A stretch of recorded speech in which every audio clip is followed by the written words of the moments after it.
Was arrest.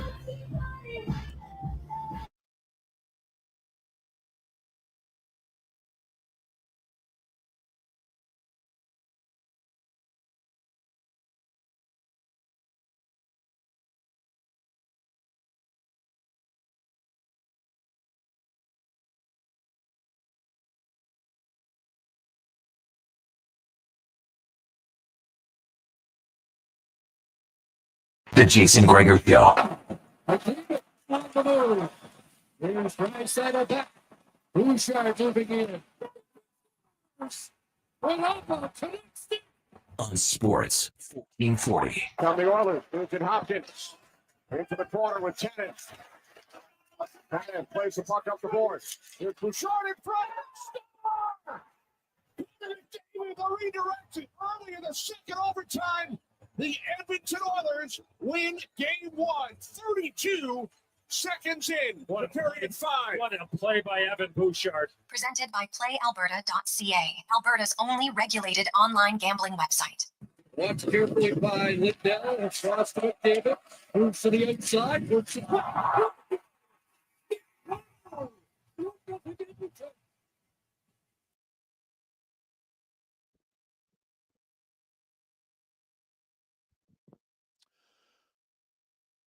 Well, a magnificent Monday. Welcome to the playoffs. It's the Jason Gregor Show, Sports 1440, Oilers Nation, YouTube, Facebook, X, and Instagram. We are coming to you live at On the Rocks, Jasper Ave, and 118th Street, where it's the calm before the storm, because, of course, tonight it's going to be packed.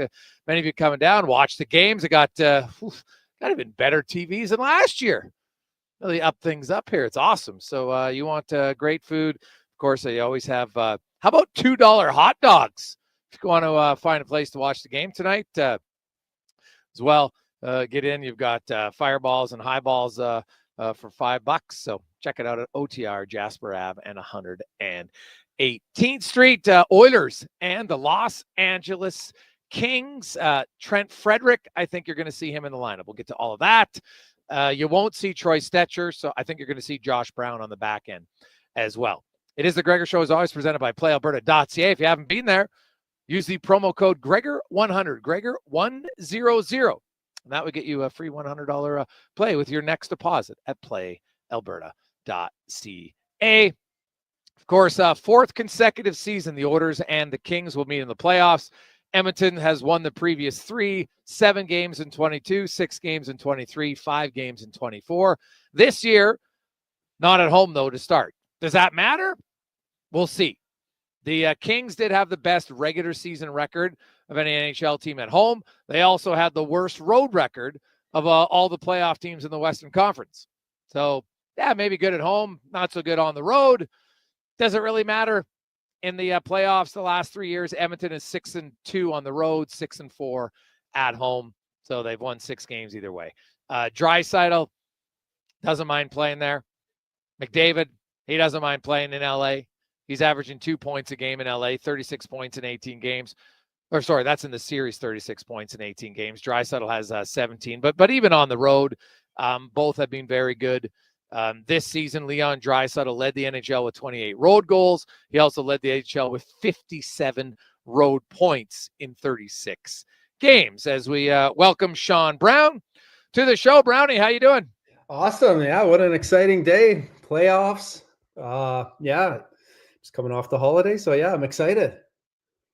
When you look, does home ice matter, do you think, that much to the Oilers in this series? I guess it does and it doesn't. I think you're always looking for something to kind of, get some momentum or build a positive from. I think that's something that, LA is obviously going to try and use to their advantage. But you know what? It's the playoffs right now. And I think, regardless of being on the road or at home, I think in some ways, I think there might be a little bit of an advantage that the Oilers, stayed in California, got some practice time, kind of got away from, the media and, the little bit of the distraction that playoffs can be, especially when you're in a Canadian city. So I just think these guys are so excited to, get the regular season behind them. And this is obviously a motivated group that's expected to go on a long run here. Do you see the LA Kings being significantly different this year than previous years? Yeah, I think that I mean, there's been a lot of talk about their penalty kill. Obviously, they struggled with it a little bit last year. The Oilers' power play pretty much had their way with them, so that's something that I think we're all going to look to see. Is specialty teams are obviously going to be a big part of this series. So it's going to be interesting. Those guys are McDavid and Draisaitl. They're just, you're never going to stop them. You're just, you're always just, hoping to contain them in some way. So, it'll be interesting to see how they defend when they get in that situation, if they're able to pressure, because, there's certain players that struggle with pressure, and those two guys aren't one of them.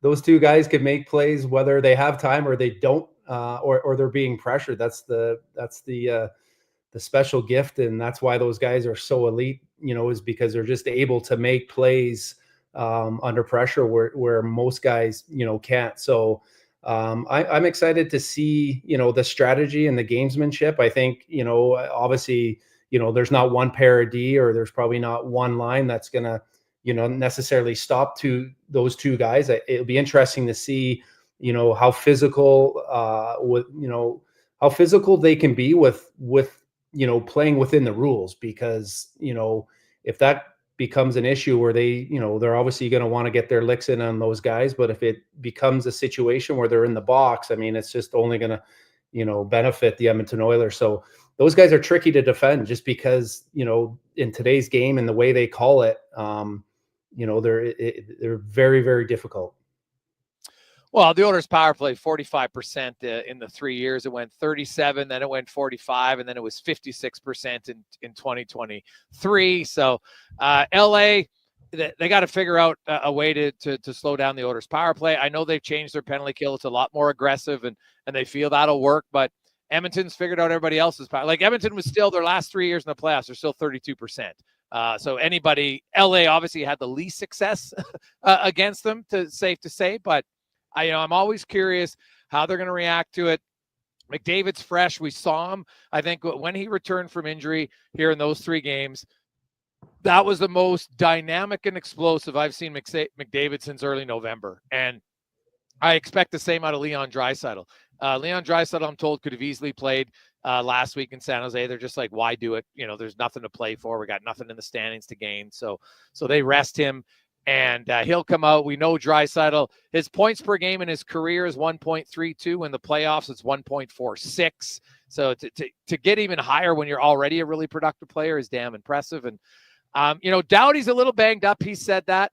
Gavrikov has been LA's best defender, and I think he'll probably get the McDavid matchup maybe a little bit more, and you'll have Doughty and Anderson on Draisaitl. We'll see. Jarrett Stoll is going to join us to give us the LA kind of scouting report and to see. And line matching, it does matter somewhat for sure to see kind of, who you match up with. I think Edmonton, I watch very closely. Brandt Clark is the guy, Brownie, that if I'm Edmonton, that's what, like, obviously we know LA is going to try to focus on Emerson, and I think it's going to be Josh Brown, right? They obviously, not a lot of playoff experience for either one of them.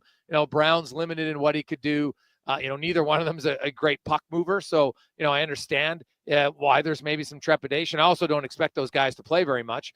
But, Joel Emerson and Brandt Clark played the most minutes together this year for LA, and they were pretty solid. Limited, though. Like, Emerson only played 22% of his time against elite players. So I don't think he's going to see a lot of McDavid and Draisaitl. But I watched Brandt Clark very closely in those 2 games in April. And Edmonton and how they forechecked him and how many turnovers he had, it's going to get amplified. Like, and rookie defenseman Brownie, you can get in trouble quickly in the playoffs.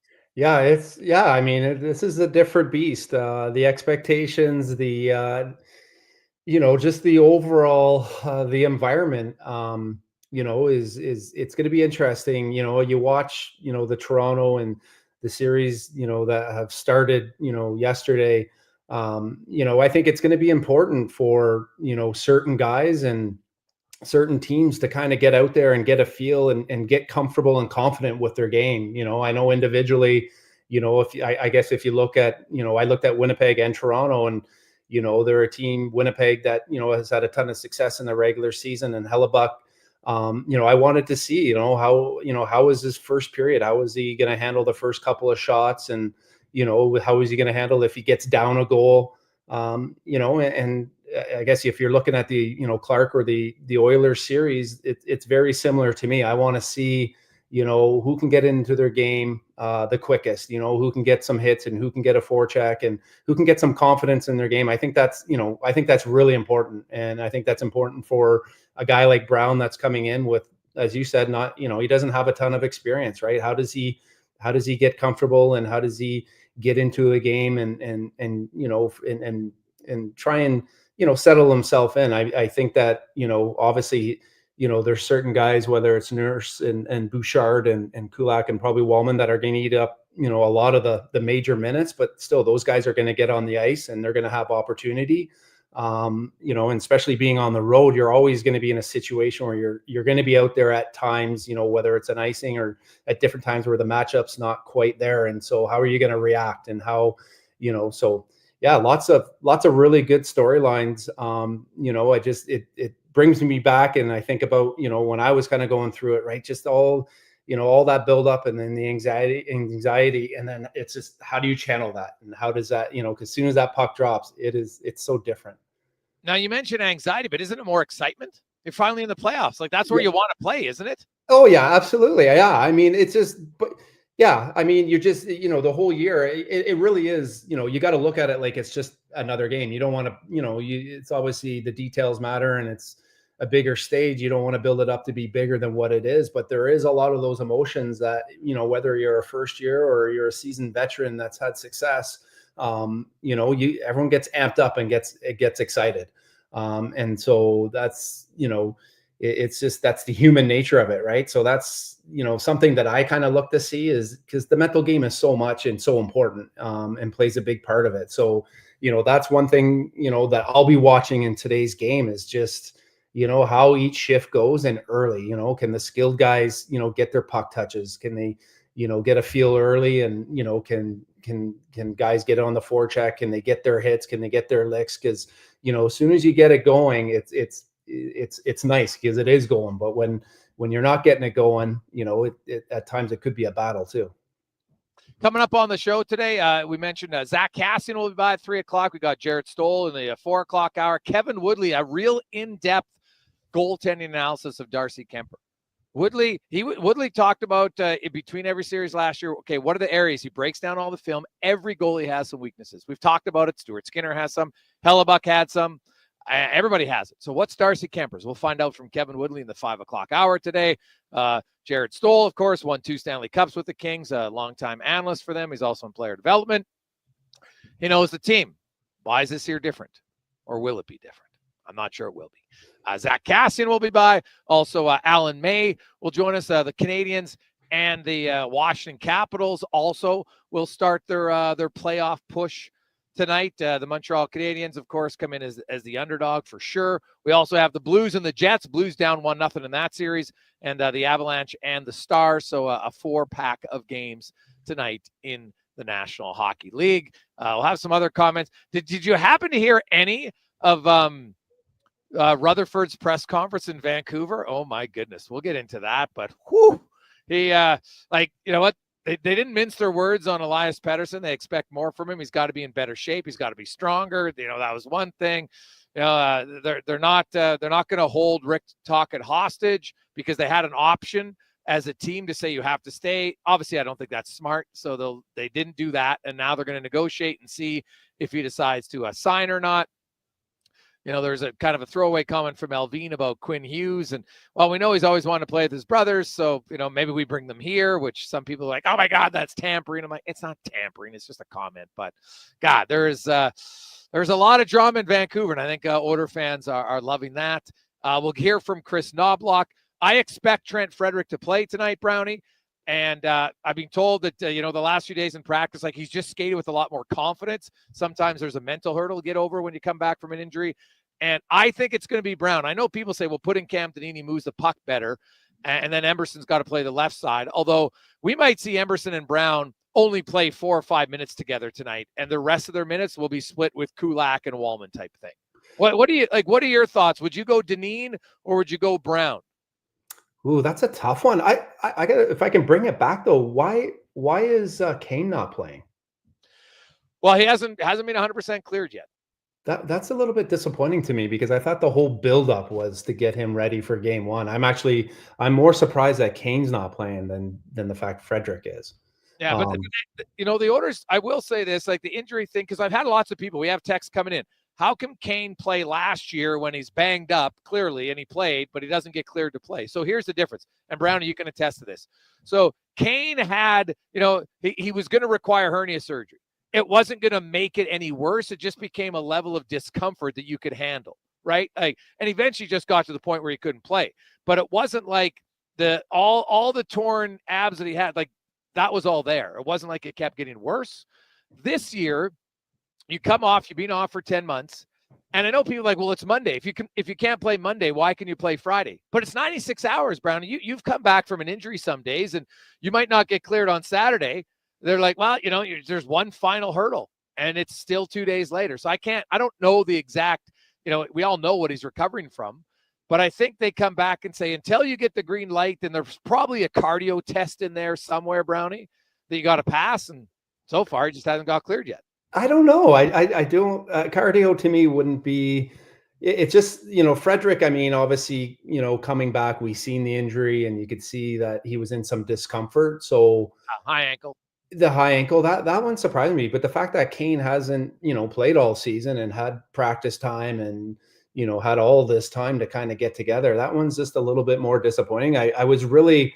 It's obviously concerning, when they're missing their top defenseman. I thought, wow, this is going to be exciting. This injection of, Trent Frederick and Kane and the physicality and the fact that, those guys, initiate it too, right? Like you watched the 7 or 8 minutes that Frederick played. I mean, he was exactly what the Oilers need. And, they're going to need those two guys, if they're going to they're going to go on a long run here. So, yeah, I mean, a week, there's just something, it's interesting. I obviously don't know a whole lot about it. A week does make a big, could make a big difference. Cardio at this time of the year, I think you're just playing off of, at this time of year, it's not like you're practicing a ton. So, cardio doesn't, I don't know, play a factor as much as you're just. A test, Pardon me? Tom Rennie had a test that players had to do after practice to get cleared.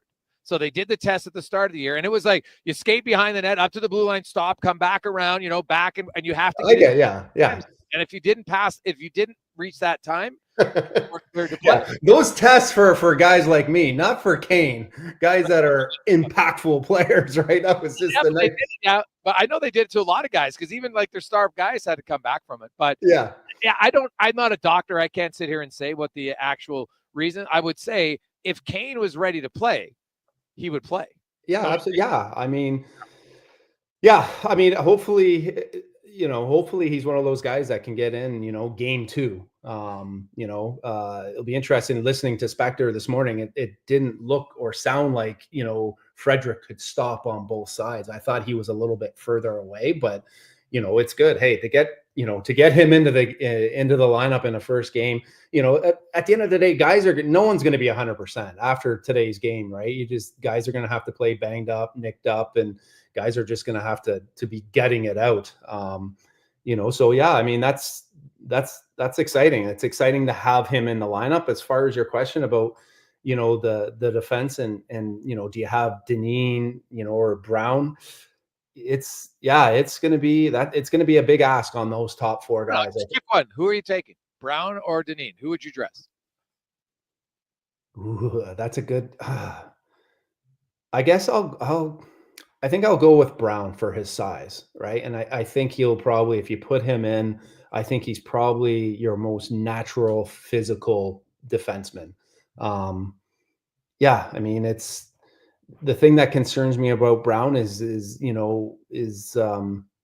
excitement and his enthusiasm. Like I think because he's so willing to get involved and engage physically, I think he's just going to hopefully he has some patience and lets it come to him as opposed to, running around, because, so much of the game now, it's going to be, so much faster in the American Hockey League, and making sure you're in position, not only physically, but making sure you're, staying in body position, because you don't, those are some skilled forwards. It's faster. You don't want to lose body position being a big guy. We'll take a quick break. We'll come back. Lots of playoff talk. We got lots of former NHLers and Woodley and Speck and more on the Gregor Show, presented by PlayAlberta.ca, coming live at On the Rocks, Jasper Ave, and 118th Street. Stop in your place to watch the game tonight. Puck drop 8 o'clock. When St. Albert Dodge gets a deal, you get a deal. That's how it works. And right now, they've made a special purchase of new 2024 Ram Heavy Duty 2500 and 3500 model trucks. These are Cummins diesel models with an exclusive offer that you can only get at St. Albert Dodge. What's the deal? A no-charge Cummins engine option, which works out to $9,450 in savings for you. Over 35 available. Get yours now and see how easy it is to do business at St. Albert Dodge. McDonald's has entered a Minecraft movie universe, and Grimace, Birdie, and Hamburglar just spawned as new collectibles in the overworld. Now, for a limited time, you can get one of 6 McDonald's collectibles when you order a Minecraft movie meal with your choice of a Big Mac or a 10-piece chicken McNuggets with spicy nether flame sauce. A Minecraft movie meal, available now at your local McDonald's. See it in theaters April 4th. Meal available for a limited time while supplies last at participating Canadian restaurants. Spring, where everything is coming up roses, except for GS Construction. We're heading underground, and we couldn't be happier. Spring is always a busy time of year for everyone trying to get out there and do some work. Well, GS Construction agrees, and we also agree that we just might need some help. So if you're looking to work and join a group where safety, teamwork, and continuous improvement have been at our core since 1974, send us a resume. Come work with us this spring. Visit gsconstruction.ca today. At Fountain Tire, our focus is taking care of your vehicle. Your focus? Saving up to 25% off select tires. Plus, getting up to a $120 mail-in rebate on a set of 4 select tires until April 26th. So we both win. Fountain Tire. We're on this road together. Excavators, loaders, lifts, compaction equipment, and more. Find the XCMG construction equipment you need. Available for rental or sale at Japa Machinery Group. Japa, helping build Alberta from the ground up for 50 years. Visit japamachinery.com. It's playoff time. Let's go. From pre- and post-game shows to analysis from Kevin, Lokeside, and Jason. This is going to be a fun run. For all things hockey, lock it in to Edmonton's sports leader, Sports 1440. DJ Booster coming at you live with warmer weather, longer days, and dropping 2 new booster mixes for April from Booster Juice. Pucker up, party people! The Sexy Berry Booster Mixer features raspberry and lemon in perfect harmony. Then turn it all the way up with Mango Mango Booster Mixer with delicious mango and pineapple notes. Mix it up with the new Booster Mixers at Booster Juice. Canadian born, blending since 1999. Download the Booster Rewards app and order one today. Edmonton's premium live music and party venue is On the Rocks. Check out Bingo Tunes on Monday. Perform on the best stage in town with karaoke on Wednesdays. Learn how to salsa with Salsa Rocks on Thursdays. And every weekend, OTR goes live. With your favorite bands on the OTR stage and DJ Kenny K. For everything that's going on at On the Rocks, give us a follow. Facebook, Instagram, or Twitter. At On the Rocks, EDM. Eat well, party hard. On the Rocks. On the Rocks. On the Rocks. Open every day till 2 a.m. Mr. Rooter hits the link. So I tell the guy, it's leaking because you have a hole-in-one. Hey, Mr. Rooter, you have a better chance of hitting the green with a crescent wrench, you bum. Oh, boy. It's my rival, Mr. Plunger. You swing a club like you plumb. Lousy. Lousy, eh? Hey, Mr. Plunger, there's a clog down there that even you could fix. For a plumber you can trust, call Mr. Rooter. If you bleed orange and blue and you're not using the all-new Play Alberta Sports and Casino app, then you're missing out. It's the only online sportsbook with odds boosts on all Oilers games. And now, it's not just sports. Play the slots, hit the tables, buy lottery tickets, all in one app, all across Alberta. Download Play Alberta now from your phone's app store and use promo code GOAL for a $100 bonus. That's promo code GOAL!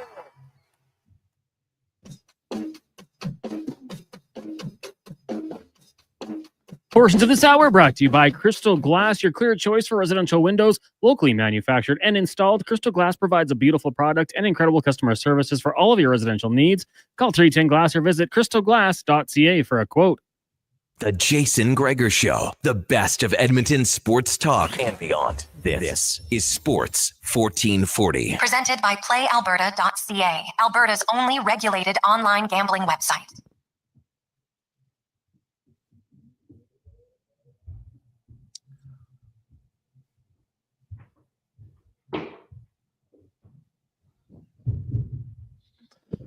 .226, welcome back. Jason Gregor, Sean Brown, Sports 1440, sports1440.ca, Oilers Nation, YouTube, Facebook, X, and Instagram. As always, the Gregor Show, presented by PlayAlberta.ca. Get in the game. Use the promo code Gregor100, Gregor100. When you make a deposit or sign up as a newbie, and you get a free $100 play. Oilers in LA tonight. Trent Frederick, game time decision. I think he's going to play. He was off the ice earlier. Kapanen stayed out later, according to Spec. Usually a pretty telltale sign on who's going to play or not. No Kane tonight. Troy Stetcher, probably out at least another week.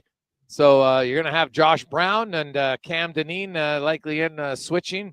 We'll see who goes. I think it's going to be Josh Brown tonight, but we'll know officially, I guess, when the warm-up gets going. Now, other series, of course, Washington-Montreal gets going tonight. Meanwhile, the Stars both trying to avoid be down 2-0 as they take on Winnipeg and Colorado, respectively. As we go around the NHL, brought to you by McDonald's and Hey, McDonald's, have you tried the Big Arch? If you hadn't, what are you waiting for?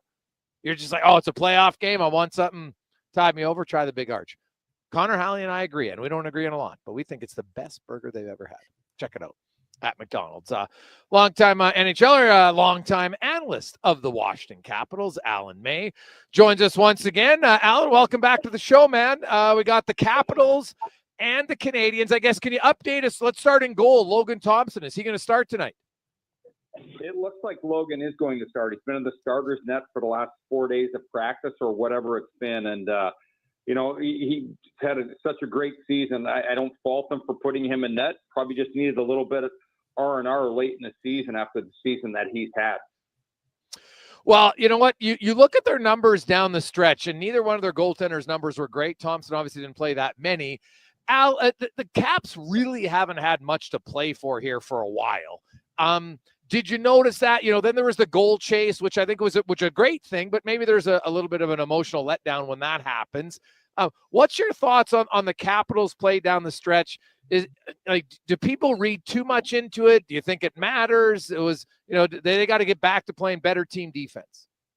Well, they basically made the playoffs 2.5 months ago when you look back at the standings. Yes. And, the way it's been, they were involved in every game. The most come from behind wins in the National Hockey League. They were within a goal almost every single time if they lost. So they played, I'll say through the first 60 we'll go.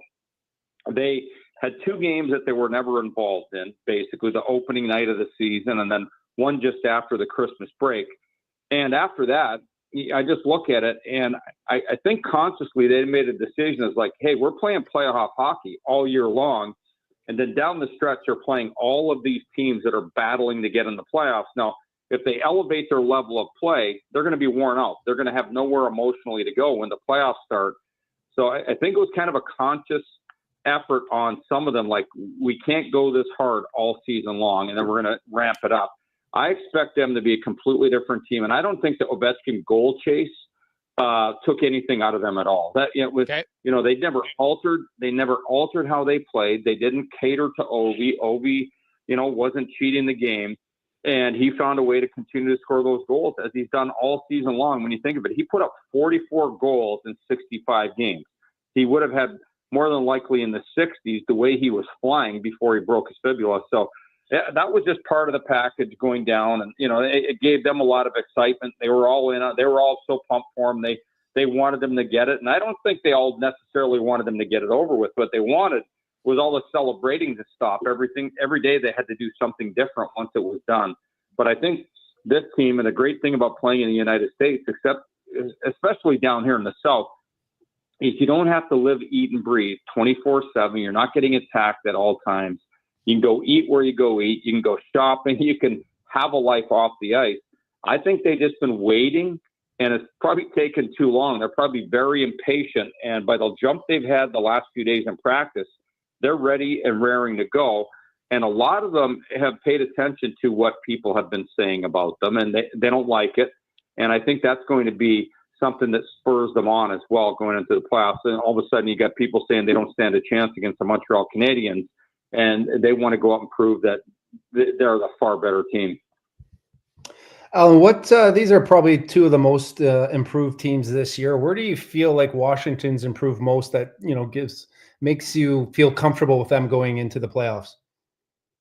I would say the biggest thing is how they play without the puck once again. And, they got 6 defensemen that were all moving the puck, and 5 of them had career years in points.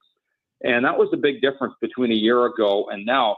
But it starts in the own zone. The 5-man defense was far better this year. They could play different ways. But then getting it out of the zone, they weren't rapiding around the wall. They were skating the puck out, or they're passing it out, and they were able to play the game with a lot of speed and create all that offense. They one of the top offensive teams in the league, but it all stemmed from smothering defense through the first 60 games in their own zone, and then getting the puck out. So I think just the defensemen that they added, and Matt Roy and Jacob Chychrun, made all the difference in the world, and it helped elevate everyone by giving them less on their plate. When you look at Sandin, he's had a really, really good year. Faravari, who was injured, won't play tonight. He had a far better year because he wasn't being taxed, and he wasn't having to play minutes that he probably normally shouldn't be. And I just thought it helped everyone not have to do too much and just be able to play their games. So it starts with the defensemen, then it starts in the defensive zone, and I think it helped everyone. Goaltenders, the forwards, you look at all the players that had career years just because they were able to skate with the puck, spend more time in the offensive zone because they had way better exits, whether it was skating it out or moving out with a direct pass. Alan May joins us, analyst for the Capitals. So, Al, you look at this Washington team, and on paper, I think this is a really good matchup for Washington. You got an inexperienced Montreal team. You've got, smaller team for sure. The Capitals definitely have the size advantage, no question. Montreal is going to have 3 defensemen playing their first playoff games. Lots of rookie guys on the back end. Do you expect the Capitals, are they going to be even more aggressive on the forecheck? What do you think the game plan is against the Habs? I think the biggest thing that they want to do is make Montreal play defense in their own zone and use that size that the Capitals have to their advantage, not waste pucks. They don't want, this to turn into a fast break game, because when you look at Caulfield and Suzuki, Slafkovsky, that line is built on transitional offense, and they score off the one-timer a lot. They drive to the net very well. So you've got to play possession game, tire them out if you can. Use your size. And then I think the biggest thing when the Caps and the Canadiens played this year, the Caps, when they imposed their will in front of the Montreal net, they were able to score goals. And I expect them to do that. When it's time to get to the net, they're going to use their size. The Caps are really big down the middle. When you look at, Strome 6'3", 6'4", Dubois 6'4", 6'5", whatever he is, Lars Eller 6'3", Nick Dowd 6'2". Those big centermen, I think, are going to be a big determining factor in this series as far as taking away the middle of the ice, using their size. And they know they're playing against very talented hockey players in Montreal, but they're going to use their size. And I think probably that experience that you mentioned earlier, what not to do with the puck. Just they've got to be careful. Once again, you don't want to go back and forth with Montreal. I thought Montreal, as they tricked teams down the stretch into going up and down the ice, that favored Montreal quite a bit. I look at, the Canadiens have Suzuki and they have Caulfield. You talked about the big centers, and there's an advantage there. Lane Hudson is pretty mobile. Al, he's a very unique defender. The game's kind of changed, right? How you see Cale Makar and Quinn Hughes and these type of guys. But the playoffs, historically, the game goes back to a lot more kind of below the tops of the circles. And Washington's size is there for sure, but are they a good cycle team in your eyes? Do you think they can just wear down Montreal? Because you can have big guys who aren't necessarily good at it, if you know what I mean. Well, I thought the Caps 5-man cycle, that took them to first place in the Eastern Conference, and really first place in the National Hockey League for more than half of the season, was inside the offensive zone when they got cycling, the 5-man cycle. I don't like when they defer, when they just go low to high and then, lob pucks. I didn't like that. But when they started moving around and forcing the other team, a lot of times you had defensemen down below the hash marks moving the puck around, and that really helped the Capitals. I do believe that they're an excellent 5-man cycle in the offensive zone. They use their size, but they know that they've got to get it to the net. They sometimes teams will put up shots and they'll get the volume, but they are not getting quality. They're not using their size to get to the middle, so it can be very deceptive.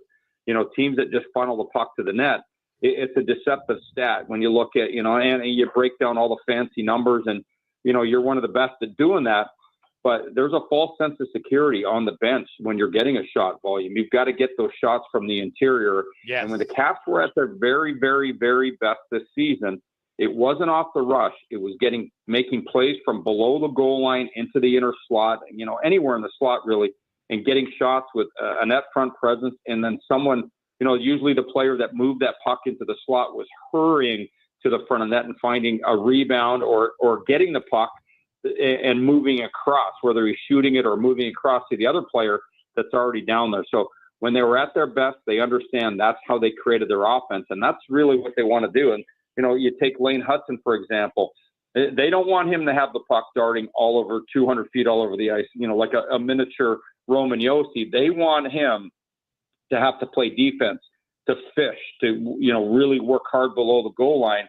I'm not sure with everything that goes into the playoffs, the intensity, the speed, the physicality, that he's going to be able to, as a younger player, kind of taper himself into playing an entire 60-minute or more game, whatever it takes.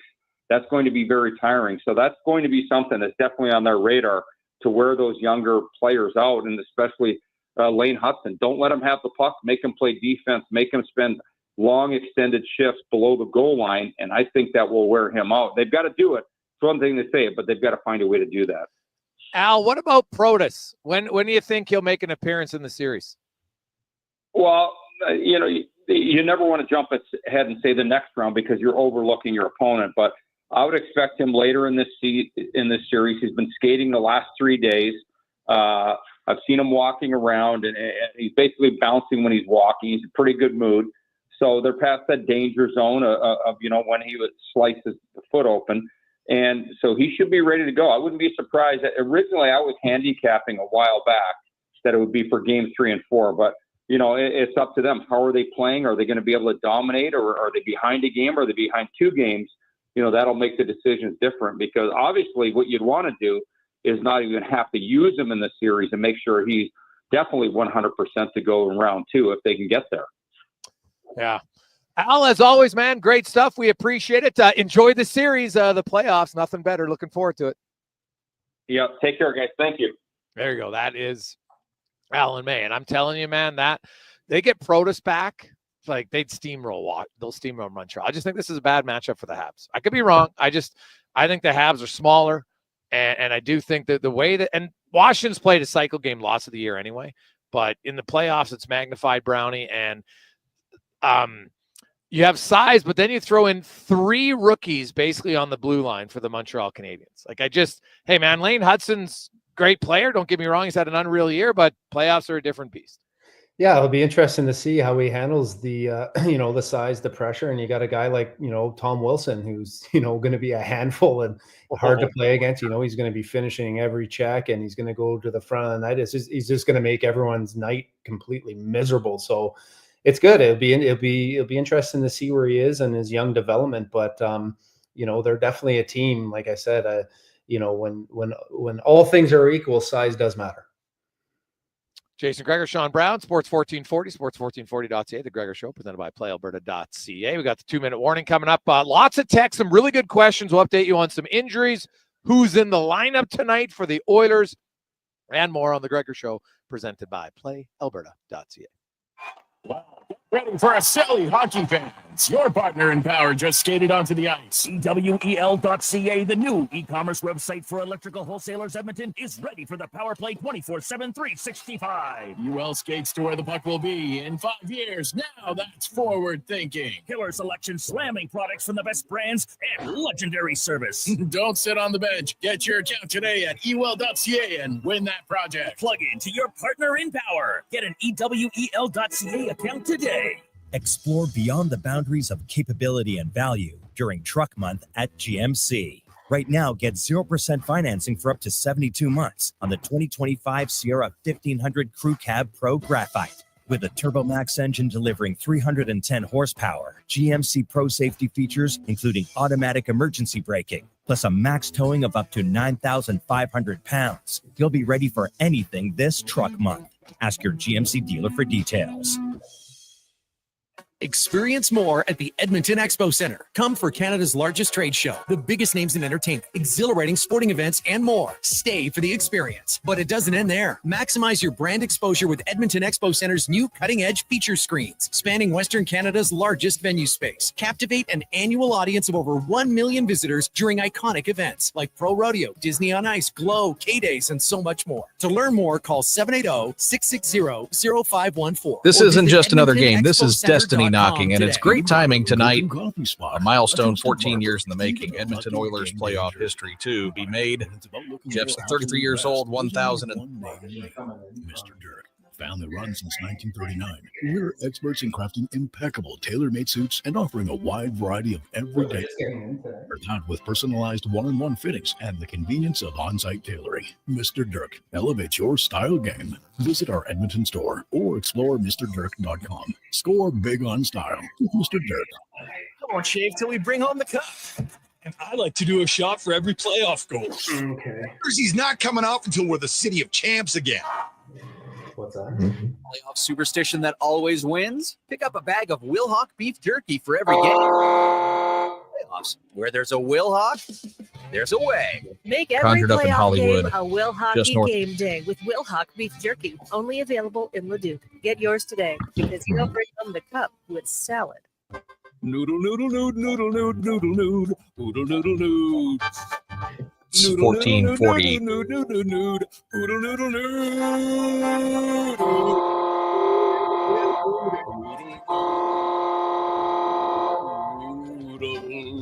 noodle, noodle, noodle, noodle, noodle, noodle, noodle, noodle. Noodle, noodle, noodle, noodle, noodle, noodle, noodle, noodle, noodle, noodle. Throw the load down to Oodle Noodle tonight because dine-in is open.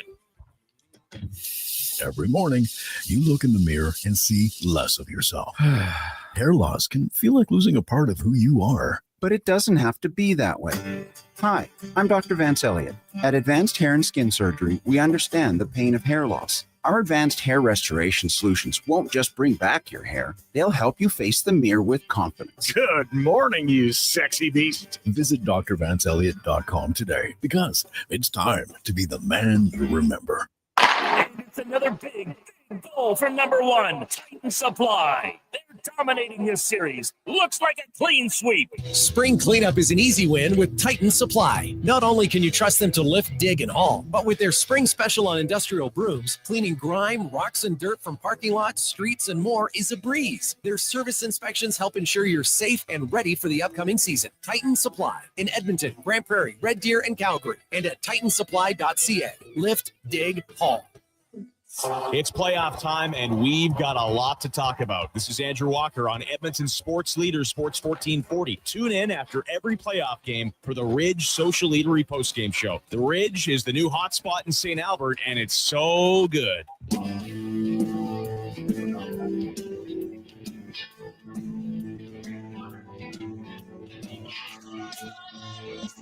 Portions of this hour brought to you by Can Torque. We offer sale, rental, repair, and calibration of hydraulic, pneumatic, and battery-powered torque wrenches, stud tensioners, and flange maintenance equipment. Order today at cantorque.com. The Jason Gregor Show, the best of Edmonton sports talk and beyond. This is Sports 1440. Presented by PlayAlberta.ca, Alberta's only regulated online gambling website.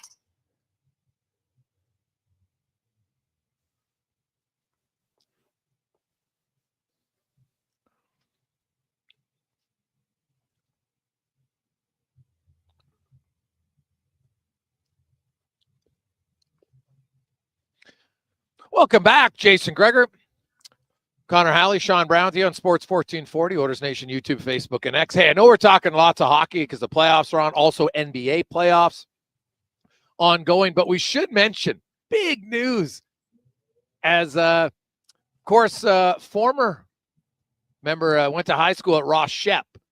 Anzi Soleil is the new general manager for the Atlanta Hawks in the association. Man, that's unreal. Of course, Soleil had worked with the Golden State Warriors in many roles, was vice president, basketball strategy, team counsel, and then moved to the Atlanta Hawks to become their assistant GM.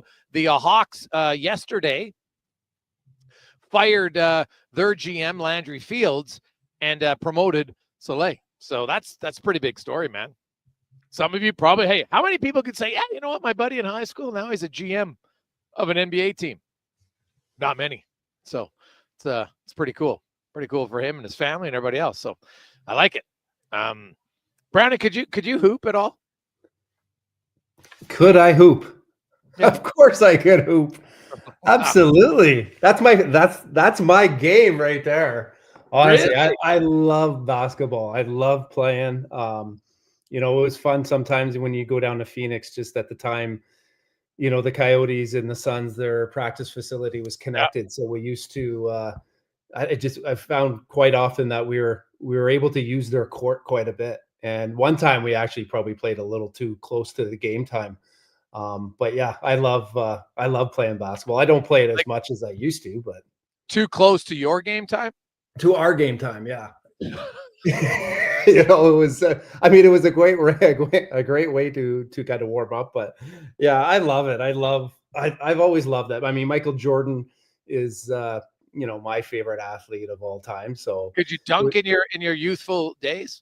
Oh yeah, I could dunk. It was actually funny. We went on a trip a couple of years ago. We went to New York. We went to all the different places that I used to play, and we took the kids along with us. But we were taking a tour of New York City. So the tour guide was asking us, everyone, what we wanted to see. And I was like, well, I want to see one of those inner city basketball courts. And so we weren't that far away from one. And so as we're walking there, I'm like, Rylan, if there's people playing, we got to get in on that game. And Rylan's like, Dad, there's no way we are playing in a game. And I'm like, well, what were you wearing though? Are you wearing jeans? Oh no! It was in the middle of summer, so okay. I had just bought a brand new pair of shoes, so I was wearing a muscle shirt because the humidity and out east. Muscle shirt, eh, Brownie? You're a muscle shirt. Yeah. So anyway, we're watching this game, and I think it was the second most famous outdoor court, so it was pretty cool. They had music going and just all kinds of guys playing. So I was like, right, let's hop in the game, and he's like, well, we can't, how do you do it? And I'm like, I don't know. You just walk in and ask if you can play, I'm assuming. So he chickened out, but I wanted to prove to him too. I was like, don't be scared by the environment or, any situation. If you want to play, just like you and I did back in the day, hop in. And so pardon me? Did you play? Yeah, so I hopped in there. Oh my God, did I get beat down bad. I hadn't played in a while. My game isn't where it should be, or it's definitely not where it should be to try and hop in a game like that. And I got smoked. And this guy would not stop trash talking me to the point where he beat me because it was 2-on-2. And he they wound up beating us, and I wouldn't even shake his hand. I just threw the ball and was like, see you later, man. I couldn't handle it. But I didn't want to I didn't want to go too far back because I knew all of his buddies were all hanging around the fence. Oh, so basically he got in your kitchen and was just rattling your pots and pans as he was crushing you. As he was crushing me, I wind up wrecking my brand new pair of shoes and but anyway, it was fun. My wife, Wendy, was just like, okay, have you had enough? We're not going to waste 2 hours of our tour time watching. What's that? One of them, I'm Googling up. Was it Rucker Park? I can't remember the name of the park. I actually wind up buying, they sold t-shirts and so I wound up buying one just to. I got my ass kicked at Rucker Park. I got my butt kicked and trash talk, and the worst part was I couldn't say anything back, partly because I was, I had my family with me and I knew that I was like, if this gets too heated, I got very little backup. Well, buddy, but it doesn't get heated. It's just supposed to be trash talk. That's part of the street ball, right? Like that's part that's of true. That's true. But after a point, I was like, man, I couldn't even say anything. But anyway, it was a great experience. I love getting back. I mean, I love basketball. It's fun. My son and his buddies, they come over here and we get some pretty good games going. So I love it. It's awesome. Well, congratulations on Zay Slay. Everybody went to high school with him and maybe kept in touch. That's pretty big news. He's the new GM for the Atlanta Hawks. Now, Oilers and the LA Kings, we've talked about it. We got a lot of texts coming in, 833-401-1440, 833-401-1440. Hey, guys, what's the word on Stetcher's injury? I don't expect him for at least the first 3 games, probably even longer than that. Still probably another week and a half. So if it's another week, that means he's not playing in the first 4, bare minimum. So, you know what? Maybe later in the series. So it will be Josh Brown tonight, and then we'll kind of go from there to see, will we see Cam Dineen? Will you see Klingberg if he ever gets cleared? We'll wait and see. Hey, guys, why would Kane wait until the preseason to have his surgery done? Would have made sense to get it done right after the playoffs. Seems like another fumble by management from Bud. Well, Bud, just so you know, management can't force a player to have surgery. So, and it's interesting, depends on the player. Some players like, man, the off season's my time. I'm not rehabbing during the off season when I'm not getting paid. Now, you can agree or disagree, and I'm not saying that's why I did it. Lots of guys will try to rehab to see if they can fix it without. Connor McDavid, for instance. Connor McDavid never had surgery, right? Remember after he crashed into the into the goalpost and was done? He didn't have surgery. He rehabbed it all off season. So Kane tried to rehab it. Then when they came to it, they're like, obviously the rehab isn't going to work. And then he had the surgery. So that's the reason why. But a team can't just say, hey, you need to have surgery tomorrow. Some do. It depends on the player, but you can't force them. And I know other guys have waited and don't want to do it. But Kane tried, and we had Grant Fedoruk talking about it. Like there's ways to try to rehab it naturally, because surgery is always the last option. There's very rare, but there are chances when, you know what, you have Stephen Marsh. Anybody who's an Elks fan, remember him? Right? Had a great season, needed surgery, had surgery on his knee, and he had some complications with scar tissue, had way too much scar tissue, couldn't play again, couldn't run. Career was over after having surgery. Now, I know it's rare, but it happens. So I do like the fact, though, Gregor, that the PA, guys do have the ability to kind of get a second opinion and get other doctors involved, not just the team doctors. Not that the team is, necessarily going to do something, that's not going to benefit you, but it just kind of puts at ease, because ultimately, I don't think anyone, wants to go through surgery if they can avoid it. Yeah. Hey, guys, you think they're just not activating him so they don't want to look like Tampa did with Kucherov? I don't think so. Like, it's well within the rules, right? Like, look at Colorado. Now Ross Colton got hurt, and now Landeskog is activating. He's going to play tonight. Hasn't played in 3 years. Now he went down on a conditioning stint too. So I don't know. It's a fair question. I don't think, if I'm the Oilers, like, by the rules, there's nothing illegal had Kane played tonight. Nothing. So if he could play, I don't really care about optics.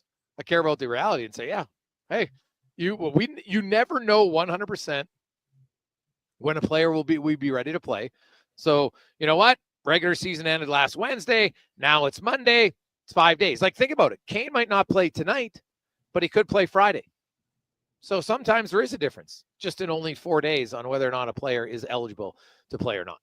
Let's get to the 2-minute warning now, brought to you by Legacy Heating and Cooling, where the rates never change. No overtime charges. That's how you build a legacy at legacyheating.ca. Cam Tate, longtime journalist in town. Of course, Cam, born with cerebral palsy. Cam's in a wheelchair, and due to his disability, never had the ability to be on radio until now. Cam's words come to life in the 2-minute warning. This isn't just another game. This is destiny knocking, and it's great timing tonight. A milestone 14 years in the making. Edmonton Oilers playoff history, too, could be made. Jeff Skinner, 33 years old, 1,006 NHL games, 357 goals, 670 career points. Finally skates in his first ever Stanley Cup playoff game. The longest active wait in the league is over. Drafted 7th overall in 2010, he scored 31 goals as a rookie. He was an all-star at just 18. He's had 5 30-goal seasons, hit 40 in 2018-19. He's been consistent, durable, and electric, but never had this shot. And now he's not just in the playoffs. He's on a team that can win it all. A team in the Oilers, merely a puck bounce away from the Stanley Cup last season. A team who last summer signed Skinner. Skinner's done it all but this. 10 seasons in Carolina, 3 more in Buffalo before the Sabres finally broke through. All that time, no playoff hockey. That's more than 13,000 minutes of regular season ice time, 2,600 shots, 19 game winners, and still no spring stage to chase Stanley until tonight in Los Angeles. And what a time for it. So let's daydream and say, why not? Let's say the Oilers split right down the middle of Hollywood Boulevard in the first 2 games. Think Oiler fans would take that? Thought so.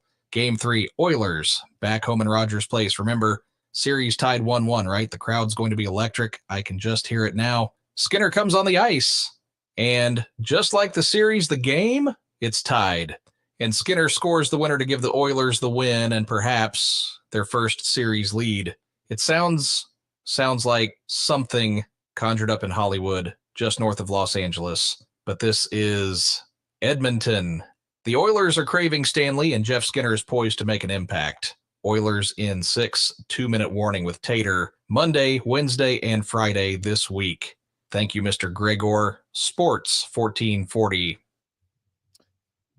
Speaking of Skinner, I was crunching the numbers on Jeff Skinner. So, Brownie, you're one of these guys. There's 8,674 players who have ever dressed for an NHL regular season game.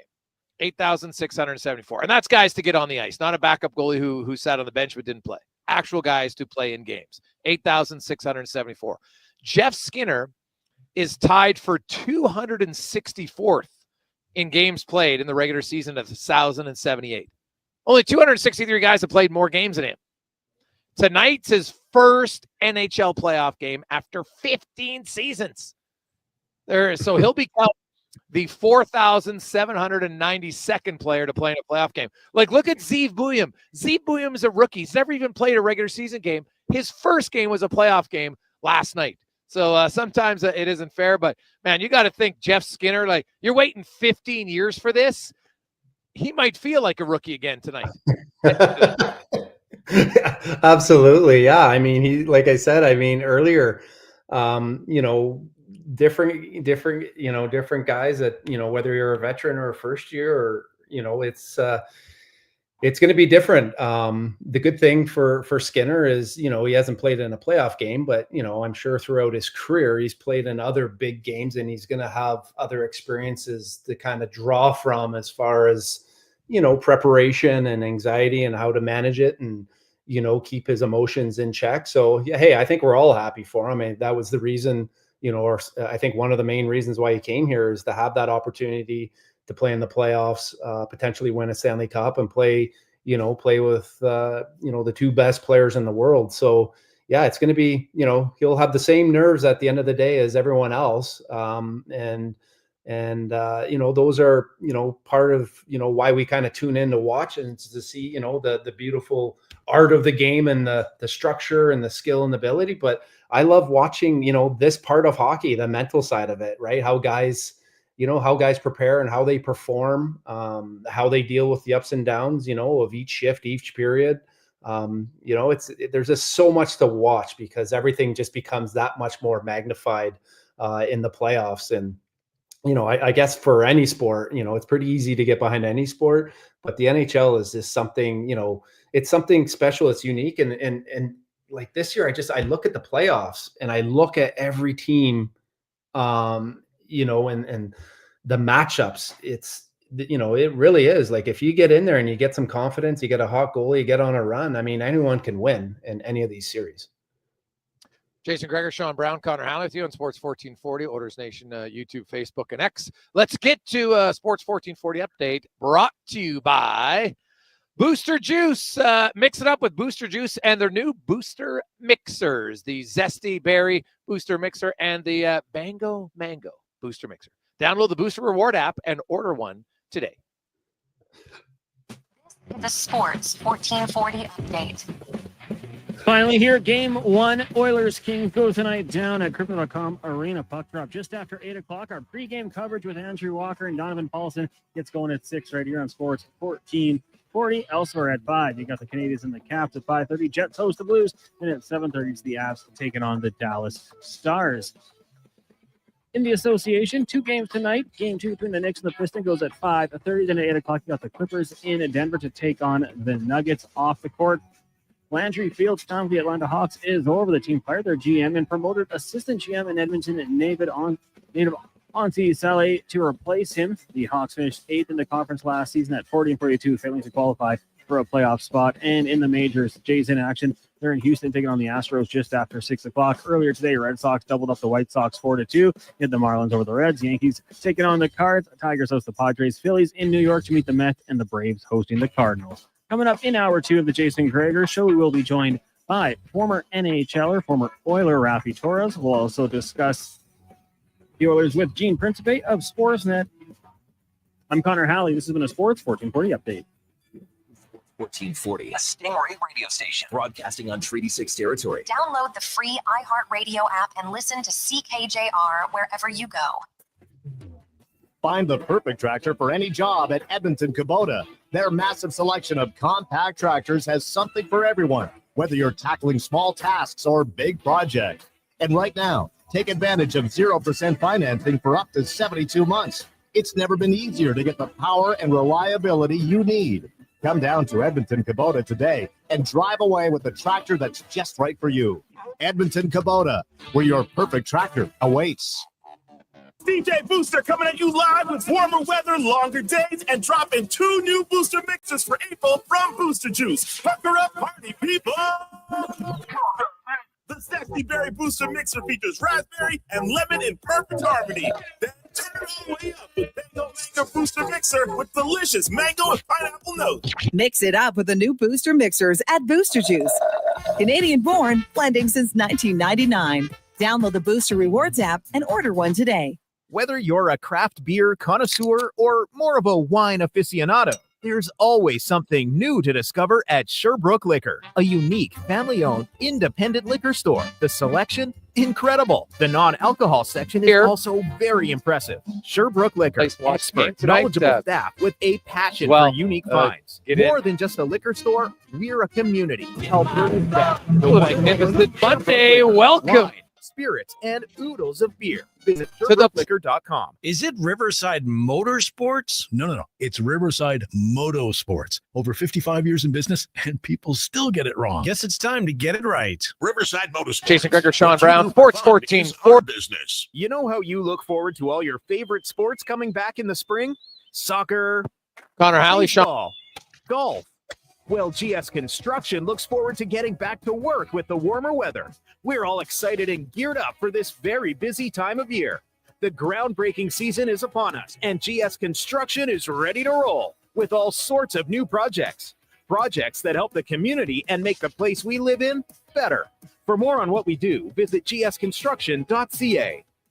Spring style and road-ready performance are more affordable than ever. Now at Volvo Cars Edmonton. Lease or finance a 2025 XC90 plug-in hybrid from 1.49% and save up to $5,000. Lease a 2025 XC60 plug-in hybrid from 4.9% and save $3,000. Lease or finance a 2025 XC40 from 0.49% and save $2,000. Get ready for the open road at Volvo Cars Edmonton. Great vehicles, better services, only at VolvoCarsEdmonton.com.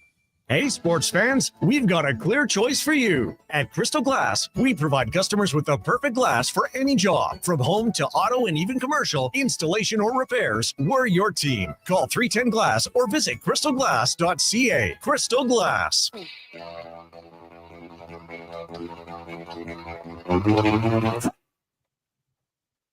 Portions of this hour brought to you by Japa Machinery. Japa is digging deep on their 50-year history of supporting Alberta's construction industry with their line of special edition blackout excavators and more. Visit japamachinery.com for all the details. The Jason Gregor Show, the best of Edmonton sports talk and beyond. This is Sports 1440. Presented by PlayAlberta.ca, Alberta's only regulated online gambling website.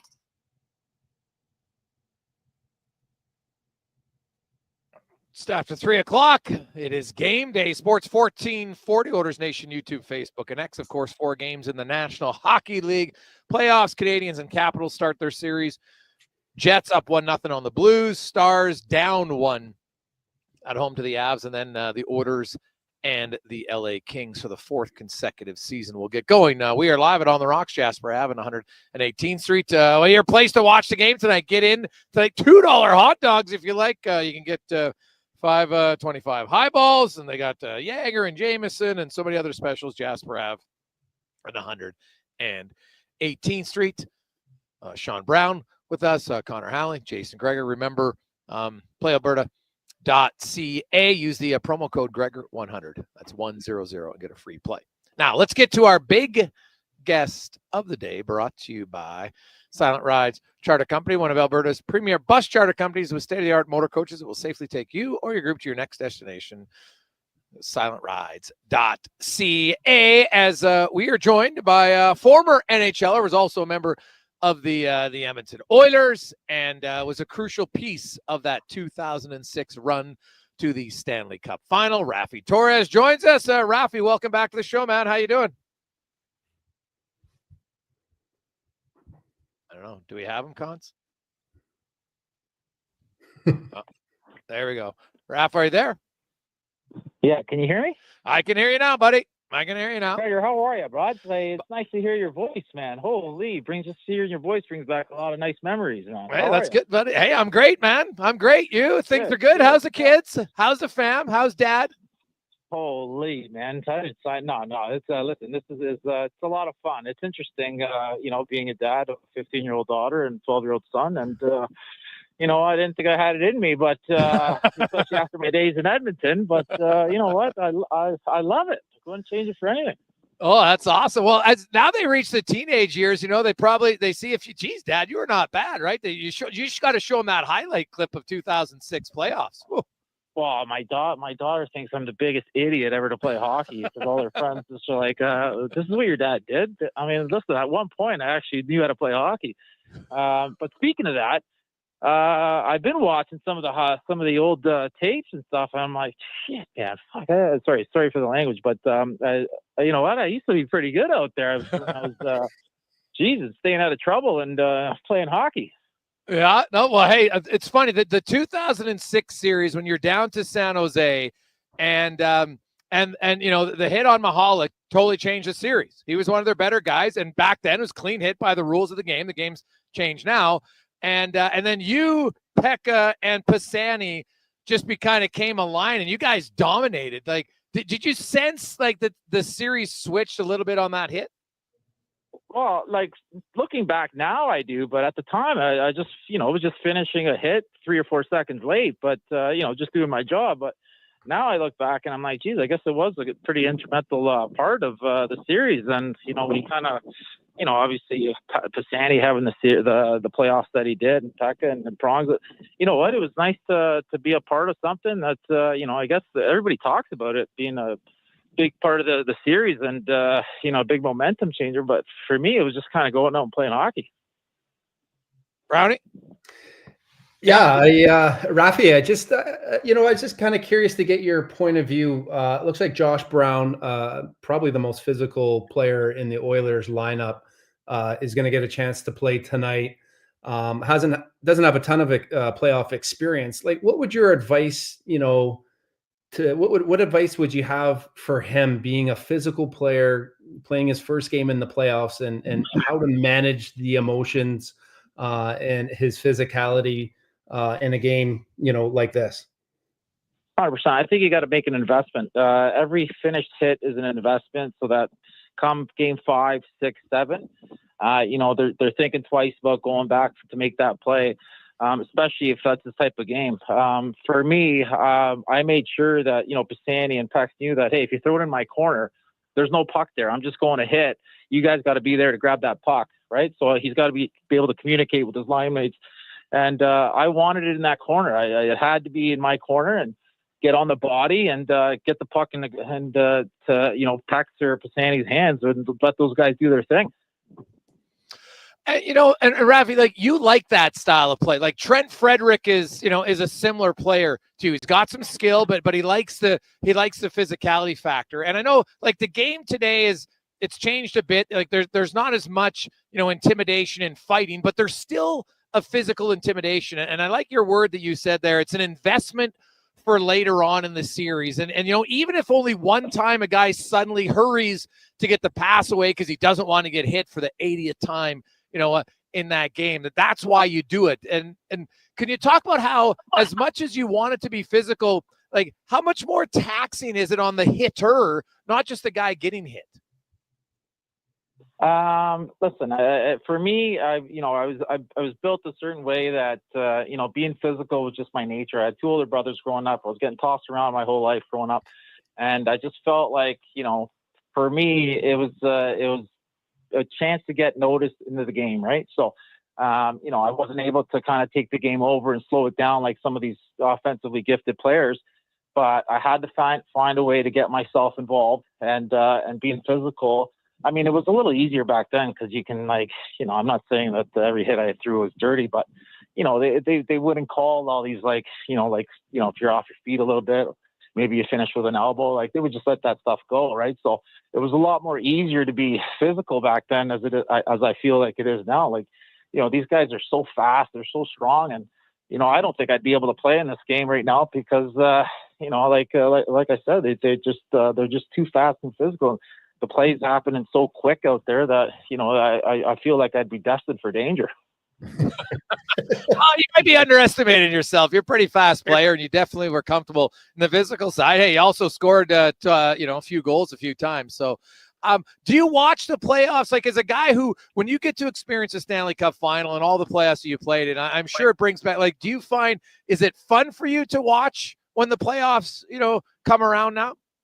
I love playoff hockey. I mean, if we could cut the season half for me, 40 games and then playoffs, it would be a lot more fun for me. But obviously that's not the case.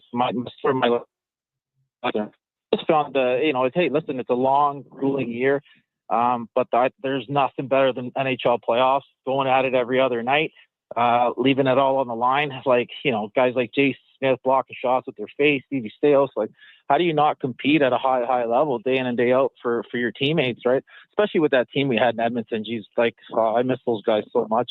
But definitely the highlight of my career was playing Edmonton. So Rafie, you obviously were very physical, and you laid a lot of big hits. And when you watch today's game, and if you look at yourself, and if you could play in today's game, are those hits? People say that, I guess, it's changed. The game's changed. How much has it changed? And are those big hits still there, or, is it more getting in there, separating the guy and keeping body position on guys? Yeah, definitely. There's a little bit more art to it these days, right? Not that I couldn't do that back in the day, but like having certain guys on your line, the playoffs that he did, it's got to be tough for these guys. Everybody's just so fast, and they're the thing I noticed most about today's game is they're exceptional. The skating is unbelievable, right? Everybody is living on their edges, and it's pretty nice to watch. But like I said, it's tough to have that, that player that's going out running around like a Cal Clutterbuck or a Tutu back in our day, right? Rafie Torres joins us. Rafie, of course, you went to Stanley Cup final twice in your career, once with the Oilers, once with the Vancouver Canucks. And, both years you scored some crucial goals for both of those teams. Did you find the way you played, was it easier for you to be comfortable in the playoff environment where it does ramp up? And some guys maybe aren't naturally comfortable in that, and so it's better for others. Like, did you first time in with the Oilers, you would say, oh man, this is playoff hockey, like I'm kind of built for it? Did it suit your game more, did you find? 100%. I remember Horkoff saying to me before the first game against Detroit in game 3, I believe it was, in Edmonton, he's like, you got to prepare yourself for this. And I was like, yeah, whatever. Edmonton, it's great. We know the fans in, and I just could not believe how electric the crowd was. I'm telling you, it's like you couldn't even hear talking to the guy beside you on the bench. It's just the amount of noise that's pumping through your brains. But for me, listen, I everything I do is at a high speed. Even when I'm like coaching these kids, that sometimes I just snap on the ice. I'm just like, guys, it's got to be this way. It's got to be this way, right? But I don't know. I just love the intensity. I love feeding off the crowd, right? Like, and just just like playing that style of game in front of all those people. It's something I truly cherish and miss. Like that playoff, because that was your first time, if I'm not mistaken, in the NHL playoffs. You'd played in the American League playoffs, and you'd had two pretty good runs in the American League, I think, to the fun. Did you guys win with Hamilton in 2003, or you lost in the final? Jesus, you had to bring it up, eh? Like, I'm 0 for 4. 2 Calder Cup finals. 4? Lost them both. Lost with Hamilton and Bridgeport, and then 2 NHL Stanley Cup finals, Game 7s, lost them both. I don't bring it up too much, but well, I didn't know you were right. Hey, buddy, but I'm just kidding, man. It's yeah, all no, good. I get it, but that's tough. Yeah. But but like, you know what? Hey, one thing I can't say, Gregor, is that I left it all out there. There's not much more I could have done, for the boys. I wish I was, a little bit more gifted offensively. Could have had a goal late in the third period there against Carolina, and I missed the net. But I can live with myself. I gave it everything.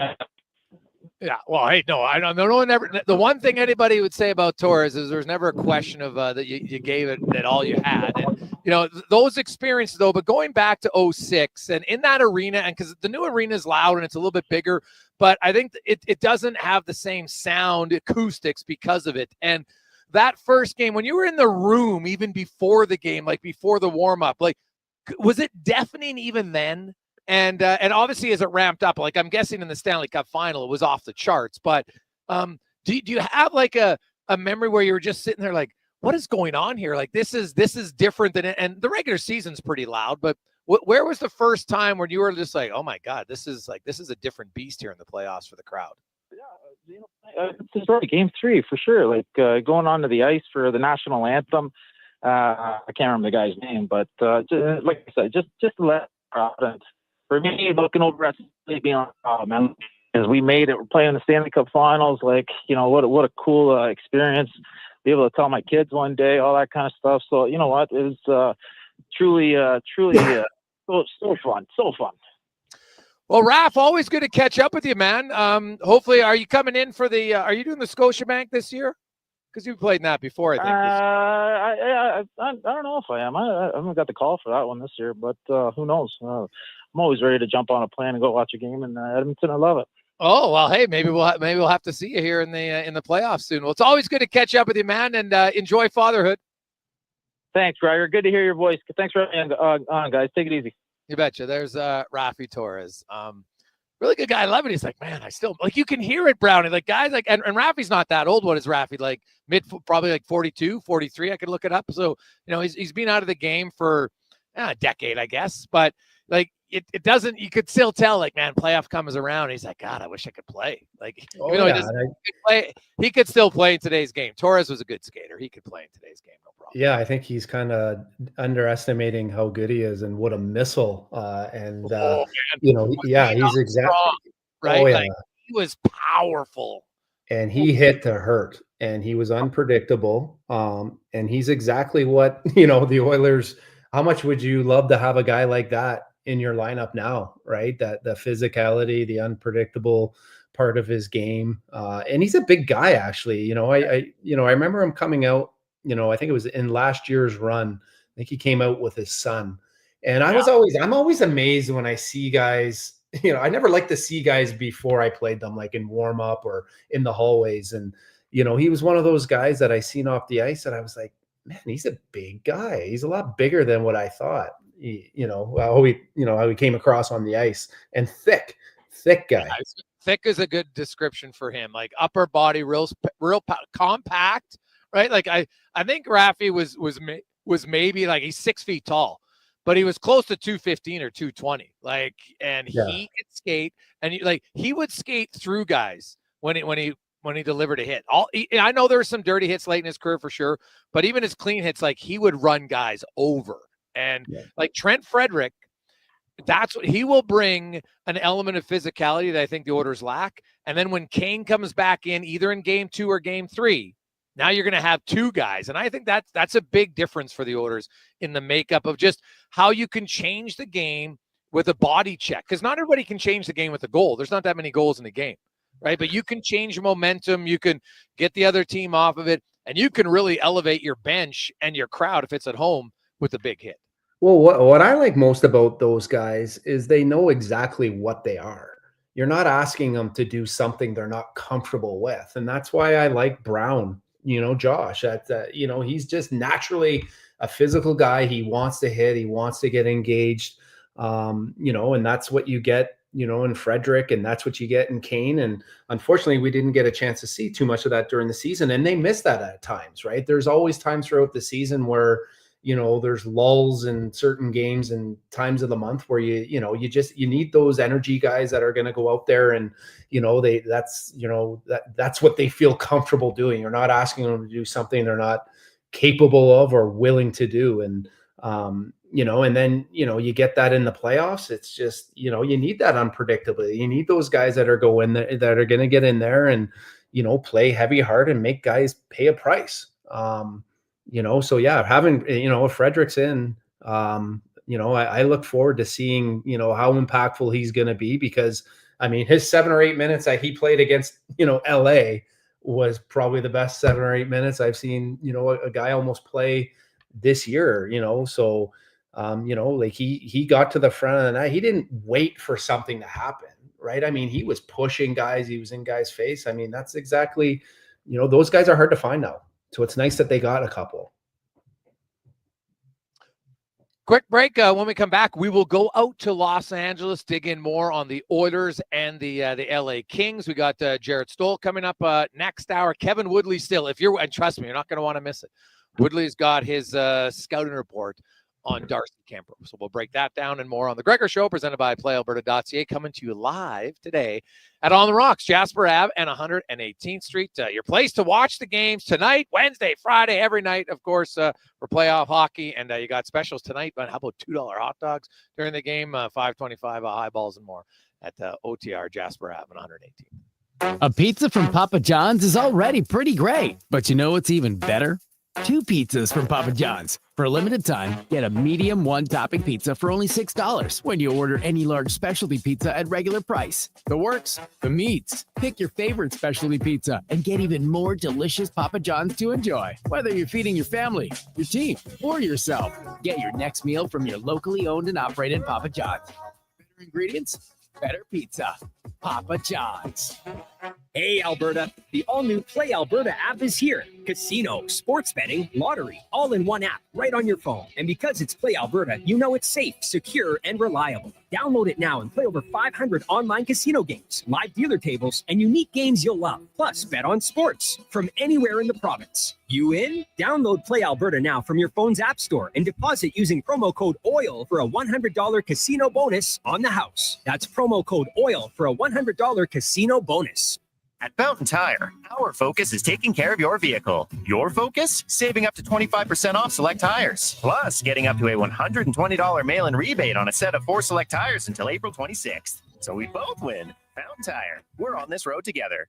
Legacy Heating and Cooling is the #1 heating and cooling company for people who want heating and cooling, because you'll save a bundle by bundling. Then you can use hot, cold, hot, cold. Come on, thermostat, do what you're told. Turn up the heat, turn up the cold, so the vents start pushing out tornadoes. Bundle my furnace with some AC. Gonna get a new from Legacy!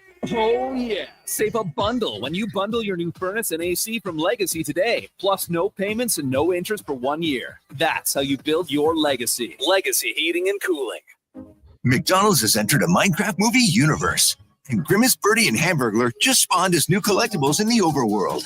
Now, for a limited time, you can get one of 6 McDonald's collectibles when you order a Minecraft movie meal with your choice of a Big Mac or a 10-piece Chicken McNuggets with spicy Nether Flame sauce. A Minecraft movie meal, available now at your local McDonald's. See it in theaters April 4th. Meal available for a limited time while supplies last at participating Canadian restaurants. Dang. Last season, you bought new clubs to fix your game. You spent the entire season trying to learn how to hit with your magic clubs. And guess what? Dang. They didn't help your game. Now you're convinced it's your swing, but it really is your clubs. Even though you were told the ones you bought were the best ever made. If they were, you would have gotten better. Every day at Fitted Golf, we continue to prove the right clubs make all the difference in the world. From beginners to pros, Fitted Golf makes all the difference. Yes. FittedGolf.ca. Diablo Boots sells only Canadian-made work and biker boots made by Canada West. No American or boots made in China, so no tariffs. All of Diablo's boots have replaceable soles and heels for longer life. Sizes 6 to 14 triple E. Buy quality, buy Canadian. And support Canada West and Diablo, the two best names in the boot business. So save on boots by Save on Foods. That's Diablo Boots, 3340 Gateway Boulevard on the east side of Save on Foods. Buy Canadian. They're terrific. Struggling to make ends meet? You're not alone. Many people are facing tough times and finding it hard to afford the essentials. I'm hearing from people experiencing this every day.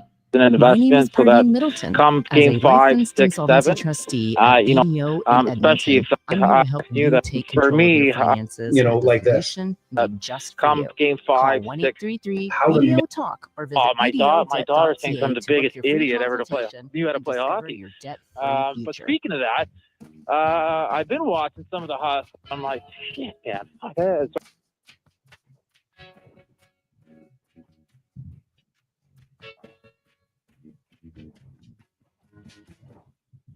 Portions of this hour brought to you by Garage Superstore by Premier Built Garages, the ultimate destination for everything garage storage solutions, cabinets, vehicle hoists, accessories, and even trigger grills. Visit our massive 8,000 square foot showroom at Calgary Trail and 34th Ave or online at garagesuperstore.ca. The Jason Gregor Show, the best of Edmonton sports talk and beyond. This is Sports 1440. Presented by PlayAlberta.ca, Alberta's only regulated online gambling website.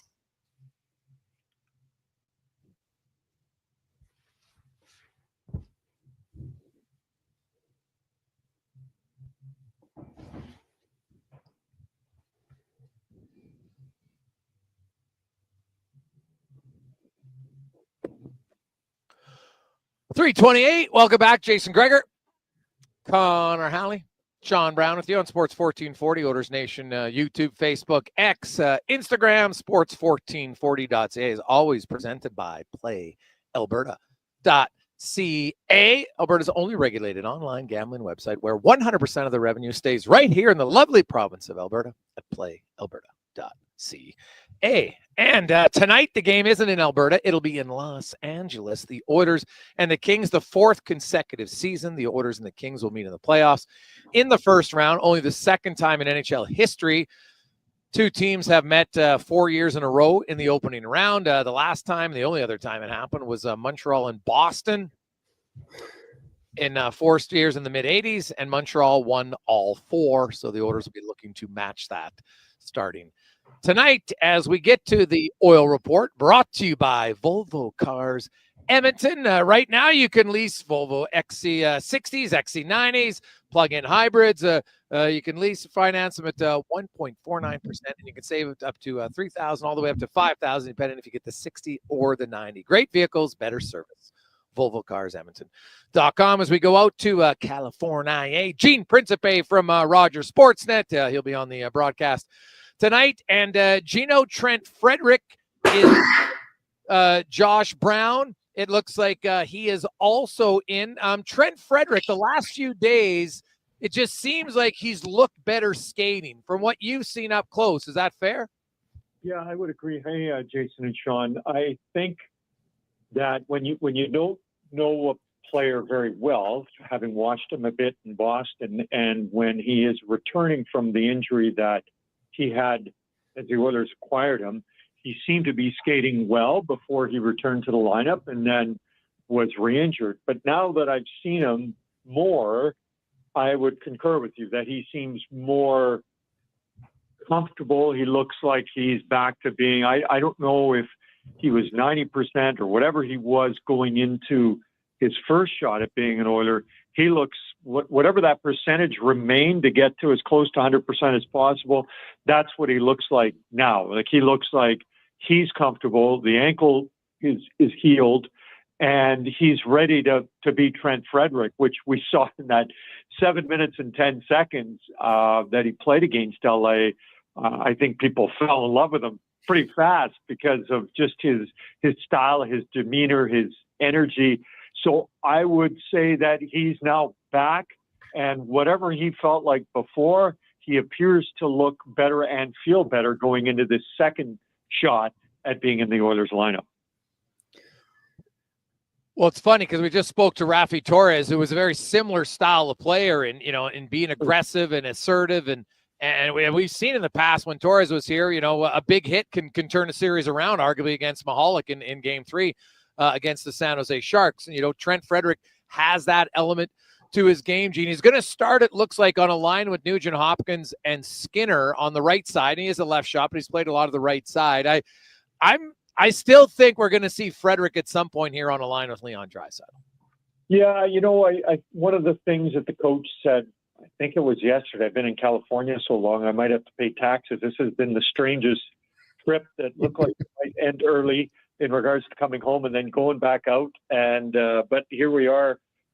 Well, I think tomorrow will be a week in lead up to this. So, the guys, they want to play. Sean can remember from his time. At some point, you just want to play in the playoffs. But I agree with you. The one thing that we have not seen because of all these injuries is kind of a true Oilers lineup that you would likely roll out most games, barring maybe one change during a playoff series or a playoff run. But Chris Knobloch said, we'll throw everybody out there and then see what happens and who fits, who needs to change, how players react. I don't think Leon would say no to Frederic on his line, considering the kind of player that he is and the kind of, he just provides physical presence and a lot of energy, and something that, we'll wait to see if or when Evander Kane is ready to go. And just kind of looking at the line, so it's McDavid with Brown and Hyman on each side. You may have gone over this, Jason. Arvidsson and Podkolzin with Draisaitl in the middle, and then that third line that you spoke of. And to finish, it looks like Janmark, Henrique, and Perry. So we've seen Corey Perry flip up and down, and Frederic would certainly be a guy that can move up and down the lineup. And I guess my point is this: the coach appeared like, hey, listen, we're not going to give these lines a game or 5 periods to see if they can get going. Like, we need to see who's going and match them up and take it from there. So for sure, it's very fluid. I don't even think the Oilers know exactly what they have in Frederic because they haven't seen him play, excluding that 7 minutes and 10 seconds. Gene, you're around these guys around the rink. Maybe could you let the fans and let people know that aren't around them, maybe, the mindset and, is there a change in the demeanor in the player? Is it more business-like? Can you maybe touch on that a little bit? Yeah, great question, Brownie, for sure. The Oilers, as Leon Draisaitl said, we had a few dinners, we had a few practices, and we had a few laughs. And that really was what San Jose was all about, considering the geography. I mean, virtually, other than, I guess, Anaheim, if Edmonton had been, I'm just trying to think of Minnesota, Denver, certainly Seattle, Vancouver, Calgary, they would have likely have come home for that time, but they were so close. And I think there is, as the coach said today, it's not only important to do that team building going into a playoffs, but then you build your team throughout the playoffs. And there's no better way to build a team or to team build than to win. But over the last week, they haven't been able to do that once they wrapped up against San Jose. So it was a great time with some new players and players that are new and trying to assimilate themselves to the lineup, most notably Frederic and Jake Wallman, who is back in tonight. So for sure, you're in San Jose, you're going out for dinners, you're practicing, and then have kind of half a day off. But you get to LA, and it's practice, and now it's game day. So for sure, but I think what the team has learned more than when they went to the conference finals a couple of years ago was just what it does take to get as far as they did. They may not have won, but they got as far as you can get during the Stanley Cup playoffs. So for sure. Talking to Darnell Nurse today, listening to Connor Brown, there really is a comfort level that comes with pressure. I guess they say you have to sort of be comfortable being uncomfortable. And I think the Oilers learned that more than anything last season, particularly being down 3-0 in the Stanley Cup final. And I love what the coach said. He's been waiting for this day, this night, since June 24th of 2024, when they last played a playoff game. Gene Principe joins us. Gino, Leon Draisaitl, how has he looked in practice? Oh, we keep waiting for him to play. Like, he's looked, just nothing short of what he would normally look like maybe in a training camp with no injuries or no nicks or cuts or bruises. So he looks fantastic. I mean, watching him particularly in San Jose, I think it was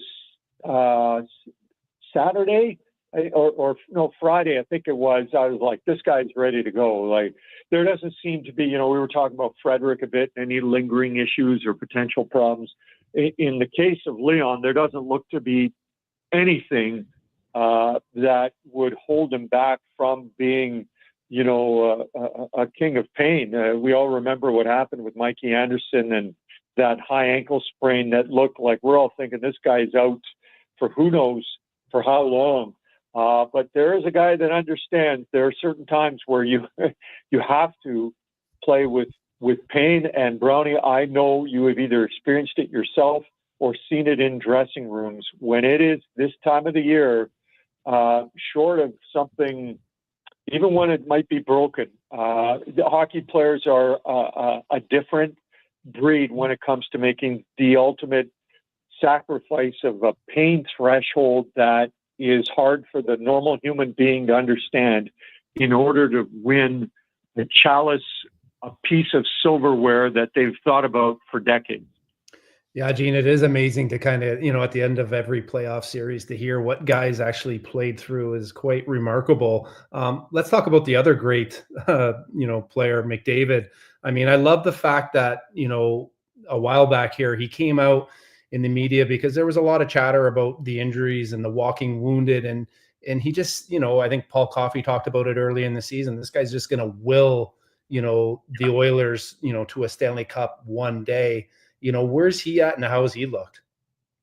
He looks like awesome. I think, I was standing there in Florida and the big story was supposed to be the rematch or the return, I guess, because they had the rematch in Edmonton, but the return to Florida for the first time since Game 7 of the Stanley Cup Final. And here's Connor bearing his soul about how not Connor-like he's playing. And we were all just sort of watching him and listening to him. And this is a guy that is, if he's a generational talent, which I believe he is, he's a generational critiquer of his own play. He does not need one person, one quote, one comment to motivate him. He has every single motivation possible within his own being, within his own persona. And he looks like a guy I wouldn't want to try and stop if I'm Los Angeles. And if they get through Los Angeles, maybe it's Vegas or whomever it is. I think these guys have been so close, and I know it's tough to go back like Florida did. And I remember watching Detroit and Pittsburgh in 08, 09, back-to-back years, those teams made it to the Cup final. One time it was one winner, one time it was another. He wants it, Brown. And I just think of leaders at any level, and just watching him has to be a motivation, like for anybody around him. Needless to say, the video and the audio that we heard of him in Florida that was released from Amazon and that documentary, I mean, I was looking for the nearest wall to run through, and I just thought, I got nothing to do with this. So long answer is he's ready to go. He's primed, prepared, and he's Connor McDavid. So I would expect nothing less than greatness from him, because that is what he expects from himself. Lastly, Gene, I know I talked about this a while ago. I knew it was coming. Go ahead. The haircut, did you get it done? I didn't. And as soon as I set this up, I was like, I didn't get a cut. And So I'm going to use that I was on the road as an excuse. And now I'm trying to think of maybe cutting it for charity. And so I am so wishy-washy on this. It's beyond belief. So yes, I've seen the emails. Can I buy you a mirror? Yes, I've seen the emails. You look like the clown. You just need the big nose, but I already got that. I've seen all those. People are trying to be gentle with their jabs, but I get it. If I was at home watching me, grow it out. I get a haircut, but I'm growing it out. Yeah. And if Sportsnet, I wouldn't say liked it, but if they couldn't tolerate it, and we'll see tonight. It's game 1 of the playoffs. Everybody who's anybody is watching. So we'll see if I get some kind of phone call, text, or email, but I may try and do it for charity. And Jason, there isn't anyone in our market, and I might say any market, that does for charity what you do. So we'll see what happens here over the next few days and whether I do something at the end of the playoffs. So long answer, no, I didn't cut it yet. All right. Well, Gene, at some point in the playoffs, I would like to see a headband with the hair. Oh, okay. Yeah, a little bit of my Sportsnet colleague, Hockey Night in Canada colleague, Kelly Rudy from the panel. Maybe we'll have to pick one up. Be all over it, buddy. Yeah, the bandana. Ooh, sick. Yeah, great. Awesome. Hey, Gino, enjoy the game tonight, man. Thanks, boys. Take care. Enjoy the playoffs as well. There you go. That is Gene Principe. So no haircut for me and Gene. Keeping it just out there. The flow is going. It's getting bigger all the time. I love it. When we come back, you know what? The playoffs are about being a gamer and showing up. And we talk about toughness. Well, it's all relative to who our next guest. This is a different level of toughness. And one that, unfortunately, as many of you have probably had to endure similar struggle, or someone in your family. We'll talk about that next on The Gregor Show, presented by PlayAlberta.ca. Truck Month is on now at GMC, and it's one of the best times to get behind the wheel. Right now, get a $5,000 cash purchase credit on 2025 Sierra HD models with a 13.4-inch diagonal center touchscreen, an available Duramax 6.6-liter turbo diesel V8 engine with 470 horsepower. Plus, the most trailering assistance technologies in its class. Sierra has some serious hauling power and is the only off-road ready HD. Truck Month is on now. Ask your GMC dealer for details. In 1973, deep in the basement of an Edmonton family home, an elite team of specialized forces came together to form Action Electrical. Action Electrical Divisions, assemble! Projects team reporting. Service team reporting. Testing team reporting. Energy team reporting. Supercharged with skills in their electrical fields and grounded by strong family values. Facing an electrical menace? Call on the men and women of Action. Operating throughout Alberta at actionelectrical.net. The job isn't done until the last load is hauled, and having a semi-trailer out of commission is not an option. Whether replacing or adding to your convoy, Edmonton Trailer has a huge inventory of new and used semi-trailers, trusted by the gravel, logging, oil field, fluids, and freight industries. Find a trailer right for you online or at one of their 3 locations. For sales, service, parts, rental, and finance, when you're in it for the long haul, Edmonton Trailer. This long weekend, find amazing offers for your home and patio at The Brick. For 4 days only, shop incredible deals in every department. Like save up to 40% off select mattresses or up to $700 off genuine leather sofas. Plus, until April 30th, take up to 60% off Canadian-made sofas or save up to $1,000 off a 4K smart TV. Some exclusions apply. Visit thebrick.com for details. The Brick, proudly Canadian since 1971. Kevin Carius, Low Tide, Jason Gregor. They are all ready for the Cup Run. Sports 1440 is your home for all things hockey, including our pre- and post-game show with Andrew Walker. Sports 1440 is Edmonton's sports leader. Adventure just doesn't stumble into your life. It roars to life with Riverside Motorsports. Tearing up trails or cruising the open road. Yamaha ATVs, side-by-sides, motorcycles, and dirt bikes deliver the performance you crave. Built for thrills, ready for your next adventure. Yamaha's legendary performance and reliability take you there. Make Mother Nature your playground on a Yamaha from Riverside Motorsports. Located on St. Albert Trail. RideRiverside.com. Riverside Motorsports. What you do for fun is our business.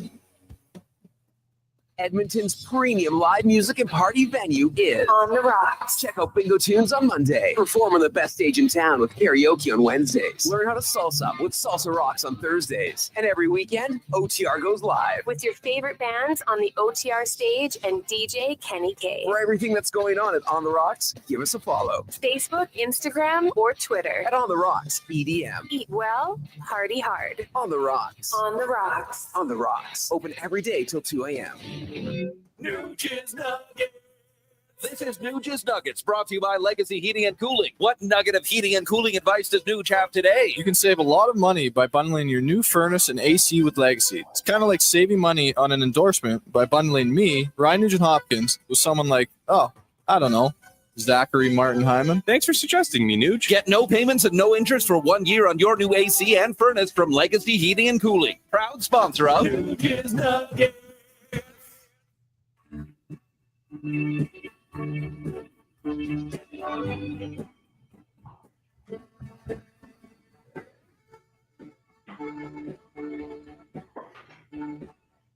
Portions of this hour brought to you by Papa John's. Feeding a crowd, get the triple play. 3 large specialty or 5 topping pizzas for only $54 when you use promo code 3play at papajohns.ca. Hat tricks, touchdowns, and home runs. Get it all with the Jason Gregor Show on Sports 1440. Presented by PlayAlberta.ca, Alberta's only regulated online gambling website.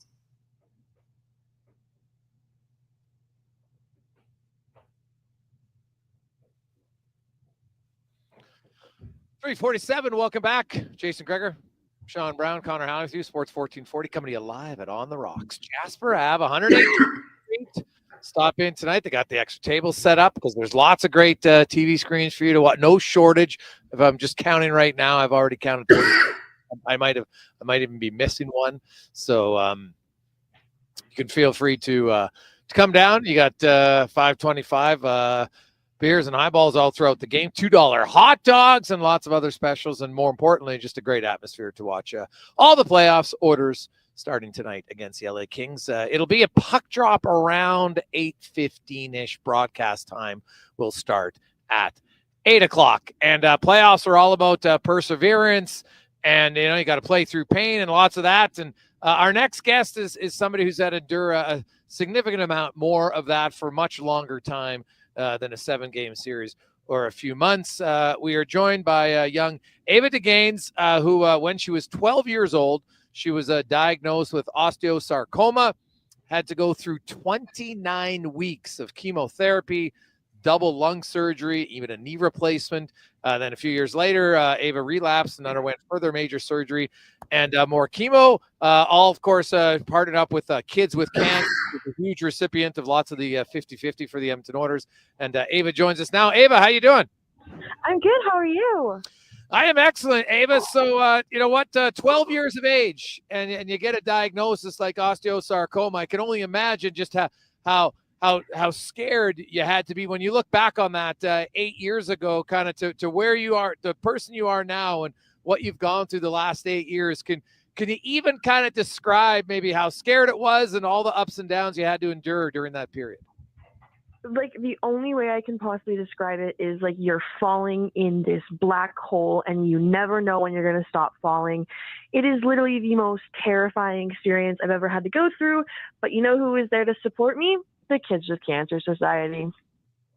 How do they help you? They are just immediately there to ground you, give you kind of like, it's like a starter guide on how to deal with this thing, because no one gives you instructions on how to go through childhood cancer, but they are there as a friend, a family, a support, a therapist. They are there to make sure that they can help you guide this crazy experience even just a little bit easier, which makes all the difference. And so the first time you went through chemo, you were 12 years of age. You had 29 weeks of chemotherapy, and you also had double lung surgery. What was the surgery, and how are your lungs today?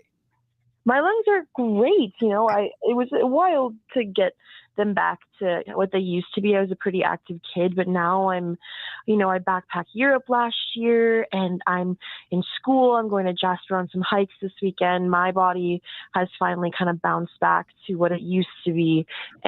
But it did take a long journey to get there. That's for sure. Yeah, well, I can imagine a very long journey. And like the reason we got you on, of course, it's playoffs, but also lots of the 50-50 stuff goes. And, kids with cancer is obviously huge. The Ben Stelter Foundation's another one, the Alberta Cancer Foundation, and they all kind of play a role in it. And now you're a cancer survivor. You did have the relapse in 2019, and you had more surgeries and chemo, but everything now is good. Like, do you have to go in to get tested every few months? How does it work being, having cancer so young? How often do you have to go get tested again? Well, I actually just hit a pretty major milestone. I hit 5 years cancer-free as of last December, which is a huge thing for us cancer kids. Yeah. That's like, you're kind of like, you're in the clear, your future is ahead of you. You don't have to keep looking behind you constantly to see what could possibly be behind you. I get checked every year now, and I get to just kind of live my life and take all the strength and the perseverance I learned through going through that and look forward to my future. Brownie? Wow, Ava. I'm amazed and inspired by, we were talking about these athletes and the toughness and what they have to play through is it's not even close to what you're dealing with, and your enthusiasm and your excitement and your positivity. Like, who do you draw, that positivity from? Honestly, like, the Kids with Cancer Society, people I talk to, they're like, you have to stay positive. Positivity is the only way you can kind of get through these terrible things that you're going through. And kids are a lot stronger than people might think. We have a way of kind of romanticizing and seeing all of the good in the world because we look up to these heroes like the Oilers and people that help us every single day and that really help us fight to get to that better place for our future, kind of thing. So, Ava, when you take us through your journey a little bit, what was the most challenging part when you look back on it? Definitely the most challenging part was being so ostracized and different from other kids my age. I was a teenage girl. Other teenage girls are worried about like grades and makeup and, boys. I was worried or not whether if I had to go to the hospital or is this fever going to affect me differently or, can people tell that I'm sick? It's being separated from your age group is really, really hard for a young person. Yeah. And it's hard to find solace and support when you feel so alone. And that can be really hard. Oh, I can imagine that. Like any of us who live, go through teenage years and puberty and stuff, there's lots of changes and it's an awkward time. And then you throw in that you're dealing with cancer and, and then you had it and it got better. And then I think you were 14 or 15 when you got it again. So that second time, in a way, was it harder because you thought, oh, maybe I'm past this, and then it came back? It definitely was harder, and I was so looking forward to getting my life back on track and getting healthy again, and then boom, there we go, a relapse. It was very, very disheartening, and it was really hard to go through the second time, especially. It crushed a lot of my dreams there for a second. Yeah, well, you were able to kind of build them back up, which is impressive. You mentioned you went hiking in Europe. Do you have? And you're such a young, you're only 20. Like, you're still young. You got your whole life ahead of you. Is great, but you're probably a lot more mature than most 20-year-olds. Definitely more mature than I was when I was 20. I could barely take care of myself. So, do you have a better appreciation, do you think, for life because yours was almost taken from you?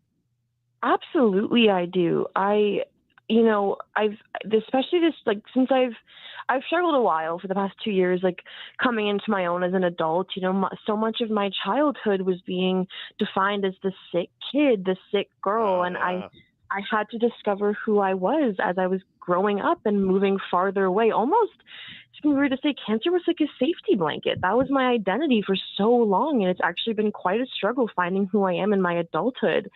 But now I've grown up. I'm in school for a degree I'm so excited to achieve, and it took me a while to get here, but I'm so happy with the life that I live, and I definitely think that you should live life to its fullest.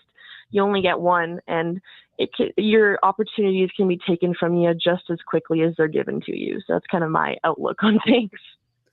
Ava, with having such a different, growing up, different than most kids, have you met anyone through this, journey that, has gone through something similar?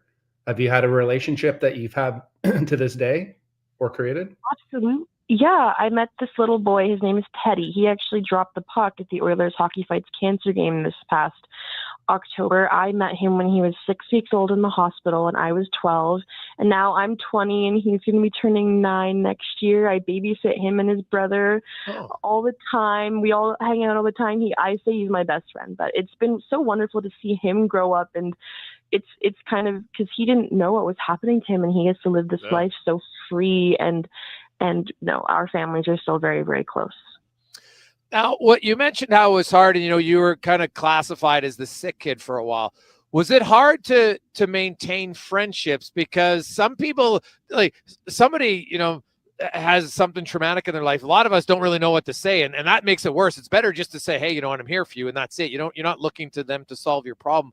Was it hard keeping friends or making friends when you, in your words, were the sick kid? Yeah, I did find it hard to connect with people my own age and my peers because I never knew someone's intentions, and I'll never blame someone for not being able to quite grasp or understand or handle what I was going through, because I really didn't even know how to understand it myself. But it was a hard time growing up, going through being sick and trying to connect to other people. But now I definitely have a better group of friends as when I did then, that's for sure. Ava DeGaines joins us, of course, cancer survivor. Really got a lot of help with the kids with Cancer Society. That's helped out tons of kids around the community. And I know for a lot of you who do the Oilers 50-50, that's where a lot of the proceeds go to help out them and lots of other charities as well. And Ava was got cancer when she was 12, again when she was 14, but now just celebrated this past December 5 years cancer-free. So Ava, now are you an Oiler fan? Are you like geared up to watch the playoffs? Oh, I'm working tonight just so I can see that Oilers game on those TVs. I am so excited. Now, do you have a favorite Oiler? I do have a favorite Oiler. Of course, my obvious answer would probably be Connor McDavid, but I do have a pretty soft spot in my heart for our goalie, Stuart Skinner. Stuart Skinner. Oh, you like the mustache. Okay, that's fair. It's good stash. Good stash. Nothing wrong with Quality that. Stash. Can I logic? Yes, it has a big stash. It's true. Well, Ava, it's great to hear from you. And more importantly, it's great to hear that you're doing well. What are you taking in school? What degree are you working for? I'm a criminology major. I'm hoping to go to law school once I get my undergrad degree. Oh, nice. Awesome. Yeah. Well, congratulations. Enjoy the playoffs and continued success. Thank you so much. It's a pleasure talking to you. That's Ava DeGaines.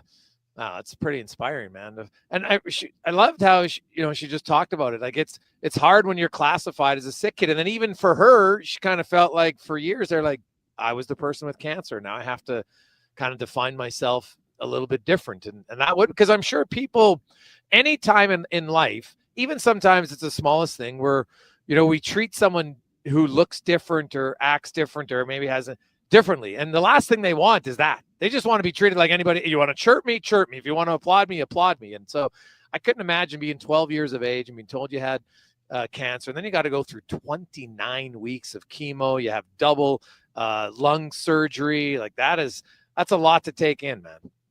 Well, just the description of the dark hole and falling, but then you listen to her and the enthusiasm, the positivity and the energy and how uplifting. I mean, how inspiring is she? Like, I mean, that's amazing. I mean, she would, I think a lot of people and kids would benefit from, her presence and being around her, because I think we all feel like we do, have issues, but, obviously, your health and what some people are going through are a lot, puts things in perspective. Well, Brownie, enjoy the game tonight. And we will chat with you next Monday. By then, there'll be 4 games in the books. It's either going to be a sweep, 3-1, or 2-2. What do you think is going to happen to the first 4 games? When we talk next Monday, what's the series going to be at? Oh, I think this is going to go. I think it could possibly go 7. I like the Kings. Obviously, I like the Oilers. I think, for me, having Ekholm not in the lineup, it does concern me, right? He touches the game in so many ways. He's such, eats up so many minutes. He's hard to play against. He's a big body. So But I mean, anytime you got the two best players and a motivated Connor McDavid, it's, I don't know. It's tough. It can go either way. That I'm really interested. I'm hoping Skinner gets, some confidence, gets some shots early, gets his mojo, gets feeling good. Because I know, there's different teams, there's different individuals that I think, need to start off and get some confidence just to kind of get going.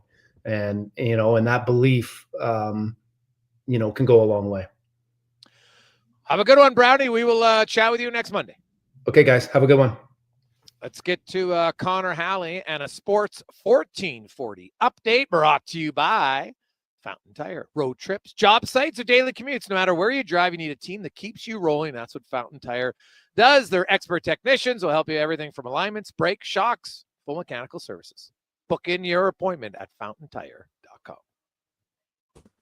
This is a Sports 1440 update. It's game day, game one. Oilers Kings down in Los Angeles. Puck drop in this one just after 8 o'clock. Our pregame coverage with Andrew Walker and Donovan Paulson gets going at 6 right here on Sports 1440. Other games tonight at 5. You got the Caps and Canadians at 5:30. The Jets look to take a 2-0 series lead over the St. Louis Blues. And at 7:30, the Stars will try to even up their series with the Avs at 1 game apiece. Avalanche forward Gabriel Landeskog was on the ice this morning for the team's optional skate. It is an option to play. In the association, we got 2 games on the schedule. Knicks can take a 2-0 series lead over the Pistons at 5:30. Then at 8 o'clock, you got the Nuggets and Clippers meeting in Denver. Denver leading 1-0. Off the court, Landry Field's time with the Atlanta Hawks is over, and the team announced that Edmontonian and former assistant GM Ansi Salai will replace him. The Hawks finished 8th in the conference at 40-42, failing to qualify for a playoff spot. In the majors today, Jays in Houston taking on the Astros. That gets going just after 6 o'clock. Going up the Giants and Brewers. Braves host the Cards. Phillies take on the Mets. Tigers, Padres, Reds in Miami, and the Guardians up against the Yankees earlier today. White Sox falling to the Red Sox 4-2. Coming up in hour 3 of the Jason Gregor Show, we'll hear comments from members of the Oilers, ask 5 questions, and be joined by former Oiler and current Kings analyst Jarrett Stoll. I'm Connor Halley. This has been a Sports 1440 update. Sports 1440, Stingray radio station. CKJR broadcasts from West Edmonton Mall and Wetaskiwin. Download the free Stingray music app and listen wherever you go. If you bleed orange and blue and you're not using the all-new Play Alberta Sports and Casino app, then you're missing out. It's the only online sportsbook with odds boosts on all Oilers games. And now, it's not just sports. Play the slots, hit the tables, buy lottery tickets, all in one app, all across Alberta. Download Play Alberta now from your phone's app store and use promo code GOAL for a $100 bonus. That's promo code GOAL! Scott McGilvery here, HGTV host and renovation expert. The one upgrade I know homeowners will love, better, fresher Culligan water straight from the tap. Culligan's Aquasential reverse osmosis filtration system takes your water to the next level. With up to 7 stages of filtration and 14 filter options, they're certified to reduce over 90 contaminants. Your tap water is about to get a major upgrade. Safer water that tastes great. Get started with a free in-home water test at Culligan.com. Culligan, water you love. I take possession of my commercial space in 3 months. I need lighting. I need a fire alarm. I need data. I need a generator. I need panels. Sounds like a job for the men and women of Action Electrical. Projects team reporting. We design, build, and construct all the electrical systems for your projects. Need everything to work right? Get the Action Electrical project team on your site. Facing an electrical menace? Call the men and women of Action. Operating throughout Alberta at actionelectrical.net. Legacy Heating and Cooling is the #1 heating and cooling company for people who want heating and cooling, because you'll save a bundle by bundling. Then you can use hot, cold, hot, cold. Come on, thermostat, do what you're told. Turn up the heat, turn up the cold, to the vents start pushing out tornadoes. Bundle my furnace with some AC. Gonna get a new from Legacy! Oh yeah, save a bundle when you bundle your new furnace and AC from Legacy today. Plus no payments and no interest for 1 year. That's how you build your legacy. Legacy Heating and Cooling. Spring style and road-ready performance are more affordable than ever. Now at Volvo Cars Edmonton. Lease or finance a 2025 XC90 plug-in hybrid from 1.49% and save up to $5,000. Lease a 2025 XC60 plug-in hybrid from 4.9% and save $3,000. Lease or finance a 2025 XC40 from 0.49% and save $2,000. Get ready for the open road at Volvo Cars Edmonton. Great vehicles, better services, only at VolvoCarsEdmonton.com. For a rock-solid start on all your spring and summer projects, Bashaw Concrete Products. From concrete to septic tanks, precast water pads to outhouses, plus aggregates, landscaping supplies, and more. Renos, construction. Start planning right now at BashawConcrete.com or call 780-372-3854. That's 780-372-3854. Family owned and operated, proudly serving Albertans since 1963. Bashaw Concrete Products. Spring cleanup is a breeze with the Lawnmower Hospital at BCS Market Garden Equipment. Winter left a mess, and the Lawnmower Hospital brings you solutions. From BCS tillers and rotary plows to power harrows and two-wheel garden tractors that go places a traditional tractor wouldn't dare. You'll find everything BCS at the Lawnmower Hospital, including attachments, accessories, hitches, wheels, and tires, plus more. See lawnmowerhosp.com. The Lawnmower Hospital. Playoff time on Edmonton Sports Leader, Sports 1440. This is Andrew Walker, and join us for the Cross Mitsubishi pregame show before each Edmonton playoff game. Cross Mitsubishi on 34th Ave and 96th Street.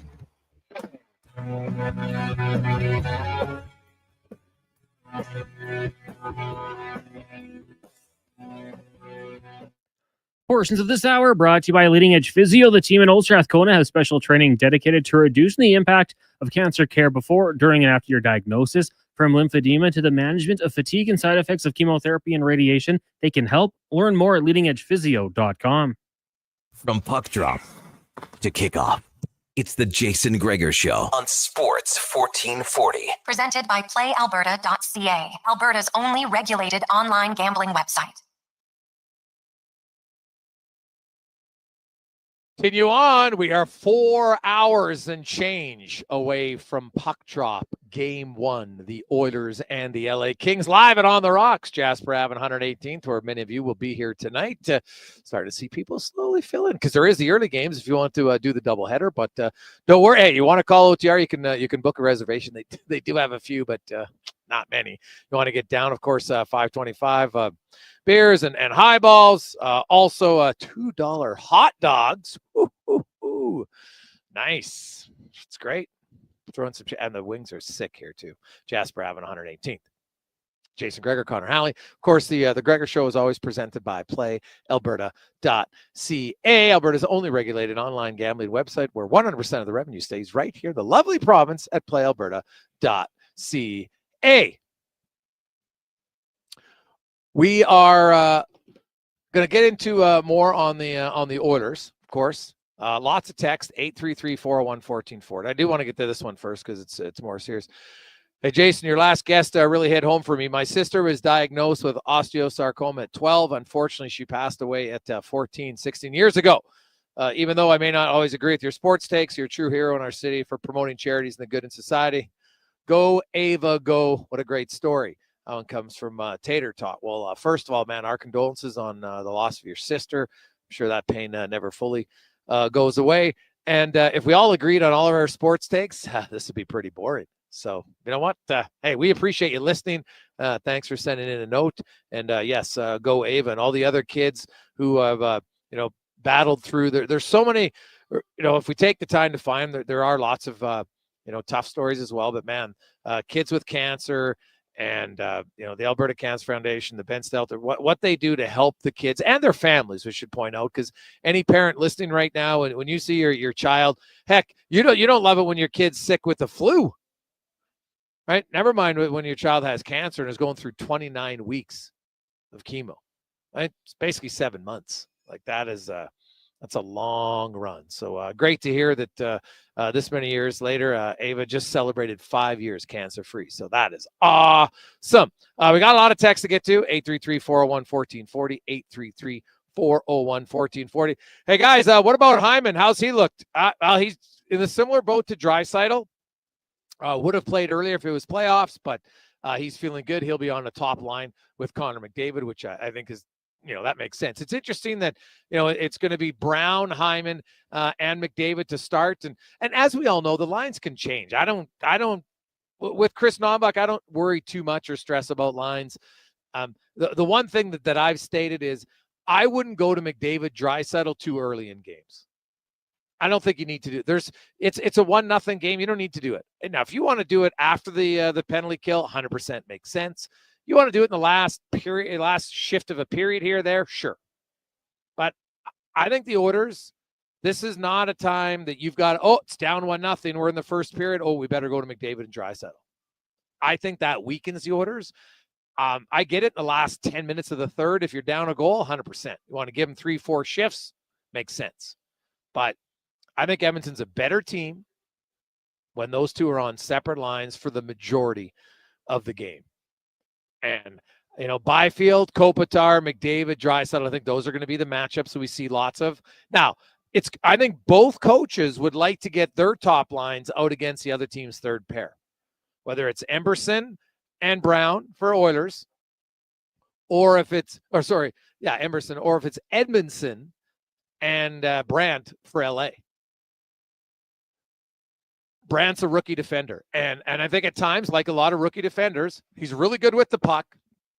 He's not great without it. And that's the guy, to me, if you're the Oilers. Look at the Oilers' third line tonight. Skinner, Nugent Hopkins, Frederick. That's a pretty skilled third line. They should be able to generate. And, man, you want to get Brandt Clark into positions that he's uncomfortable. And it's his first playoff series. We've seen lots of players. I always like to use the example. Heck, even Connor McDavid, his first year in the playoffs, was not what you'd expect. He scored 100 points in the regular season. He had 9 in 16 playoff games. The playoffs is hard for lots of players to adapt to so many different factors. The game is faster. It's more physical. Everything just is coming at you relentlessly. And Brandt Clark's the guy definitely for me. I think if you're the Oilers, you're going to look to attack as often as you can. Their third line, Deneau, Moore, and Fogle, that could be a good matchup against the McDavid line. And then Hellenius, Turcotte, and Malott will be the fourth line going up against the Oilers' fourth line, which will have Henrique, Janmark, and Corey Perry. Right? Corey Perry had a really good regular season. Right? The one guy very quietly here, Adam Henrique, has found his offensive punch here in the last 12, 14 games. Now, I got a little bit more ice time, so that helped, but that might be the difference. If all of a sudden the guy feels, a little bit better around the net, maybe puts one in. Now, Matthias Janmark, obviously offensively, goal scoring anyway, has not been where you'd like from him. But Janmark's a player who has proven in the postseason he can elevate his play. So we'll see where he goes in that regard. Guys, why is Brown even playing? Why wouldn't they play Dineen? Well, Dineen is a lefty, so I see the lefty-righty makes more sense. Honestly, I think it comes down to, I just outlined the Kings' fourth line. Hellenius is 6'6", 220. Malott is 6'5", 215. I think for the first game, they're going with size, and Josh Brown has more experience. I get that Brown has some limitations to his game, but you got to stay within yourself more than ever if you're him. And I don't think he's going to be intimidated by the physical play, but everything does happen quicker. He's not necessarily, he's in a straight line. He's pretty good, but he's not, mobily, he's not necessarily the best. So there's obviously some risks here. I don't know if we're going to see Emberson and Brown maybe more than 5 minutes together. I think there are other shifts. You'll see Emberson with Kulak, Wallman, Nurse, somebody will get some shifts with Brown, at different times. I don't know if we just expect them to roll 3 pairs over and over. Now you will, if you go a stretch where there's no whistles and it's constant, well then, they're going to have to do it, but look for them to switch it up. We've seen Paul Coffey. Paul Coffey runs the defense more than Knobloch. I think this is really the Josh Brown is a Paul Coffey decision. And he'll have his reasons, and we'll see. That's what, Brown, the coach gave you an opportunity. Now it's up to him. I don't think anybody's expecting Brown to stand out, but if he does stand out, which would probably be more in a negative way, well, that's a win too. So, hey, Gregor, when Kane comes in, who comes out? Well, that's a great question, man. A lot of it will depend maybe on how things are going tonight. Because I think Kane's either going to play Wednesday or Friday. But he is, you're going to see him soon return here.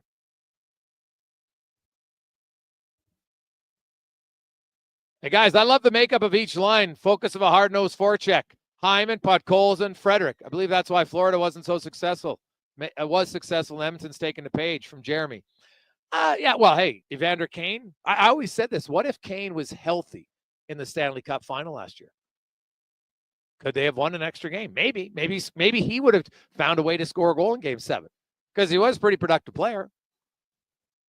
And he's physical, you're right. Like Trent Frederick's got some decent hands on him. You know, he's not a 30-goal scorer, but 17, 18 goals. I'm very curious to see how Frederick looks tonight. I won't be surprised if he plays well that you're going to see him move up to Leon Draisaitl's wing. It's a gut feel. We'll see. But when Kane comes in, man, that's a good problem to have. So if you look at the 8 wingers, none of the centers are coming out. So if you look at the 8 wingers, Hyman definitely not coming out. Arvidsson definitely not coming out. I think those two. So that leaves 6. You got Connor Brown, Corey Perry, Podkolzin, Janmark, Skinner, and Connor Brown. So one of those.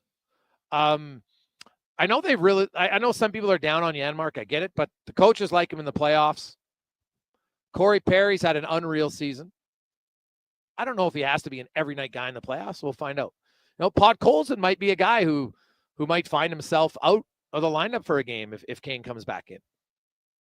It's a good problem to have. I think you might see a little bit of a rotation, but you'd much rather have the issue of who's coming out of the lineup than what you have right now on the back end. And people like, geez, I don't know if I want that guy. I don't know if I want that guy.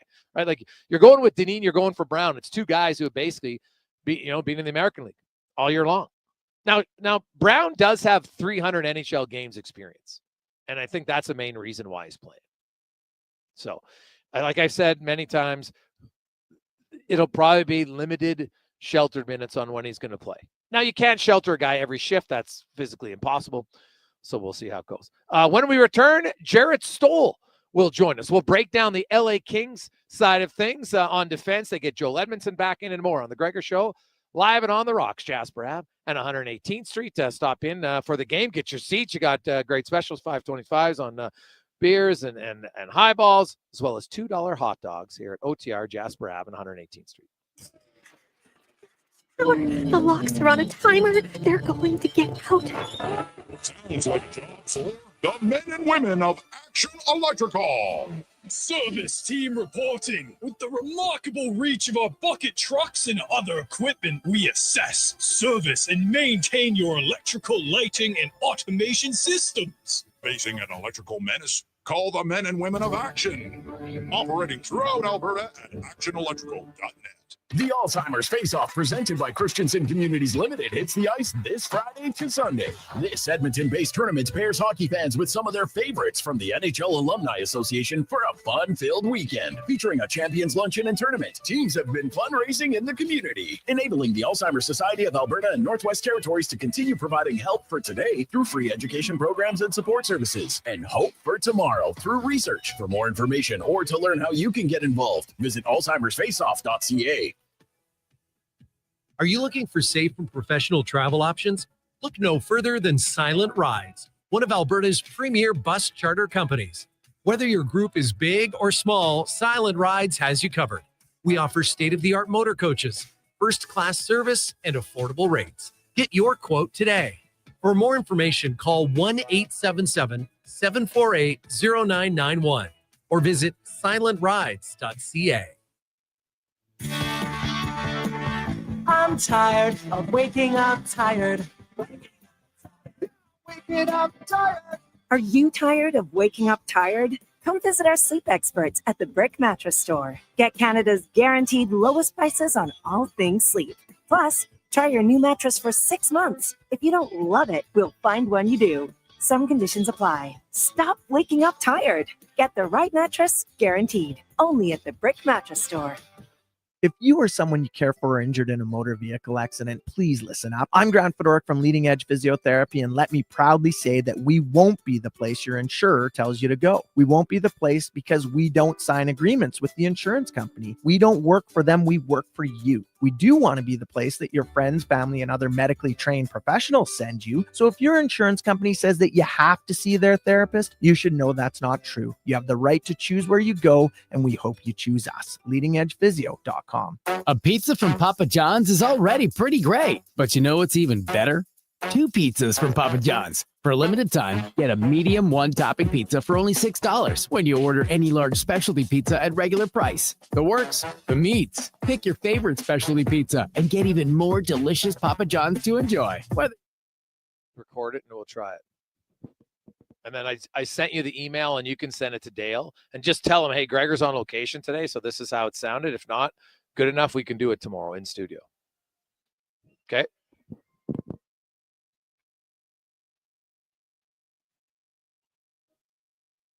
Actually, you know what? Don't worry about it. We'll just do it tomorrow. Great selection, like the fabulous all-new Canyon, right up to the trailer-hauling Sierra HD with the industry-leading Duramax diesel. Spring into Wolf GMC Buick today and snag your truck. And see the savings at wolfgmcbuick.com. I'm Rick Showers from No Bull RV, and I love being Canadian. Despite what's happening south of the border, we've never been more united in our country, and that's a good thing. Know what else I love? The great outdoors in Canada. We can wake up on the prairie and fall asleep under a Rocky Mountain sky. That's right, Bob. Visitors will travel halfway around the world just to experience what we have in our own backyard. We're so lucky to live here, and that's why the good Lord created the RV, so you can spend more time in the great outdoors. And the best RV is a used RV, right, Rick? Every RV is a used RV, Bob. Unless it's still on the dealer's lot, it's used. All of the RVs at No Bull are used as well, which means they're already in Canada. Nobody can slap a tariff on a used RV. If it's here and it's used, that means it's Canadian. No surprises, no worries, just the best outdoor experience Canada has to offer. And that's No Bull. NoBullRV.ca. Getting your vehicle sparkling clean doesn't have to cost a fortune. Take it into Hughes today and pay just loonies a wash. Find us at HughesCarWash.com. Portions of this hour brought to you by Culligan for all your residential water needs. Your local water treatment company, more than just big bottles, Culligan.com. The Jason Gregor Show, the best of Edmonton sports talk and beyond. This is Sports 1440. Presented by PlayAlberta.ca, Alberta's only regulated online gambling website.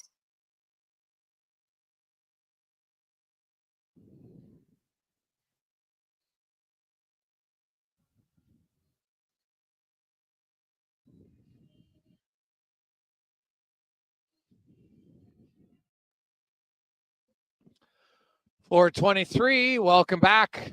Jason Gregor, Connor Halley, Sports 1440, Oilers Nation, YouTube, Facebook, X, and Instagram. Also, we do have Here Comes the Sun coming up after our next guest. So your chance to win a $15,000 solar system installed on your home, courtesy of Action Electrical. As we go in the room now, brought to you by Action Electrical. Take action on your savings. Excuse me. If you're thinking about solar, guess what? You can win it, or you can get it for your business. And huge tax savings right now in the business. They'll help you out. ActionElectrical.net. Two-time Stanley Cup winner, longtime analyst for the Los Angeles Kings, Jared Stoll, joins us. Stoley, welcome back to the show, man. How you doing? Not too bad. Thanks for having me back on, Jason. How everybody in Edmonton's, obviously it's different. The series is starting in LA, and you watch the team very closely. Is there any significant difference, do you feel, for the Kings this year than last year or the previous years they've met the Oilers?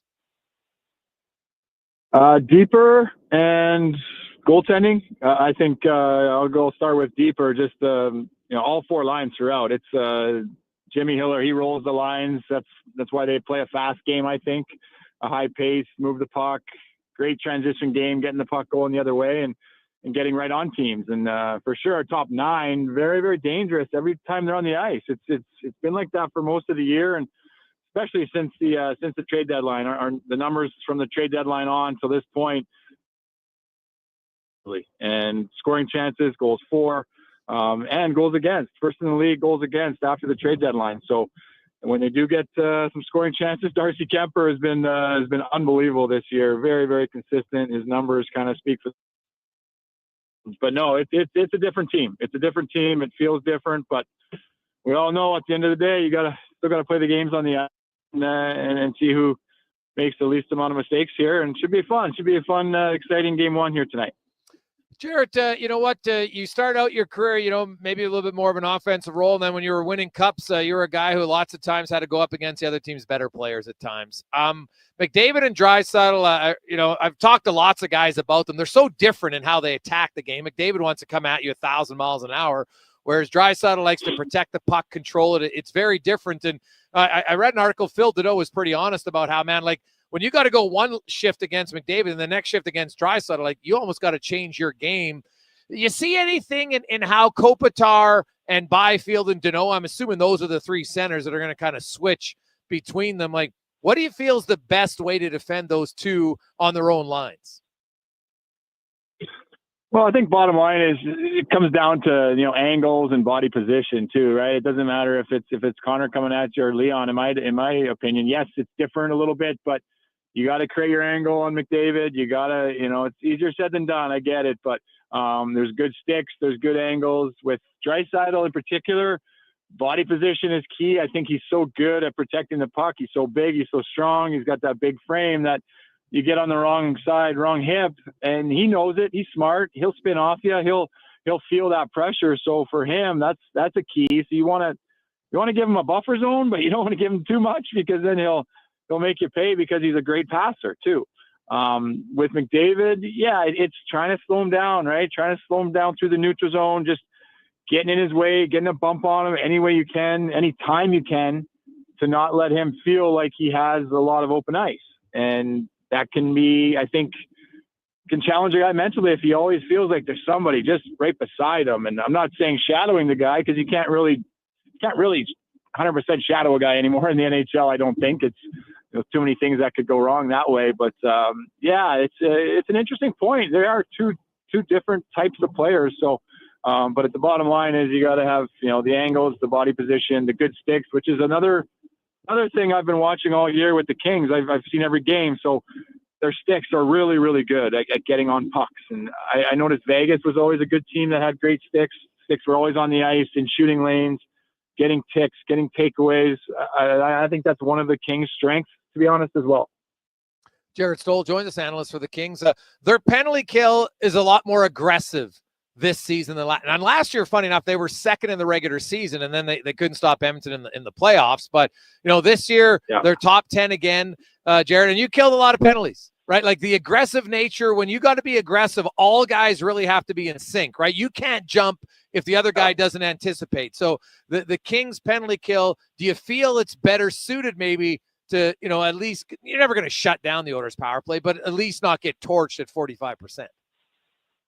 No, I do think it's better the way they're playing it, the structure, the way that they're jumping, they're being aggressive. But the reads, you're right. The reads got to be at the right time, and everyone's got to be on that same page, because if they're not, you always say it, you kind of, you tip your cap if a team's going to make 2 or 3 good passes on you to a one-timer, to a goal, hey, you tip your cap. And that's one thing with the Oilers power play, right? Everybody's healthy now, and they can do that to you. So you got to make sure the timing is right. Otherwise, there's big holes, big seams that open up that you're going to get burnt, and you're probably going to get burnt by the two of the best players in the world. So that's something that for sure, I think, and I hope the Kings don't change a thing, and they come out and they pressure, make the Oilers have to make 2 or 3 good plays to score. So that's, as opposed to years past when it was, a lot of possession time in the Kings zone. It was just kind of only a matter of time, it seemed like. So, yeah, it's a totally different way you're going to see of the Kings penalty killing. Hopefully not too much, though. Now, early in your career in Edmonton, you got to play on the point on the power play, right? You had a pretty heavy shot. The Kings have went to 5 forwards lately, and the power plays looked really good. Kuzmenko has added a lot. Kempe at the top, he looks great. But, like, as a forward, Jared, like, when you suddenly, the odd time it's a 2-on-2, or God forbid a 2-on-1 as a defender, How nerve-wracking is it? And, how do you think that the 5 forwards are going to do on the power play? I'm assuming they're going to start that way. Yeah, it's a great look. They snap that puck around. It's definitely the best it's looked in a long, long time. And yeah, you got 5 creative forwards out there that can move the puck like that and make plays and have the vision and all that. But yeah, you got to be.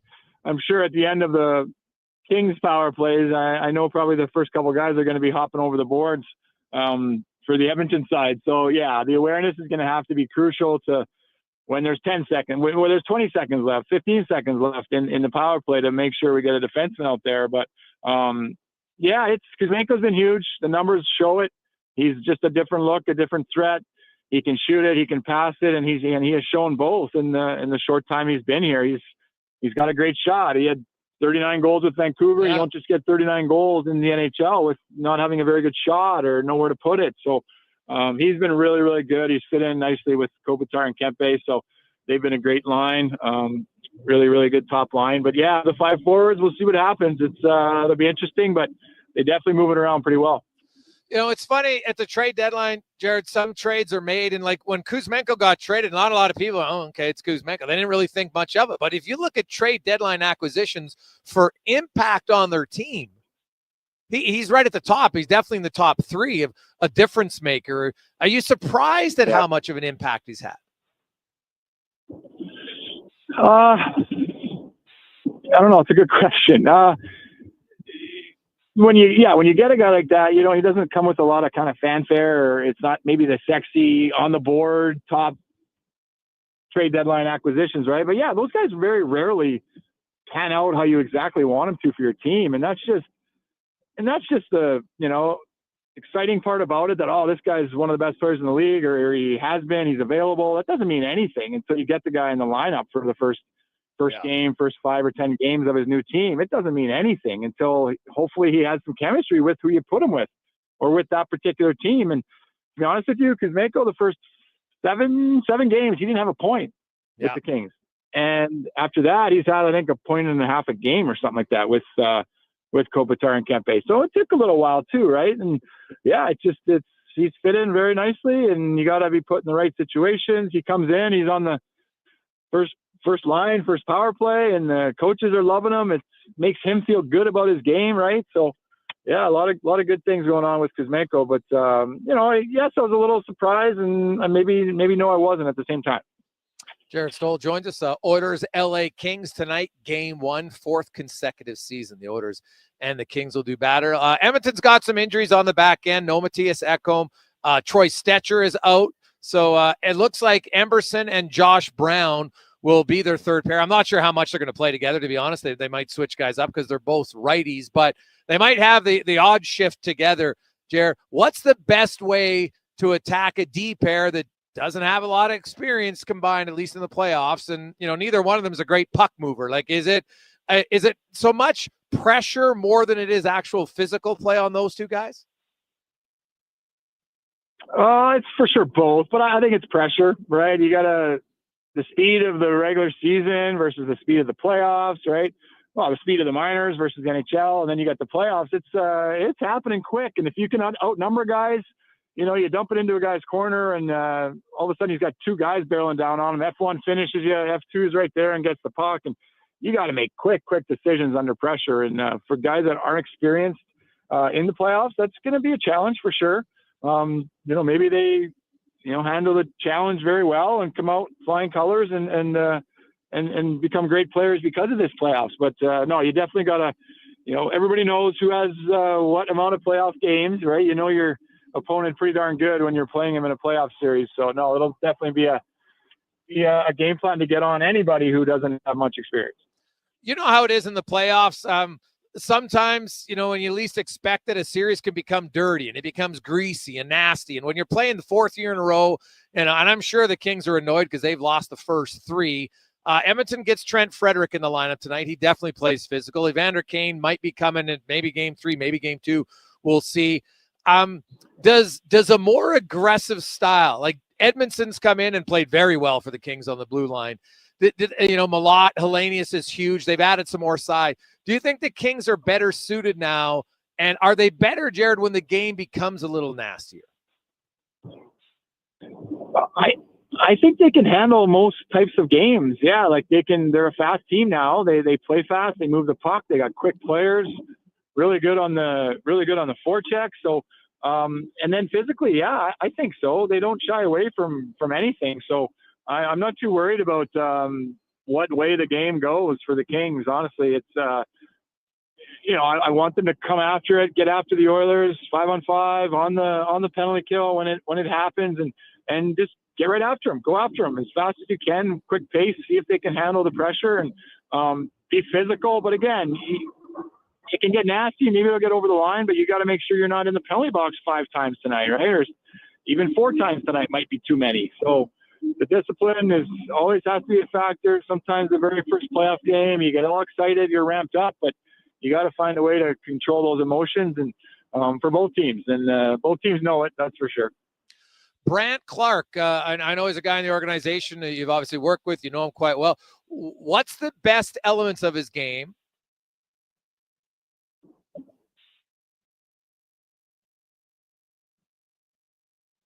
I don't know. Did we lose Stoli there? I'm back. Okay, are you back? Yeah. What does Clark do best for you? He moves the puck well. He's very, very patient. He can be on that second power play unit for sure. For a young guy, he's patient. Nothing really seems to rattle him too much.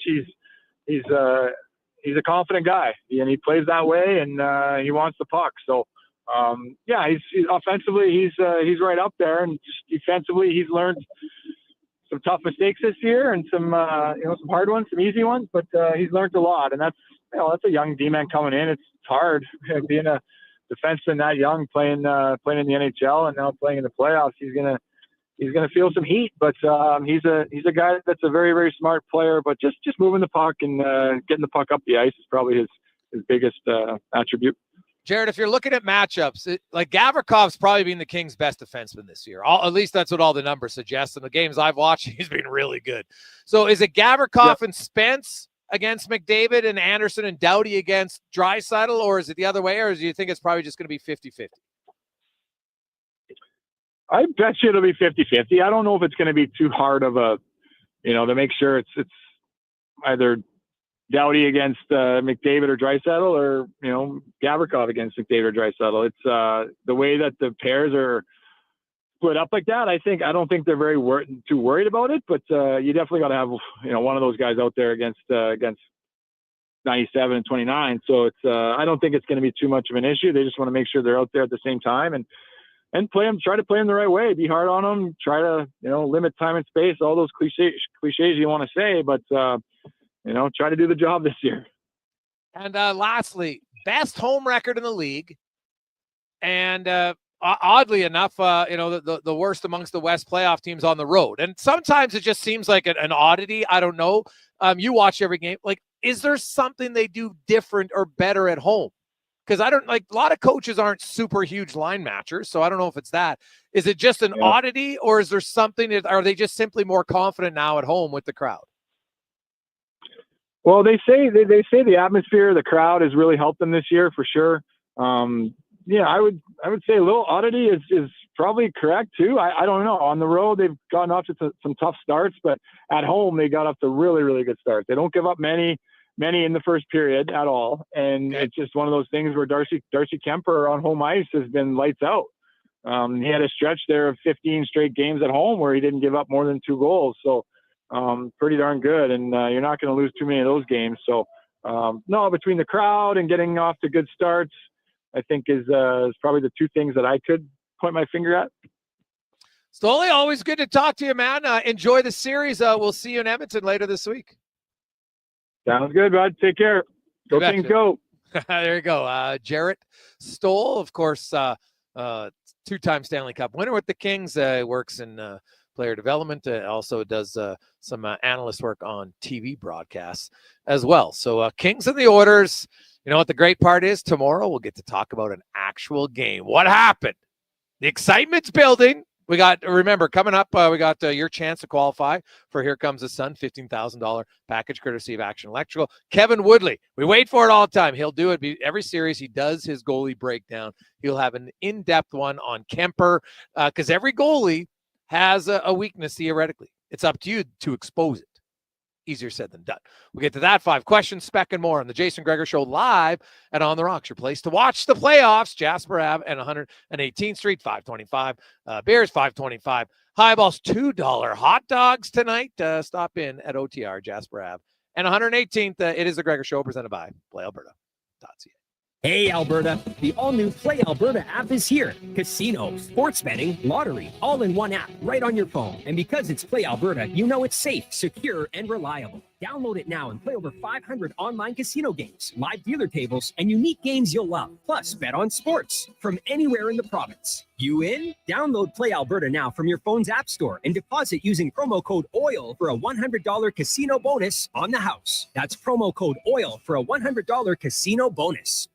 Explore beyond the boundaries of capability and value during Truck Month at GMC. Right now, get 0% financing for up to 72 months on the 2025 Sierra 1500 Crew Cab Pro Graphite. With a TurboMax engine delivering 310 horsepower, GMC Pro safety features including automatic emergency braking, plus a max towing of up to 9,500 pounds. You'll be ready for anything this Truck Month. Ask your GMC dealer for details. The job isn't done until the last load is hauled, and having a semi-trailer out of commission is not an option. Whether replacing or adding to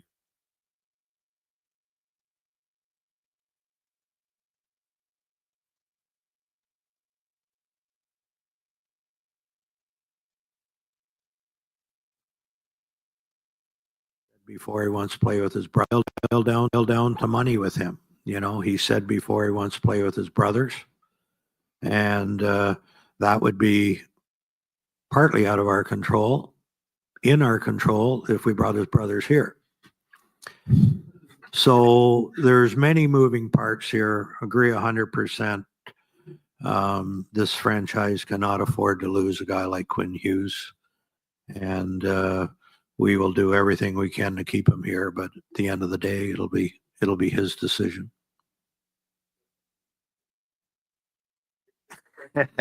Well, we got to be careful with tampering here, so we'll just leave it at that. He wants to play with his brother, down to money with him. You know, he said before he wants to play with his brother, down to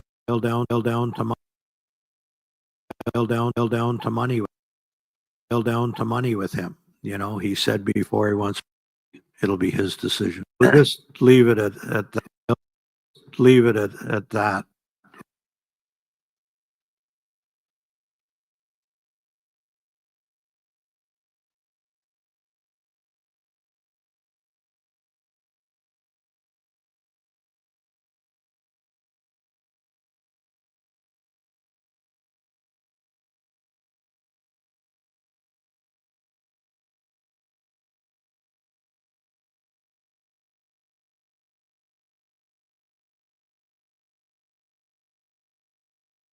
If I'm just counting right now, I've already counted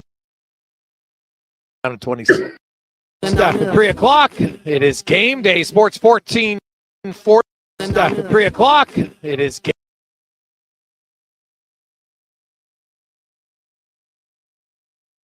It is game day. Sports 1440. Oilers Nation. 40 Oilers Nation. 4 games in the National Hockey. X, of course, for Facebook, and X, of course, Facebook.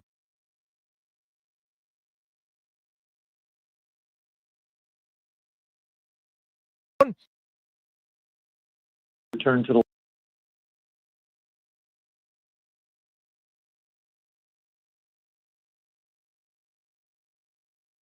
lineup. His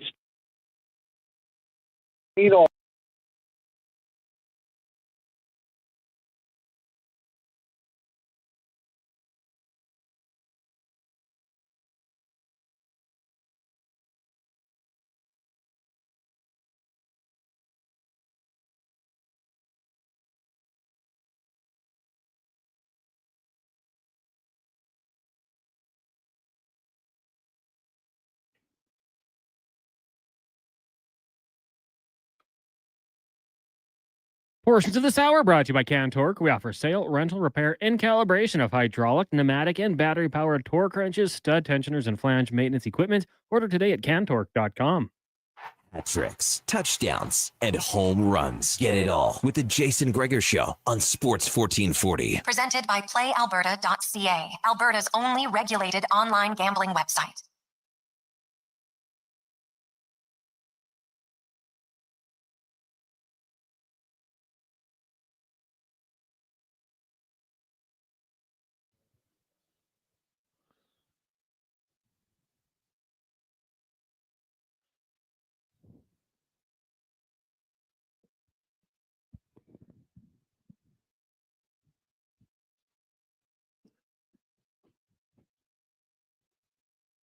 Welcome back, everyone. Jason Gregor, Connor Halley, Sports 1440, Oilers Nation, YouTube, Facebook, X, Instagram,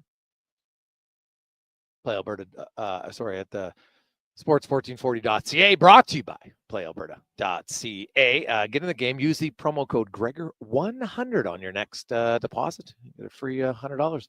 The casino, playalberta.ca. Now, we do it. Usually we do it at 4:00. We switch it up every now and then to a different time, keep you on your toes. And it is our Here Comes the Sun promotion. Your opportunity to win a $15,000 turnkey solar system for your home. It's an amazing package courtesy of Action Electrical. Now, there's a few things you need. First of all, you need to be a homeowner. I'm not going to put this on a place you rent because you might be kicked out. It's not good. You must reside in Edmonton or surrounding area, 50 kilometers east, north, south, or west. And on your home, your shingles should be 12 years or newer. Now, if you have older and you want to get them done before the installation, fine. But if you do it and they're 20, then you got to do it again in 5 years to get new shingles. Well, it's going to cost you way more with this package. So this just saves you a lot of money up front. Okay? Pretty simple. So today, we'll do a little fun trivia. You need to have the correct answers and include your name in the text line. 833-401-1440. 833-401-1440. Can you name the two Edmonton Oilers who will make their playoff debuts tonight? First time they'll ever play a playoff game tonight. There's two of them on the Oilers. 833-401-1440. Their names and your name. 833-401-1440. While we wait for those to come in, let's get to 5 questions brought to you by The Brick, where saving you more, that's what they love to do at The Brick. And right now at The Brick, up until April 30th, 60% off Canadian-made sofas when you buy the matching Love Cedar chair, 40% off select mattresses, and you can get 60 months, 0 interest on furniture and mattress purchases. The Brick and thebrick.com. It's time for 5 questions on the Jason Gregor Show. All right, Jason, prediction time. What's going to happen in the Oilers-Kings series? Well, I picked the Oilers to on my daily face-off one. I have the Oilers winning, so I will stick with the Oilers winning 6. It's funny. I went back and looked at every game of the previous 18. The Kings never won a low. Like they did win one game where they didn't score 4 goals. That was 3-2. Every other game, like they haven't won the low-scoring games. Edmonton's won 1-0, 2-1, 2-0. They've won the low-scoring games and obviously the high-scoring games. So, can LA limit Edmonton? They haven't really. When they want to win games, they haven't been able to do it. So I'm just not sure they can do it again. Yeah, I mean, obviously, it's gonna a lot weighs on health, but I'm gonna go like you with the Oilers, and I guess I'll take it a step further. I wanted to say 6, but I'll go Oilers in 5, and they continue the trend from last year. I just think McDavid and Draisaitl. I'm not betting against those two players when they're out there. Question number 2 for you. We'll just dive a little closer. What happens in tonight's game, and who do you think leads the way in points for either team? Well, I think the Edmonton Oilers tonight, I think it's funny. Pressure's not the word, but I think Edmonton has a bigger opportunity. If you win tonight, all the talk, the Kings' best home team, well, that's gone. And more importantly, it plants a big seed of doubt of, geez, it's another year. We thought we were different. Now we still are down. Now, if Edmonton loses game one, they've already lost game one twice before. Now, it would still suck, but I don't know if it would be as devastating potentially psychologically for Edmonton as it would be for LA. So I have Edmonton winning tonight with an empty net goal, 4-2. All right. I'm going to take the Oilers to win. McDavid's going to have 2 points. Okay. Maybe 3. I'm going to say Draisaitl leads the way in points. I'm going to take the Oilers to win. I'll go 5-3, taking the over in this one. And I agree. And just to elaborate, like potentially putting little doubt in the Kings' mind, but confidence in the Oilers' mind that, hey, we still got this. We're still the big dog here. They're still a little brother. I think a good chance for them tonight. Now, just looking back to last year, in our intro today, I threw in a few Oilers goals from the playoff run. Did you have a favorite moment goal game from last season? Oh, geez. Honestly, my favorite goal might have been the CC pass to Janmark in Game 7. I was in the building and I saw it unfold. Who passed that? Like Cody Ceci. That like two guys. If you're thinking Cody Ceci airmailing it tape to tape, Janmark scores on a breakaway. Like, come on. So yeah, that probably would have been to me. I know they lost the game, but for the memorable goal, I'll go with that. I'm going to take Connor McDavid against the Stars, kind of walking, was it Heiskanen on the play? Side, like setting the tone. You needed your biggest player to be your best player at that time, and he stepped up. And just to beat the Dallas Stars in that fashion, I thought it was really impressive. 3 straight wins. Truth serum, I did not think they were going to win that series. So I was really impressed after that one. So the 3-game stretch there, winning 3 straight against the Dallas Stars, that would probably be the most impressive moment for me. Question number 4 for you. Of the games we've seen so far in the playoffs, which team has impressed you the most? Well, Carolina had the most dominant performance, but I also think they had the weakest opponent. So, and like I thought Carolina was going to walk that series, and it's looking even easier now with the injuries. Like if Dylan's out and Luke Hughes is out, good night, Irene. That series could be over in 3. Like it's not close. But I honestly, now there's only been 5 games played. I'm going to go with the Maple Leafs. Because I've said it all along, the Maple Leafs will win when their big guys decide to show up. And until that happens consistently, they're not going to win. Well, last night, all 4 of their guys had at least 2 points. So I'll say Toronto. Yeah, good one. I kind of like the Colorado Avalanche going into Dallas 5-1. I know the Stars are down a few players, but I've thought, and I've said it before, I think that their ability to have their star players elevate their game can be a difference maker. And Nathan McKinnon was great. Had 2 goals, the 1 assist, and Blackwood. I don't know if he's going to continue that performance, but he thought he was very good against the Stars. So I'll take the Colorado Avalanche for 1 game. Final question for you, Gregor. I know it's going to be a stressful time for a lot of these teams' fan bases. Today it's National Tea Day, a nice way to relax. So when it comes to tea, what is your go-to? Oh, it's been my go-to since I was a kid, and it's peppermint. Black tea, or baby. Anything in it? No, normally it's just black. The odd time I might put a splash of honey, but it's usually peppermint tea straight up. Love it. Good call. I'm right there with you. I do like to sweeten it up a little bit, maybe like a half a pack of Splenda just to give it a little sweetness, but peppermint tea, anytime a cold coming on, swing by McDonald's, grab one, can't beat it. All right. Well, lots of people on the text line.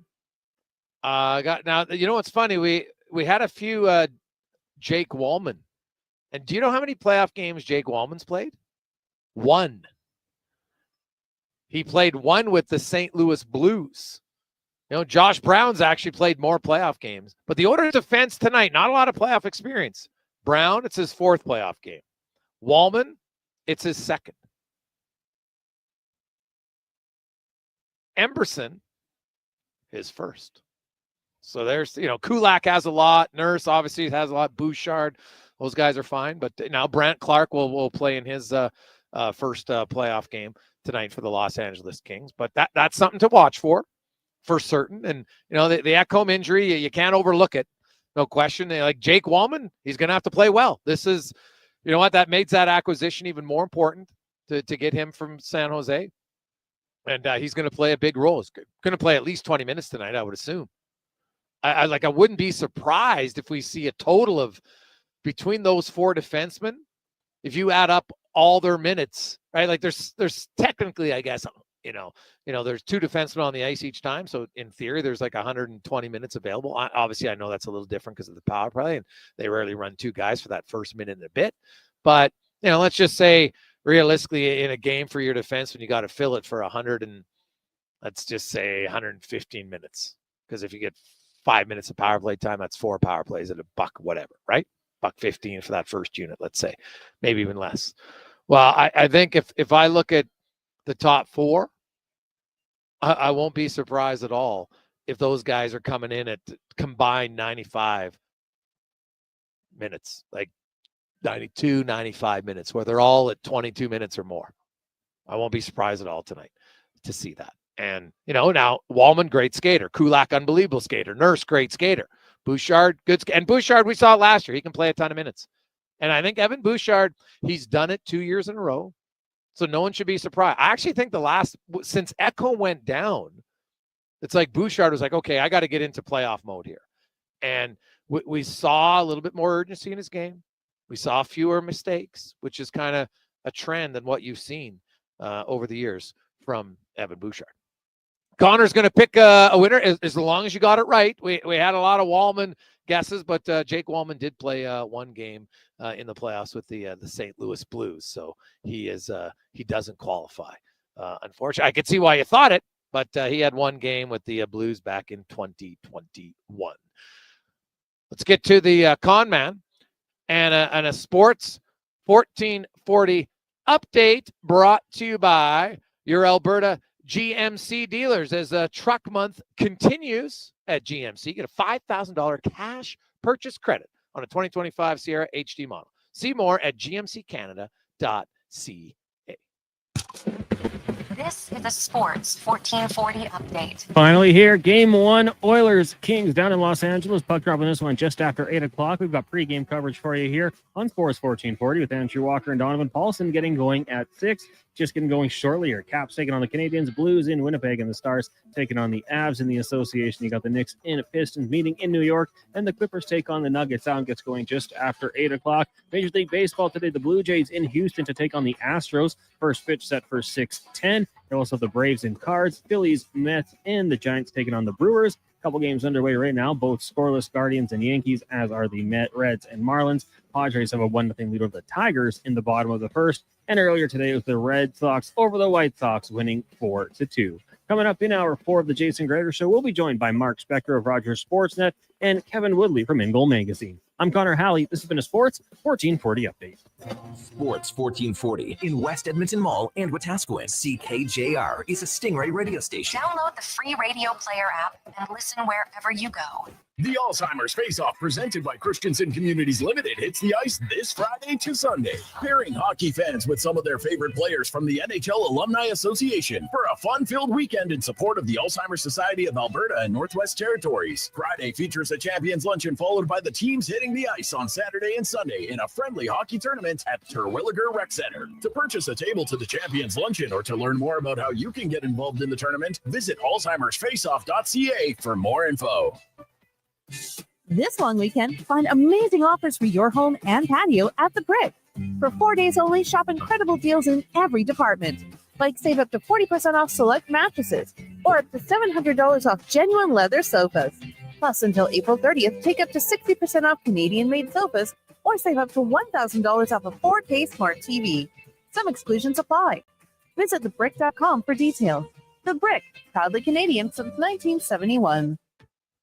Summit Restaurant, located in the heart of the Silent Ice Center and just minutes from South Edmonton Common. Summit is your destination for exceptional house-made pizza, delicious entrees, and expertly crafted cocktails. Experience the perfect blend of flavor and ambiance in a modern setting. Join us for a straightforward yet elevated dining experience where our commitment to quality speaks to every bite and sip. Make Summit Restaurant your next night on the town. Spring style and road-ready performance are more affordable than ever. Now at Volvo Cars Edmonton. Lease or finance a 2025 XC90 plug-in hybrid from 1.49% and save up to $5,000. Lease a 2025 XC60 plug-in hybrid from 4.9% and save $3,000. Lease or finance a 2025 XC40 from 0.49% and save $2,000. Get ready for the open road at Volvo Cars Edmonton. Great vehicles, better services, only at VolvoCarsEdmonton.com. Drought Fighter and disease control are both included with every Green Drop program at no extra cost. Since 1979, Green Drop has been making beautiful weed-free lawns guaranteed. Book today. Canada's lawn expert since 1979. Visit greendrop.com. Hey, Gary, is that your dad? No, this is Evan, the new sales rep I hired. Oh. First impressions matter, but when hair loss takes over, it can feel like you're not being seen for the maverick you truly are. Hi, I'm Dr. Vance Elliott. At Advanced Hair and Skin Surgery, we know that hair loss is more than just a cosmetic issue. It's personal. Let's discuss all the cutting-edge options available so you can make a great impression every time. Book a free consultation today at drvanceelliott.com. Biodiversity is disappearing, and most of us aren't noticing. For Earth Day, it's time to open our eyes. 10 endangered species are still around. Can you find them all before they disappear? Play Earth Day's Seek and Find game on earthday.ca.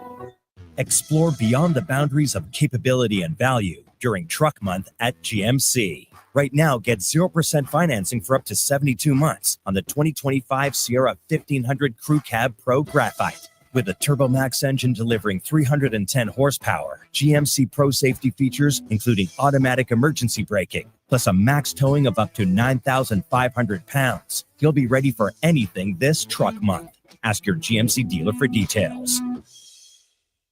For a rock-solid start on all your spring and summer projects, Bashaw Concrete Products. From concrete to septic tanks, precast water pads to outhouses, plus aggregates, landscaping supplies, and more. Renos, construction. Start planning right now at BashawConcrete.com or call 780-372-3854. That's 780-372-3854. Family owned and operated, proudly serving Albertans since 1963. Bashaw Concrete Products.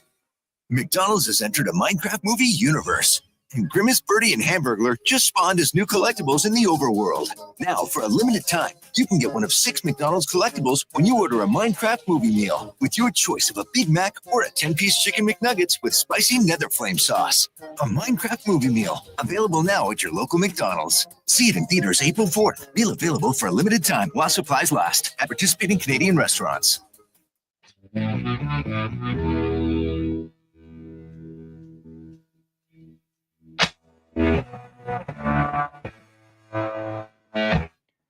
Portions of this hour brought to you by Sherbrooke Liquor. Sherbrooke is a house of curiosities, a mom and pop, a curated experience that is equal parts wine tastings and 2 fours from May long. See more at SherbrookeLiquor.com. Hat-tricks, touchdowns, and home runs. Get it all with the Jason Gregor Show on Sports 1440. Presented by PlayAlberta.ca, Alberta's only regulated online gambling website.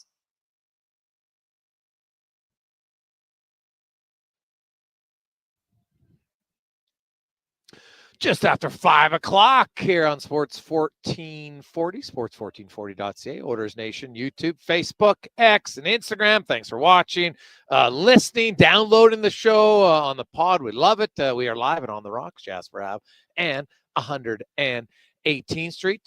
Stop in, your place to watch the game tonight, 8 o'clock. Hey, get in early if you want. Of course, you can make some reservations. I think there's 2 tables left, but people will be coming down. Everybody gets fired up. You got $5.25 Molson Canadians, $5.25 Highballs, $2 hot dogs. And by the way, the good hot dogs here too. Love it. So Jasper Ave and 118th Street. It is the Gregor Show, as always, presented by our title sponsor, PlayAlberta.ca. And they just want to say good luck to the Oilers from PlayAlberta.ca. Now, before we get to spec, it's Here Comes the Sun. Somebody is going to win a turnkey solar system worth $15,000, courtesy of Action Electrical. Our contestant today is, our qualifier today is Aaron. Aaron, congratulations. She knew that it was Emberson and Skinner who will be making their playoff debuts. A little bit different timeline. Jeff Skinner, of course, 15th season in the NHL and he's finally in the dance. Aaron, how you doing? Good. I'm very excited. Oh, well, that's awesome. Now, Aaron, you have the option. You can keep it, or if you want, you're able to, if you win, to donate. So would you want it for your home, or are you going to gift it? I mean, I'm thinking about keeping it, but I mean, I'm going to keep the option open to gift it as well. Okay, I like that. All right. Well, when you put in your qualifying email, you have to be, but you have a choice. You got about 3 weeks to decide officially when you want to do that or not. What is your thoughts on the Oilers? Nervous, excited, confident? I mean, I think all of the above. Maybe a bit more nervous than last year, but I think we'll still pull through. Pull through. Awesome. Well, hey, hopefully you pull through. We'll do the draw on the 23rd of May, and if your name's drawn, you will be win a $15,000 solar system on your home, courtesy of Action Electrical. That'd be amazing. Thanks.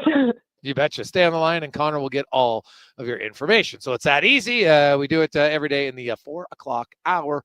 We'll do it again tomorrow. Now, let's go to lovely California for the Spec Report, brought to you by GS Construction. And, hey, they're gearing up, man. Work hard, play hard. They got everybody's working hard so they can get sure they get home to watch the playoff games at GS Construction, as Mark Spector from Rogers Sportsnet joins us from lovely California. And Spec, I saw your tweets, paying attention. It's good. You weren't napping. Frederick off early, so he's going to play. Josh Brown off early, so he's going to play.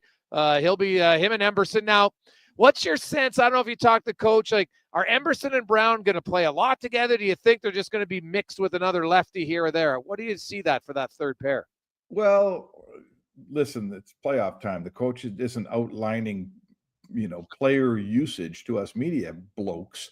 But I will say, I think we've seen this Oilers team this year on a lot of nights use 5 guys a lot and the 6th guy not as much. And I think, so what we'll see is probably Emberson getting a little more time in his first playoff game than, he's supposed to be the 6th guy here. Well, he's the 5th guy tonight, right? So he'll play. Emberson's probably going to play a little bit more than his season average. Josh Brown, I suspect, depending on how his game goes, I suspect that he will see the least time. He'll be that 6th defenseman that doesn't get much. Listen, he's been in the minors all year. I think if he came out and had a bunch of great shifts, they'd keep playing him, but I'm not sure how many people have a huge amount of confidence that that's how it will go for Josh Brown tonight. I guess we're going to wait and see. Well, we'll wait and see, Spec. It's interesting on the blue line. So tonight is Emberson's first NHL game. Yeah. It's Jake Wallman's second NHL game, and it's Josh Brown's 4th NHL game. Now, the Kings got 2 guys in single digits as well. Brant Clark will make his debut. Spence has played 8 games. So, there's a little bit of an experience on both sides. But, there's 3 out of your 6 D-men that don't have a ton of playoff experience. And so, we'll see, like, does LA come out more aggressive? I'm really kind of fascinated to see, how the Kings play here, Spec, because when I crunched all the numbers, I went back through it all, and the Kings have never won the low-scoring game. There's a 1-3-2 game. But, like, when you think low-scoring, 2-1, 1-0, 2-0, the Kings don't win these games in this series. The Oilers win those games, and then the Oilers obviously can win the high-scoring ones, too, as well. Can LA, do you think, we had Jared Stoll on there, talk about Kemper. He's got unreal numbers. Do you think the Kings can hold the Oilers consistently to low goals to win this series? Well, the Kings game, I wouldn't say it's predicated on getting the lead, but where it falls apart against Edmonton, certainly we've seen in the past, is when Edmonton gets a lead, then the Kings they're forced to open up a little and play a little harder offensively and take the odd chance. And that's where the Oilers pounce on them, right? So if there's 2 game plans here, they're both predicated on getting a lead. LA wants to get up on you 1-0, 2-0, and then just clamper down and take that lead to the finish line. That's how they play. And the Oilers, if the Oilers' job here is to get them out of that. Everyone's, if styles make the fight, everybody's trying to get the other guy off his style a little bit here. Now, I'll probably say to you that I think the Oilers are probably a little more flexible. The Oilers can, we've seen them come from behind. They've certainly got the firepower to come from behind. Oh, yeah. And they've shown in the playoffs, as your statistics show, they can win a 2-0 game or a 3-1 game. Whereas LA, maybe they're different now, but they're going to have to show me that if they consistently don't score first, if they get down 2-0, that they can rescue that game, that they can turn 2-0 into 2-2 rather than 4-1 for the other team. That's what I'd have to see LA do, because through 3 series, Jay, they've been good defensively, not as good offensively. Yeah. Mark Spector joins us. The Trent Frederick spec. Watching him in practice, I've heard from some people that he's been skating way better than he looked any other time before. I don't know if you guys had a chance to talk to him. What's Frederick feeling about his ability to dress in a game and play and finish the game? Yeah, he did. He dropped it's a good thing the series didn't start till Monday, and I got an extra day's rest line this morning. So I know we were talking about that last week. Listen, he thinks he's ready to go. The doctors say he's ready to go. He says he's ready to go. I watched him practice this week. He certainly looks like a normal player more today than he did 5-6 days ago. He was a little ginger. He was gingerly. He was kind of lifting up. I think it's the left ankle. Just, you can tell, right, Jay? You watch a guy practice, you can tell when his mind is halfway on the practice and halfway on some injury. He's hoping he's not feeling very much. And that's going away for him. It's going away now, right now. It was going away last time, too, till he threw a hit 2 seconds in the game and injured the ankle again. So, let's see. For his sake, let's hope he can play. It'd be a shame to see him go out and injure himself again. But he's ready to go. The medical staff says he's ready to go, and it's a big boost for the Oilers that he's ready to go. I don't mind that third line with Skinner, Nugent Hopkins, and Frederick on it. It's kind of got a few of the bases covered there. Oh, God, yeah. And, and then Evander Kane's coming back Wednesday or Friday by the sounds of it. So, are very good. Is that what you think? Is that what you're hearing? What I'm hearing. Yeah. So, I'm probably leaning maybe more game 3 than game 2, but I think there's a chance for that. So, we're seeing Landeskog. He's coming back for Colorado tonight. Ross Colton's out. So, the Oilers, I think, wow. I think Trent Frederick is going to add something. Spec. We saw it in the 7 minutes of that Anaheim game. It's just something that Edmonton lacks. Now, ever since I wrote that article in March outlining where the Oilers were down 40% in hits, no surprise, their hits went up. I don't even know if they knew there was, and I'm not even compared to the rest of the league. They were just down to where they were at. And we've seen in the past this team, and their head coach kind of admitted it, Spec. I can't remember if it was you or Rashog who had asked him about the hits. And he basically had said, yeah, well, we kind of told Connor to tone it down. Right. And if you look at McDavid's hits, they were down he was down 60%, 65 from where he was last year. But they're no holding back now. And I actually think Edmonton plays better when it's a little bit more robust.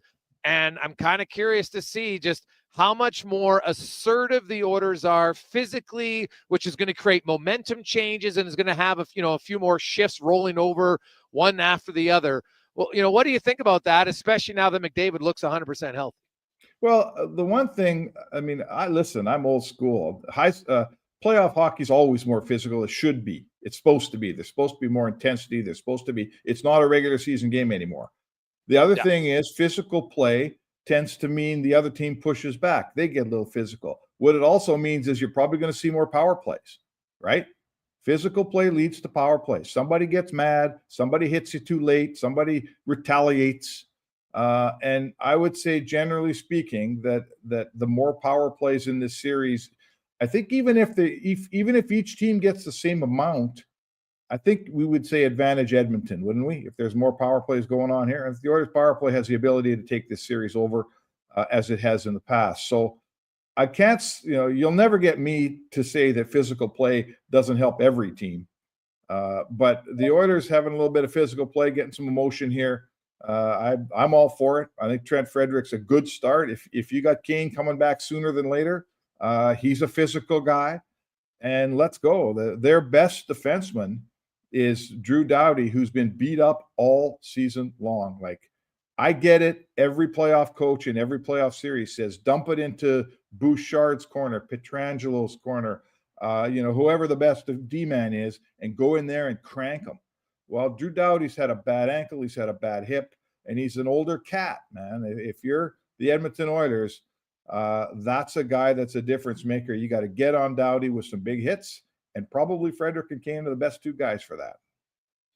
Mark Spector joins us live from Los Angeles. And you mentioned Bouchard. Him and Nurse, those guys are going to play close to 30 minutes tonight? Yeah, and they're going to play about 28 minutes tonight. I'll bet. Don't you think so? Probably, yeah. And I don't mind it. Like, I think Evan Bouchard's game's actually gotten better here with Ekholm going out. I think it was just and we've seen this game in the playoffs the last 2 years. I've had no issue with Bouchard's game whatsoever in the season. And it just seems like he's kind of being like, all right, I'm going to get focused here again. And away you go. And Nurse has had a much better season start to finish. Last year he had about 4 really good months. And then after the All-Star break, he wasn't the same, but they're going to, like, those two guys are crucial for this team. And obviously there's Wallman and there's Kulak, a proud new father. So we congratulate him and his family, but kind of, what do you make of the Nurse Bouchard? They haven't played a ton together this year. They have in the past, but do you think it's a pretty easy one, or will it take time for those two to get readjusted to each other? Well, they've had a few games together here, and they've played in the same team for so long. And Paul Coffey is I've certainly never covered a coach who moves his pairings around so much. Yes, Ekholm and Bouchard have been the two guys that have stuck together the most. You can't, everybody can see that. There's no doubt.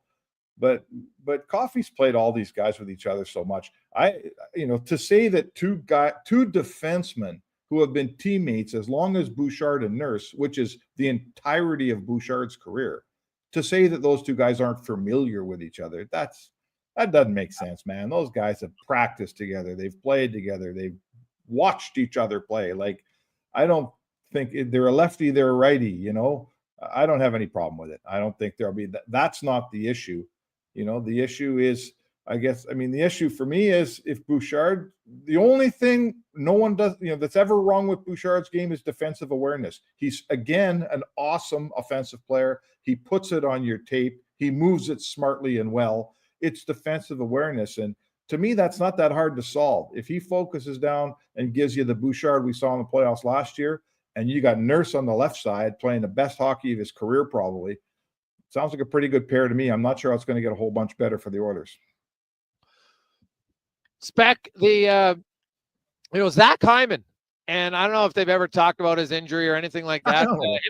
Him and Leon Draisaitl, how have they looked here these last few days of practice? Really, really, really good, especially Draisaitl. He's jumping out of, he walks down the runway to start practice. I've seen him about 3 times now. He gets on the ice and breaks into a sprint right away. I think he's obviously a massive leader on this team, and he's very confident. We talked to him yesterday in a nice long session with just the writers, and man, this guy, he's a veteran now. He's done it. He's been there. Rocket Richard winner. You're going to get peak Draisaitl. Are they going to beat the Kings? I think they'll beat the Kings, but I'll tell you one thing that I'm not even going to hear. I don't think we'd argue about for a second. I think you're going to get absolute peak Draisaitl in the series. He's become a leader. He brings it. There's no one's ever questioned whether Draisaitl brings it to playoffs. I got a ton of time for that player for sure. And listen, Hyman, it hasn't been the greatest year for Hyman, maybe because it hasn't been the greatest year for McDavid. But like everybody else, it starts all over again tonight. I think of all the guys that sat out extra games that probably could have played near the end of the year, Hyman's one of them. And he hasn't played, and he's rested and ready to go. So, listen, you're missing Ekholm, and that sucks. But all your other best players, the best guys, the top guys, they all seem to be very healthy, and they're well rested, and they're ready to play the Kings here. I don't, sure, they're a little light on defense right now with Ekholm out, but other than that, this Oilers team's ready to go. There's no excuses here. The LA Kings, best home record in the NHL, Spec, in the regular season. That could all change in one game if you're the Edmonton Oilers. And I feel the Oilers, they've lost game 1 twice, both at home, funny enough, and they still came back and won the series. So if they lose game 1, yeah, it'll suck for them. But I just wonder if you're the Kings and you've had the best regular season at home, and then you come in and boom, you lose game 1 at home to the Oilers who beat you 3 in a row. I just think there's a potential for planting more seeds of doubt if you're the Edmonton Oilers tonight in the LA Kings. What do you think? Sure. I don't want to disrespect the Kings. They've put together a pretty good team here, and I agree. But the premise can't be you beat them one time and they're going to mentally fall apart. They're strong, they're better. They are a better team than they've been. I don't think anyone would disagree with that. But the one thing that you can't deny is they've lost to the Oilers every year. And there has to be a little bit of they believe, I guarantee you, they believe this is their year. But as you start to chip away at that, there's a little bit of something underneath that says, man, like, we never beat these guys, right? So sure, win one of the first 2 games, come home, get up 2-1, like, put them in a position for that crack in the door to open, so that if there is any doubt in there, and there has to be, you lost to them 3 years in a row, so there has to be a little doubt, open the door a crack and see if that doubt starts to come out, right? Like, to me, it's a system thing. To me, it's a Jason, the Kings are built a certain way. And yeah, they're a little different than last year, but they're still a heavy defensive team. They still don't forecheck you as hard as I think you should. They still want to beat you 2-0 if they can.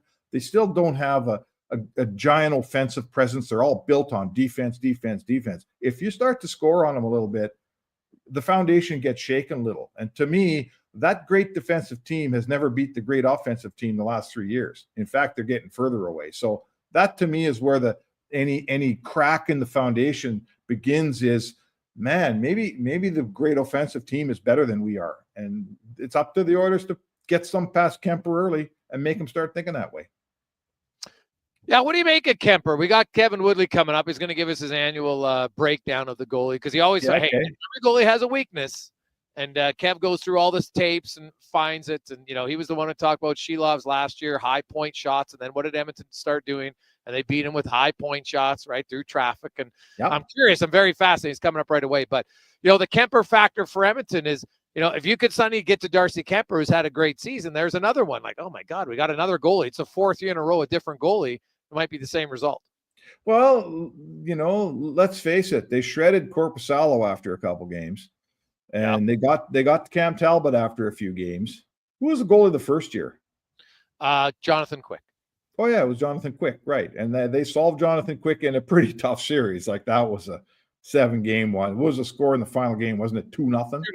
Yeah, McDavid. Yeah, so, Cody Ceci and Connor McDavid scored. Yeah, that was the game. Connor McDavid referenced that game 6 the other day, and to me, that may still be one of the shining. Well, it is one of the shining moments for Connor McDavid. That game 6, I'll never forget it. He walked in this building down here and took the game over. But listen, all I'll tell you is Edmonton's figured out every goalie the Kings have thrown at him so far, and now it's Darcy Kemper's turn to prove that you can't figure me out.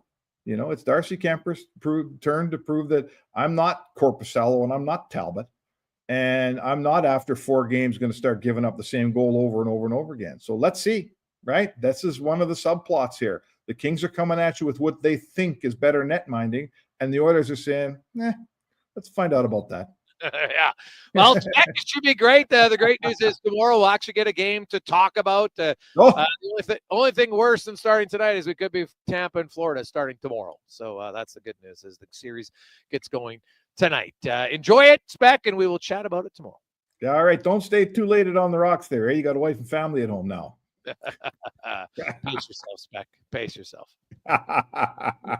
That's the Spec Report, brought to you by GS Construction. When we come back, you've been waiting patiently. Kevin Woodley and the Scouting Report on Darcy Kemper. It's the Gregor Show, live and on the rocks. Jasper Ave, 118th Street, your place to watch the game. Stop in. Jasper Ave, 118th, 525. Molson Canadians, $5.25. Highballs, $2 hot dogs, and more. And most importantly, tons of TVs. Great place to watch the game with your fellow Oiler fans. It is the Gregor Show, presented by PlayAlberta.ca. Dang. Last season, you bought new clubs to fix your game. You spent the entire season trying to learn how to hit with your magic clubs. And guess what? Dang. They didn't help your game. Now you're convinced it's your swing, but it really is your clubs. Even though you were told the ones you bought were the best ever made, if they were, you would have gotten better. Every day at Fitted Golf, we continue to prove the right clubs make all the difference in the world. From beginners to pros, Fitted Golf makes all the difference. Yes, fittedgolf.ca. Explore beyond the boundaries of capability and value during Truck Month at GMC. Right now, get 0% financing for up to 72 months on the 2025 Sierra 1500 Crew Cab Pro Graphite. With a TurboMax engine delivering 310 horsepower, GMC Pro safety features, including automatic emergency braking, plus a max towing of up to 9,500 pounds. You'll be ready for anything this truck month. Ask your GMC dealer for details. Diablo Boots sells only Canadian-made work and biker boots made by Canada West. No American or boots made in China, so no tariffs. All of Diablo's boots have replaceable soles and heels for longer life. Sizes 6 to 14 Triple E. Buy quality, buy Canadian. And support Canada West and Diablo, the two best names in the boot business. So save on boots by Save On Foods. That's Diablo Boots, 3340 Gateway Boulevard on the east side of Save On Foods. Buy Canadian. They're terrific. The My Choice sales event is back at Nissan, where you can get the all-new boldly redesigned Kicks with best-in-class cargo space. Right now, choose Kicks S front-wheel drive with $1,200 in Nissan bonus or accessory credit, or choose 3-year prepaid maintenance. The choice is yours with My Choice. Hurry in. These offers won't last long. Head to your local Nissan dealer today. Available in leasing or financing through NCF. Conditions apply. See Nissan.ca for details. Visit your local Edmonton and area Nissan dealer for more information.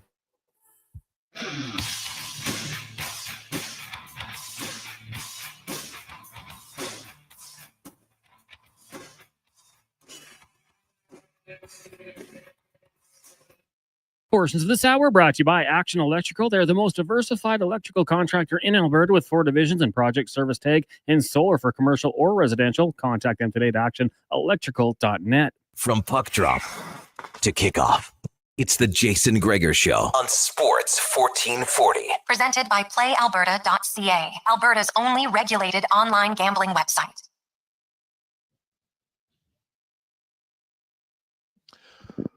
$5:26. Welcome back, Jason Gregor, Connor Halley, Sports 1440, Oilers Nation, YouTube, Facebook, X, and Instagram, sports1440.ca. Thanks as always for listening, watching the show. We are under 3 hours from puck drop. Game 1 tonight. The Oilers and the Kings, 4 consecutive years. The only difference, this one is starting at home. The team that started at home in the first 3, the Oilers, they won them all. So LA's hoping that trend continues. Oilers and their fans obviously are like, I don't think so. So we shall see. Trent Frederick is going to play tonight.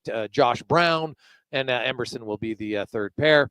Frederick's going to play with Skinner and Nugent-Hopkins, Brown, Hyman, and McDavid at the top line, Draisaitl with Podkolzin and Arvidsson, Henrique, Janmark, and Corey Perry, Nurse with Bouchard and Kulak, the new father. Welcome the daughter, Skylar, to the world here, I think yesterday. So exciting time for him. Now, let's get to this. We've been waiting very patiently all day long as we get to the playoff push, brought to you by your Alberta GMC dealers. And Truck Month continues now at GMC. Get 0% financing for up to 72 months on a 2025 Sierra 1500 Crew Cab Pro Graphite. See more at gmccanada.ca. Kevin Woodley from In Goal Magazine and NHL.com joins us. Woodley, good afternoon, my man. How you doing? I'm good, Jason. I'm good. I feel like this is a little bit of a throwback to high school for me. You mentioned as we finished last week that Kevin likes homework. I'm not going to tell you the dog ate it. I did some, but I didn't get as deep as I would like to have into Darcy Kemper's game. I apologize, but spent the weekend in Calgary for Hockey Alberta's under 15 elite camp and the program they're running there. Flew back at 6 a.m. in time for the provincials and just watched my daughter win the BC provincial championship. So congratulations to the U18 Ducks, but the celebration left me with very little time to get back for this hit and go as deep as I would have liked to. But I do have a lot of numbers and I've got some breakdowns. Just it isn't quite the every goal he's given up, watch video and spend 8 hours on it homework that I was hoping to get to for you, buddy. Oh, well, geez, you only got 90% of the goals, not 100. We'll let it pass. So from what you've seen in Kemper, because the great part about this is that every goalie, and these are your words, you're more of the goalie guy, and you told us, hey, every goalie has a weakness.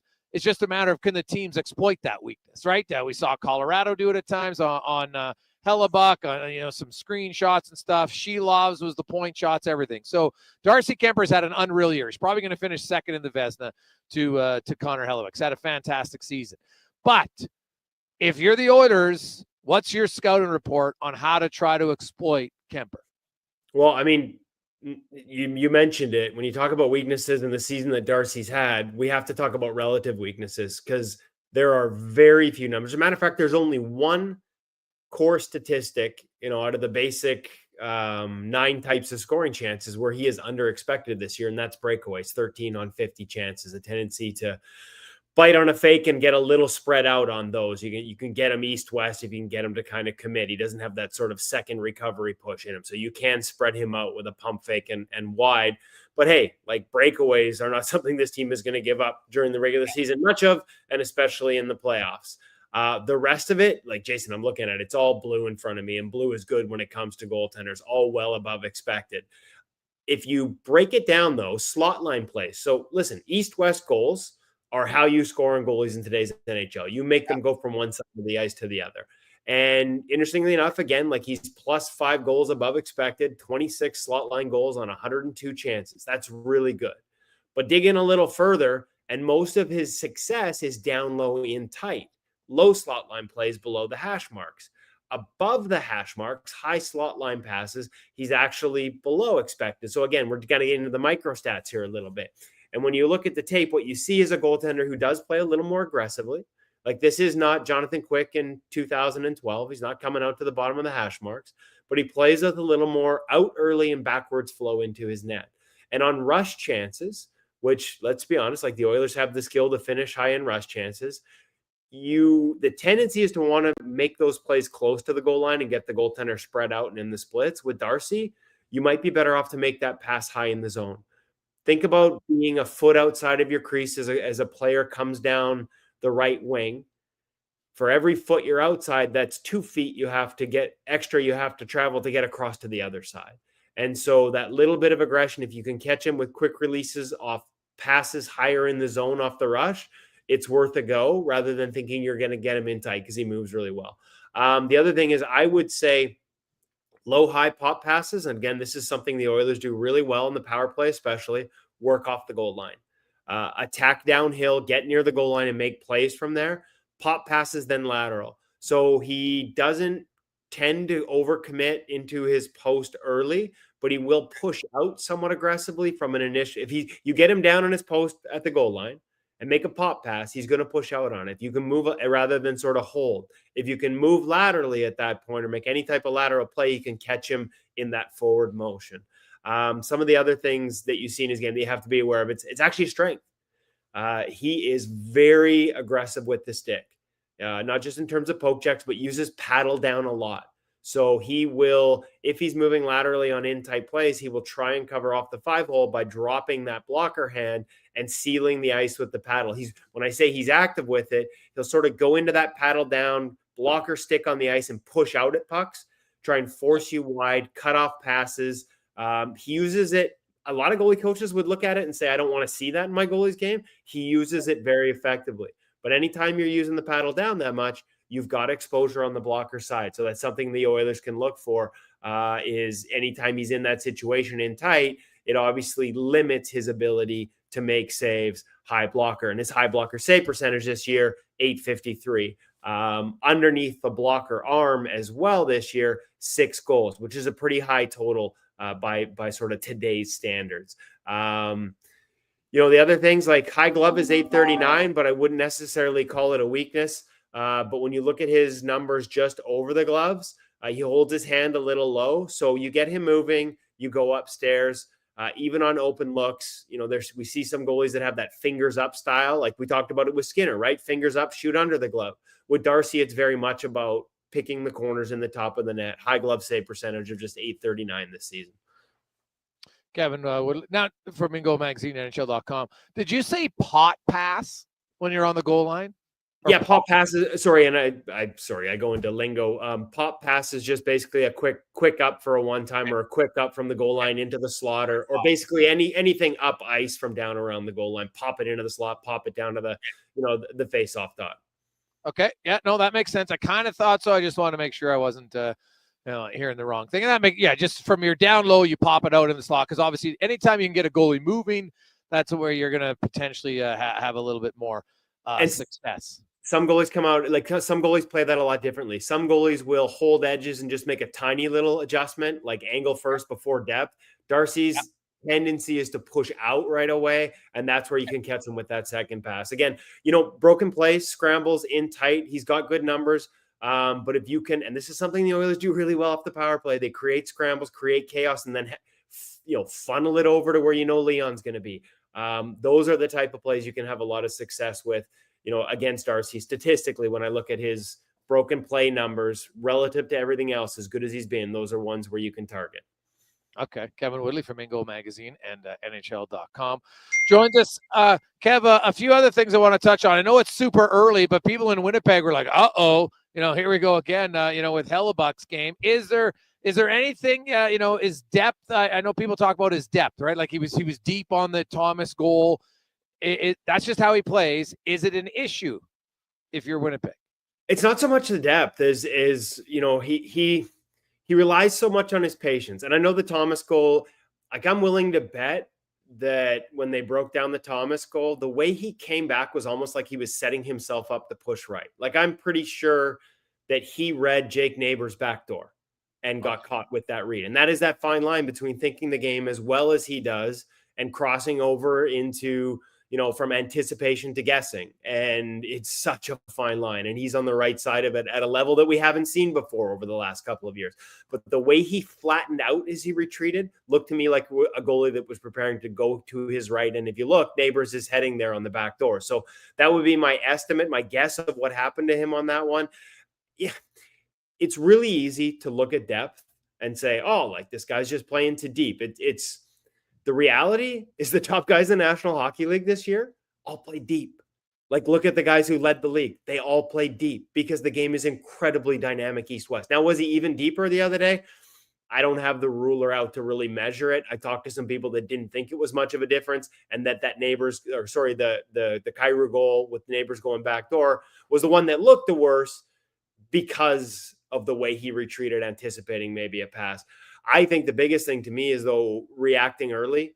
Like, his patience is such a big part of his game. And again, that fine line between reads and guessing. And he looked like he was a little bit of ahead, and reacting down, hands in tight, pulling his hands in on pucks that are heading for the perimeter. And to me, that's just, feeling good, patience, getting back to his game. And, can you say, they won the game, so don't worry about it. But they didn't see many chances. And yes, one was a breakaway, made a great save on Kyrou, but everybody was, when they got past Colorado in the first game and that wild, crazy first game last year, a lot of people were like, hey, they won the game, everything's fine.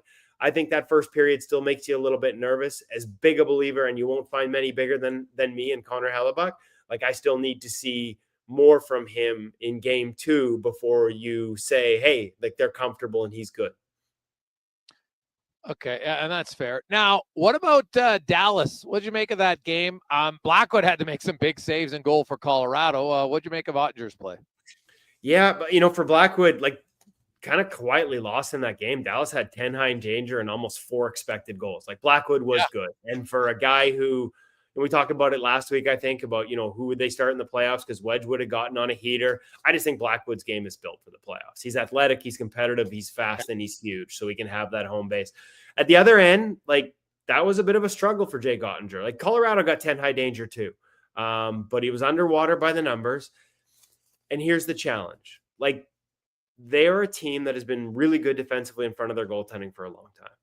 And Jake's benefited from that to the point where a lot of the raw numbers that have sort of led to the narrative, the conversations around him, the adjusted numbers point the picture of a goalie who for the past couple of years has been around or just above league average.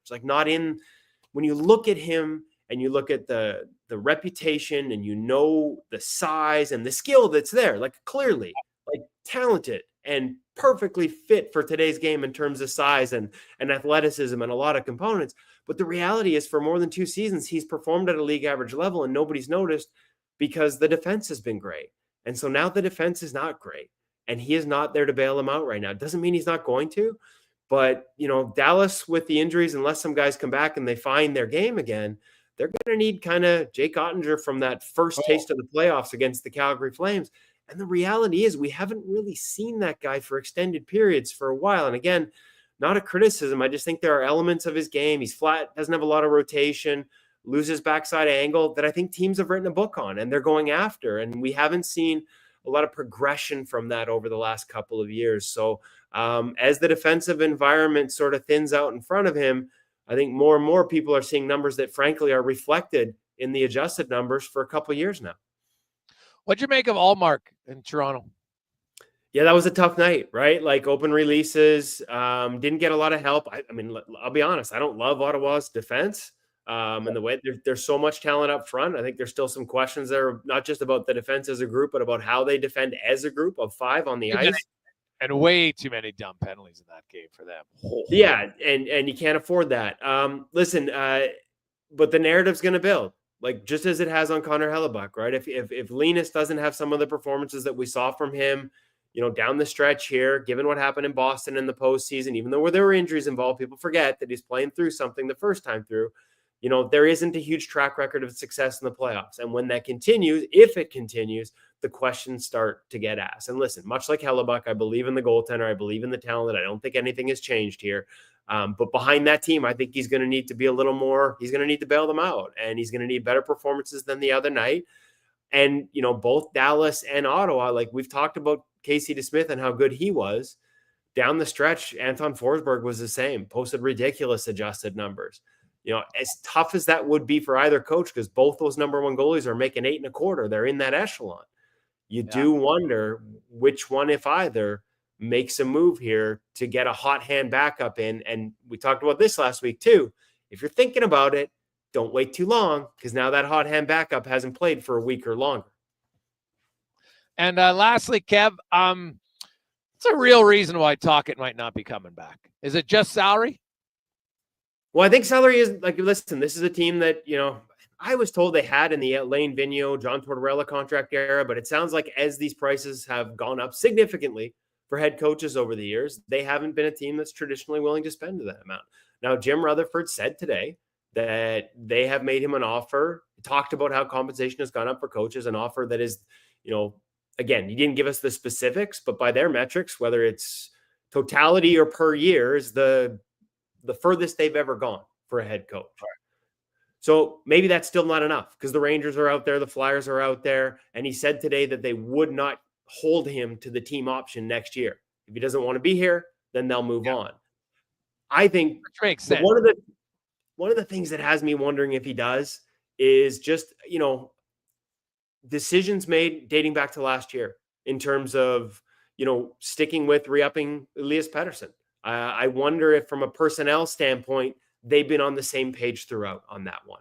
And, he said all the right things at the end of the year about, he believes in the kid while still being very pointed in terms of Pettersson's lack of preparation for this season and not coming into camp in the type of shape they wanted from him and from everyone, and not setting an example that way. But I do think there was a point there where, between management and coach, there was a difference of opinion on who you can win with. And ultimately this team doubled down on Elias Pettersson. And I wonder if that is at the very least a part of Tocchet's thought process, as he has a very big decision to make, according to Jim Rutherford, hopefully within the week. Yeah, well, it'll have to be sooner than later for sure. So it's fascinating. Kev, give me your thoughts on the Oilers and the Kings. What do you think happens? You'd know better than me. I've watched the Kings. They are looser defensively, hence Kemper's numbers, right? Like he finished ahead of Connor Hellebuyck in goals saved above expected this year because his environment was tougher than Connor Hellebuck's in Winnipeg. So the Kings still have that in their DNA, but on the totality this year, they've been looser. To me, what this comes down to is, can the Oilers continue to defend like they did maybe the last couple of games, like get back to that identity and prevent. The Kings are a terrible rush team, and that helps, right? Can they protect Skinner and allow Stu to play the way he did the last couple of games of the regular season against lesser opponents? And then the other question is, as good as Kemper's been, we've seen this Oiler power play, especially on the power play. Like obviously they have talent everywhere, but especially on the power play, we have seen them solve a lot of good goalies before. Can the Kings defending and Darcy Kemper hold up against that power play? I don't know. I don't have the answers, but I'm going to really enjoy watching to see it. Kev, great stuff, man. As always, great scouting report on Darcy Kemper, and we will chat with you again next week. Have an awesome day. Perfect. Thanks, Jason.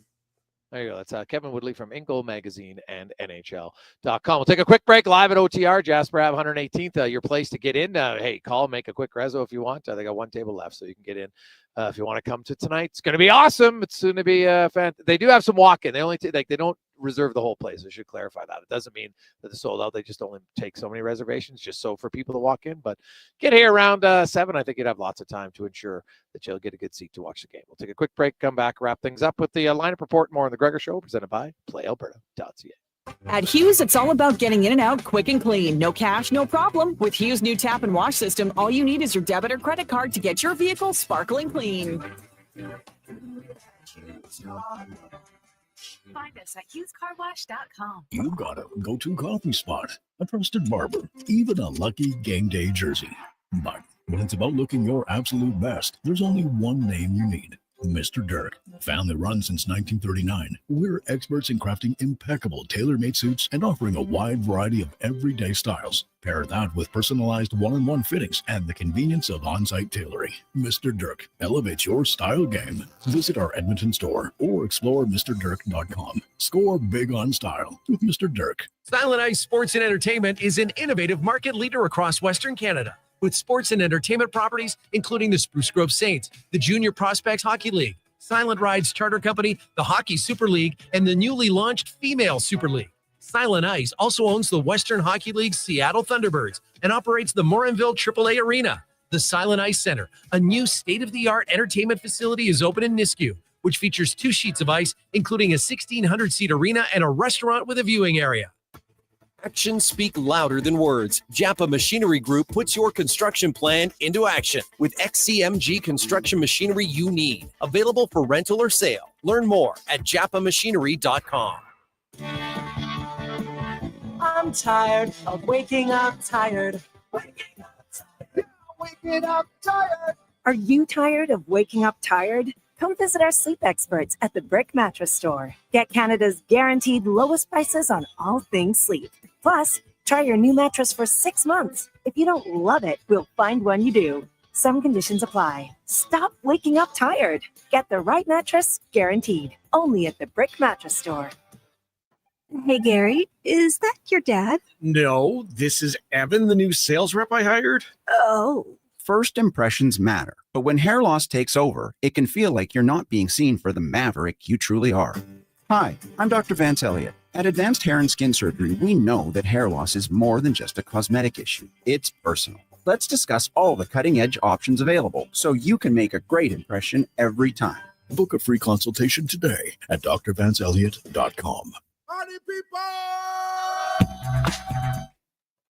Portions of this hour brought to you by On the Rocks. Watch every Oilers game at OTR with $5.25 Molson Canadian, $5 Pink Whitney shots, and 60-cent wings. Plus, play Oilers score and win for your chance to win On the Rocks gift cards. Oilers hockey at OTR. Book your table today. Jasper Ave 118th. The Jason Gregor Show. The best of Edmonton sports talk and beyond. This is Sports 1440. Presented by PlayAlberta.ca, Alberta's only regulated online gambling website.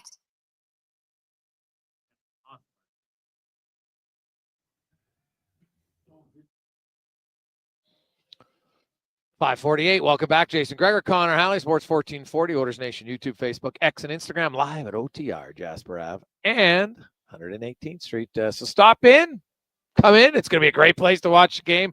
Great specials, great atmosphere, and hey, hopefully it's a great game. Now let's get to our lineup report brought to you by Sherwood Power Sports and Marine. Are you thinking about getting in a boat this summer? You're just like, oh, I got to get out there. Well, how about $105 bi-weekly, or get an ATV for only $50 bi-weekly right now at Sherwood Power Sports and Marine. The Edmonton Oilers, some lineup changes a little bit. You will see, well, from the end of the regular season, there's a lot of lineup changes. You're going to have Connor McDavid centering Zach Hyman and Connor Brown. You'll have Leon Draisaitl with Victor Arvidsson and Vasily Podkolzin. Ryan Nugent-Hopkins will be on the third line with Jeff Skinner on the left wing, and Trent Frederick is going to draw in tonight on that line. Adam Henrique will center Janmark and Corey Perry. On defense, Nurse and Bouchard.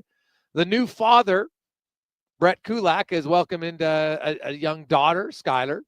Jake Wallman is back in the lineup. And then Ty Emberson and Josh Brown will be on defense. Stuart Skinner will be the starting goaltender for the Edmonton Oilers. The Los Angeles Kings will go with the Triple K line: Kopitar, Kempe, and Kuzmenko. Byfield, the Ferrier, and Fiala. Phil Deneau with Trevor Moore and Warren Fogle. And then Sammy Helenius, Alex Turcotte, and Jeff Malott. Helenius and Malott both 6'6" and 6'5". Some size on that fourth line. Might be a reason why Josh Brown is in, because I don't think Josh Brown, the Oilers are going to have him out there against the other team's top lines very often. Anderson and Doughty, Spence, Gavrikov, and then Joel Edmondson, who draws back in. He hasn't played since April 5th, getting injured against the Oilers, and Brant Clark, and of course, Darcy Kemper will start in goal. Tanner Jeannot is injured for the Kings. The Oilers, of course, Matthias Ekholm is out. Troy Stetcher is out. John Klingberg is out. Evander Kane is out. Kane's close. Could be ready Wednesday, if not probably Friday. But look to see Kane here soon in the series for the Edmonton Oilers. And so there's your lineup report. Other news in the NHL today, of course, the Seattle Kraken, Dan Bilesma, one and done as the head coach of the Kraken. Anybody really surprised by that? Also, Jason Botterill is moving on up to the GM position as Ron Francis moves away from the GM. He's now president of hockey operations. Francis's plan, and I outlined this from the very first moment. I didn't like their plan at the expansion draft, and I think it's just continued and hasn't it hasn't panned out. We all see it. It hasn't. It just simply hasn't been good enough at all. And we have our first goal of the Monday night playoffs. None other than the all-time leading goal scorer, Alex Ovechkin, on the power play from Wilson and Strome. And it is 1-0 for the Washington Capitals. Other games ongoing. The Blues and the Jets are about 6 minutes in. No score there in the first. Jets are just about to go on the power play. Then you have the Avs and the Stars getting going at around 7:45 our time. And then the last game tonight, puck drop around 8:15-ish, maybe 8:12. The Oilers and the Los Angeles Kings.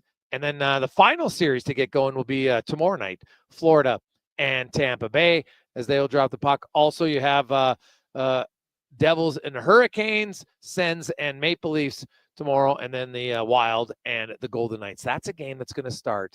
Well, the broadcast starts at 9 p.m. Central for Wild fans. 9 p.m. Puck drop probably closer to 9:20. Brutal. That is a tough sell if you're living there in Central Time Zone. So there you go. Boys, girls, ladies, gentlemen, get set for the playoffs, baby. You've been waiting. Finally, it gets going tonight. Enjoy it if you're here at OTR.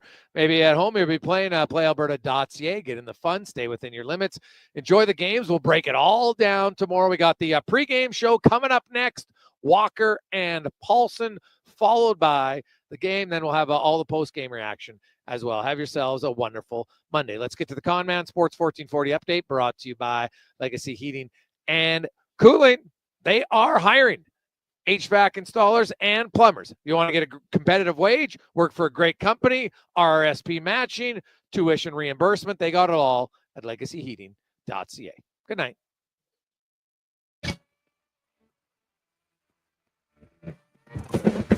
This is a Sports 1440 update. Finally here, Game 1, Oilers Kings down in Los Angeles. Puck drop just after 8 o'clock. We've got pregame coverage with Donovan Paulson and Andrew Walker coming up next year on Sports 1440. They will be joined by Landon Ferraro, Mark Spector, and Craig McTavish. Going on right now, Capitals lead the Canadians 1-0 at the first intermission. Alexander Ovechkin with the lone goal midway through the first. Winnipeg Jets and Blues are scoreless. Later tonight, you got the Stars taking on the Avalanche. Colorado leading 1-0. In the association, Pistons on top of the Knicks in the first quarter, 21-18. Later tonight, you've got the Nuggets taking on the Clippers down in Denver. Nuggets lead 1-0 in that one. Major League Baseball, Blue Jays in action taking on the Astros just after 6 o'clock tonight. Couple games going on right now. Guardians lead the Yankees 5-0. Reds trailing the Marlins 2-0. Tigers have a 6-2 lead over the Padres heading into the fourth. Phillies in New York taking on the Mets, trailing 2-0 in the third, and Cards on top of the Braves 2-0. Later tonight, Brewers in San Fran taking on the Giants. Earlier on this afternoon, it was the Red Sox doubling up their White Sox 4-2. That'll do it for us here on the Jason Gregor Show. Coming up next, pre-game coverage. I'm Connor Halley. This has been a Sports 1440 update. This is Sports 1440, a Stingray radio station broadcasting on Treaty 6 territory. Download the free iHeartRadio app and listen to CKJR wherever you go. If you bleed orange and blue and you're not using the all-new Play Alberta Sports and Casino app, then you're missing out. It's the only online sportsbook with odds boosts on all Oilers games. And now, it's not just sports. Play the slots, hit the tables, buy lottery tickets, all in one app, all across Alberta. Download Play Alberta now from your phone's app store